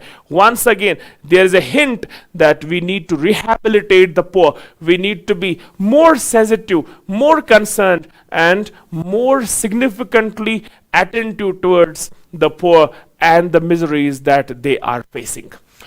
Dear friends, we move forward and we have one more poem जहां मुझे लगता है कि इस पोएम में भी आपको कुछ पूछा जा सकता है। Once again, a beautiful poem titled Keeping Quiet. Now, keeping quiet, the poet wants, it has been by the way written by Pablo Neruda. I must take you back to class 10th, poem number last, from I explained a few things by Pablo Neruda, that wonderful poem. And this poem once again hints towards the exploitation that we have been doing to nature and God's agencies created by him here. Remember, Keeping Quiet is a poem where the poet wants us to keep quiet for a while and just start thinking and peeping into ourselves and feel what harm are we doing. हमें सोचना है, कुछ वक्त, कुछ लम्हे लेने हैं इस रश ऑफ लाइफ जो जा रहा है, ये तेज दुनिया जो चल रही है, इसमें हमें कुछ लम्हे निकाल के बैठना है और इंट्रोस्पेक्ट करना है और ये सोच के चलना है कि आखिर ये तमाम जो बुराइयां चल रही है, ये जो इंसान कातिल बन चुका है, सेल्फिश बन चुका है, इस इंसान को यहां का क्राउन बनाया गया था. He was made the best of the creation, but he has turned out to be the beast of the creation. He is humiliating the humanity. He is the one who is humiliating the nature. He is the one who is destroying the nature. He is the one who is damaging the wildlife. He is the one who is absolutely adulterating the environment and the nature. He is the one who has become the bloodthirsty beast on this planet. मुझे याद आ रहा है No Men or Foreign by James Crickop. अगर पानी को पानी बोला जाए, वाटर बोला जाए, जल बोला जाए, पानी बोला जाए, त्रेश बोला जाए, लेकिन इस नाम से पुकारते पुकारते पानी की कॉन्स्टिट्यूशन जो है, H2O की जो कॉन्स्टिट्यूशन है, वो चेंज नहीं होती. You may speak a different language, you may spring from a different region, you may observe a different religion, you may be black और white in colour, you may live in one place और some other place, but it does not mean that you are not a human. Unfortunately, शक्लिचुस इंसान अगर इंसानियत निज बेखबर हाउतम मत इम्तिहान यम शक्ल मत मन छावतम. We will count to 12 and we'll all keep still. Why? For once the face of the earth, let's not speak in any language. हम किसी लैंग्वेज में ना बोलें. That means आज हमारी जुबान इंसानियत बन जाए थोड़ी देर के लिए. आज हम एक दूसरे के खिलाफ बंदूक उठा के उसके खून के प्यासे न बन जाए. आज हम सफेद और काले का फर्क ना करें. आज हम अमीर और गरीब में इम्तियाज ना करें. आज हम कोई भी भेदभाव ना करें और इंसानों की तरह जिएं. और उसके बाद ये चीज के लिए सोचें एक सेकंड के लिए, not move our arms so much. जिन आर्म्स को हम इस दुनिया में तगदव के लिए यूज करते हैं, एक दूसरे को मारामारी के लिए यूज करते हैं, जरा इन एमुनिशन को, जरा इन आर्म्स को, जरा इन हाथों को थोड़ा पीछे ले जाएं और एक लम्हा सोचा जाए कि what have we been created for? Have we been created for zulm, oppression, suppression? Have we been created for war or have we been created for peace? Let us think and start counting to 11. चलो ये तमाम चीजें जो है ये थोड़ी देर के लिए विश्राम करें, आराम करें और हम सोचें, इंट्रोस्पेक्ट करें, मन में अपने डूब कर सोचें, अपने मन में डूब कर पाजा सुरागे जिंदगी. तू अगर मेरा नहीं बनता न बन, अपना तो बन. मन की दौलत मैं न पाया, मैंने अफरंगी का राज. मन की दौलत मैं न देखे, मैंने शेखो ब्राह्मण. पानी पानी कर गई मुझको कलंदर की बात. तू झुका जब गैर के आगे, न मन तेरा न तन. अपने मन में डूब कर पा जा सुरागे जिंदगी. तू अगर मेरा नहीं बनता न बन, अपना तो बन. You become yourself. You are yourself. You are a human. You are the one in front of whom God commanded all the angels to bow. आप वो शख्स हो जिसके सामने तमाम फरिश्तों को हुक्म मिला कि इनके सामने सरबुज सजूद हो जाओ. लेकिन आप क्या बन गए? आप तो बेस्ट ऑफ द क्रिएशन थे. आप तो बीस्ट बन गए. No men or foreign. No men or foreign, James Crickop. You may have different colors of the uniform, but beneath those uniforms, it is the single body that breathes. You may call a thing by different names, but that does not disturb the constitution and the integrity of that thing. Therefore, that is how keeping quiet has to be understood. That is how keeping quiet lines have to be understood. और आपको ये समझ लेना चाहिए कि once the sense of the poem is with you, then obviously it's not going to be a big problem solving any question that is pertaining to that poem. So my dear friends, in the literature part, these are some important samples that I discussed. I think मैंने इनके poetic background में से कुछ चीजें निकाली. और अब कोई poetic device की अगर बात करें तो simile का तो मैंने बता दिया आपको. इसी तरह से there can be a metaphor somewhere. Metaphor is also a comparison where you don't use words like or as. याद करिए महजूर की poem जब पढ़ते थे हम क्लास 10th में, nectar of knowledge को as a metaphor use किया गया. Metaphor means a comparison between two unlike things जो आपस में बिल्कुल unlike हो, different हो, और उनको उनके characteristics की बुनियाद पे कंपेयर किया जाए. Nectar gives life to the bees, and knowledge also gives life to a person. Therefore, in that sense, nectar of knowledge, pour me the nectar of knowledge. Therefore, that's why nectar of knowledge was a metaphor there. Similarly, you have imagery when the poet creates images. Yaad kariye, we had imageries in class 9th. I cannot remember my mother. You can have what's called visual imagery that has got a link with the eyes. You can have auditory imagery that has got a link with the ears, with the sound. We can have the olfactory imagery that has got a link with the smell. You can have gustatory imagery that has got a link with the tongue and taste, and those imageries also could be asked. Similarly, you have alliteration. Alliteration, as you know, she sells seashells at the seashore. So when the consonant sounds initially are found in one or two or more than three cases, two or more than two cases in a single line, initially consonant sounds paye jaye, so we call such as an alliteration. Similarly, we have onomatopoeia. Onomatopoeia is that poetic technique where the words have got reference with the sounds like munching, crunching, clanging, similarly clattering. These are the words. Chomping, these are the words which have a reference. Hissing, these are the words which have a reference with sounds, and that's why we call them onomatopoeia techniques.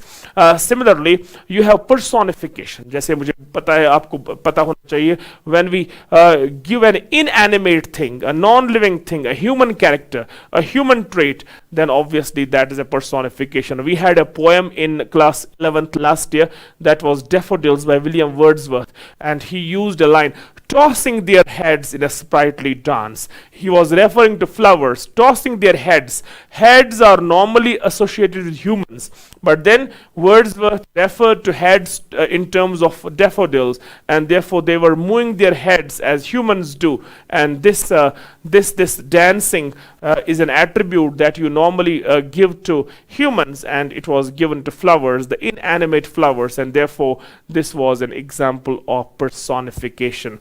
So these are the things that normally are asked in terms of poetic devices in different poems, and I hope that once you will go through these poems and you'll go through the notes also, I think you'll get a lot to know about the poetic devices that have been used at various junctures. So dear friends, this much. Then we have some lesson studies also, some stories also. In the groups, I'll be sending you some matter also related to the audios of some lessons or the stories or the poems. Wherever मुझे लगेगा कि you have to be helped, I will be doing that for you.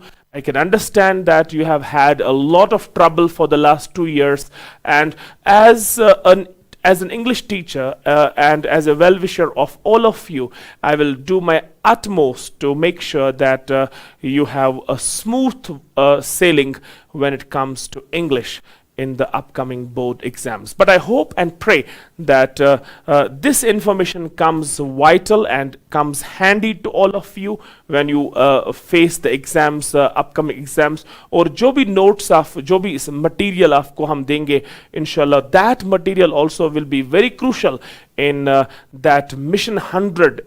That is what we aim at.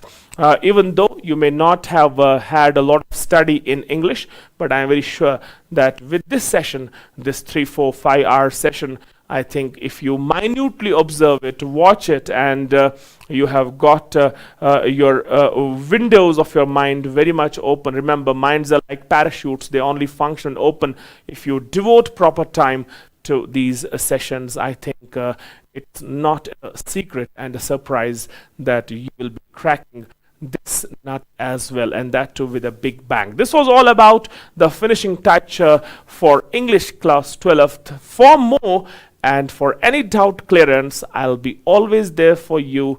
You find me in the center, you find me on the phone, wherever you require me, within the time and space limits. I'll be doing my best to help you out. I wish you all the best. I pray that you come out with booming and wonderful success in the examination, not only in 12th, but for your career years as well. I wish that you have a smooth sailing, you have a great time ahead, and you live wealthy, healthy, and in a happy way. Thank you. All the best to you.